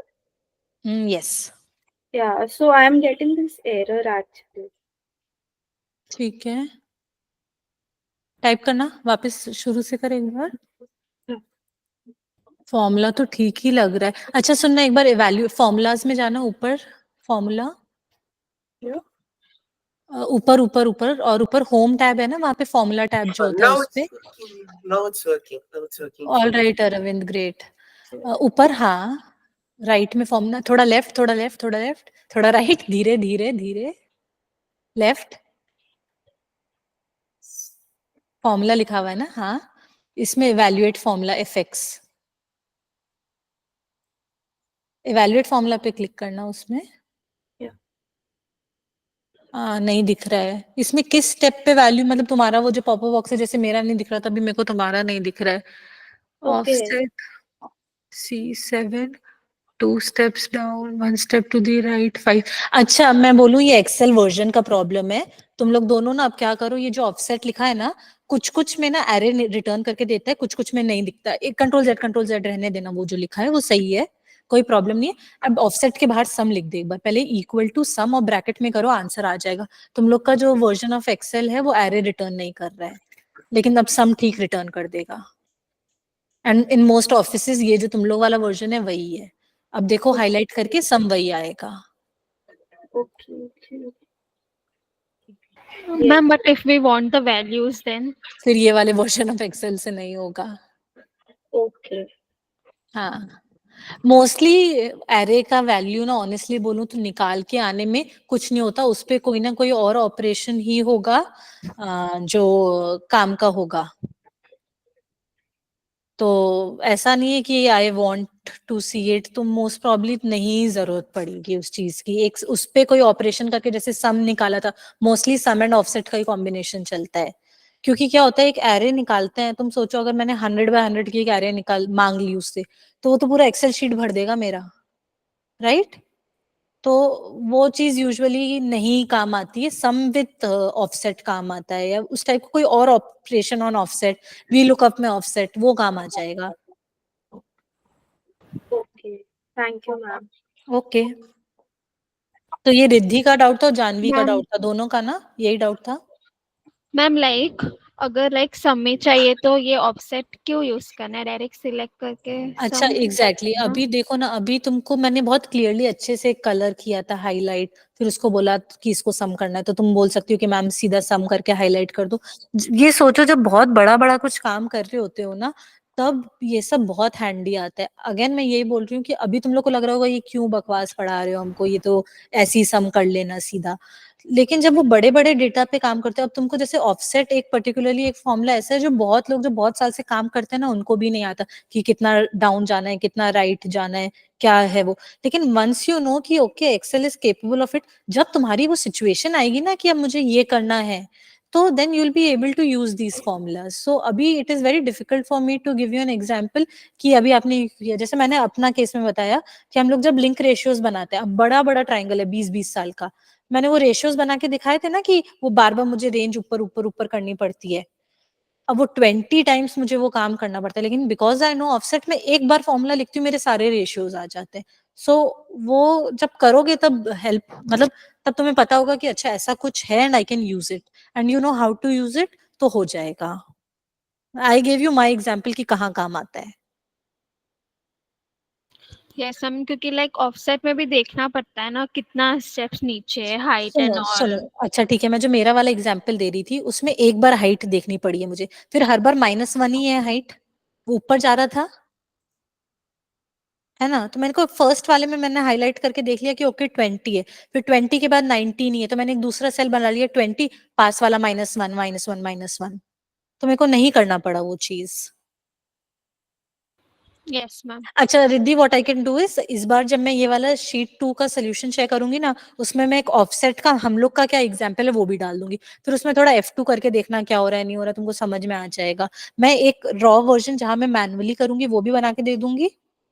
मैं बार बार मुझे वो मतलब जो कॉलम है वो कम कम कम कम कम कम कम ऐसे वाला मैनुअली निकला हुआ भी, और मेरे ऑफसेट के फॉर्मूला से भी। आई कैन टेल यू जो मैनुअली करूंगी उसमें मेरे को बहुत टाइम लगेगा, बहुत इरिटेटिंग होगा, लेकिन ऑफसेट एक फॉर्मूला लिखूंगी काम हो जाएगा।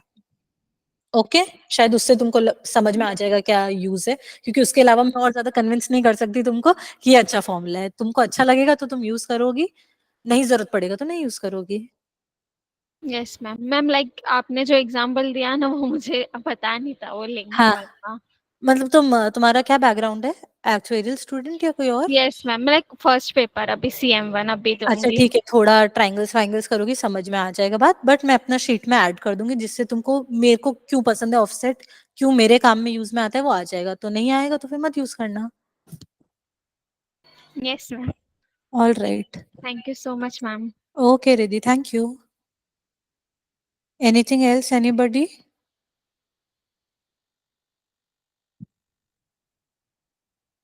All right, then I'll end the meeting now.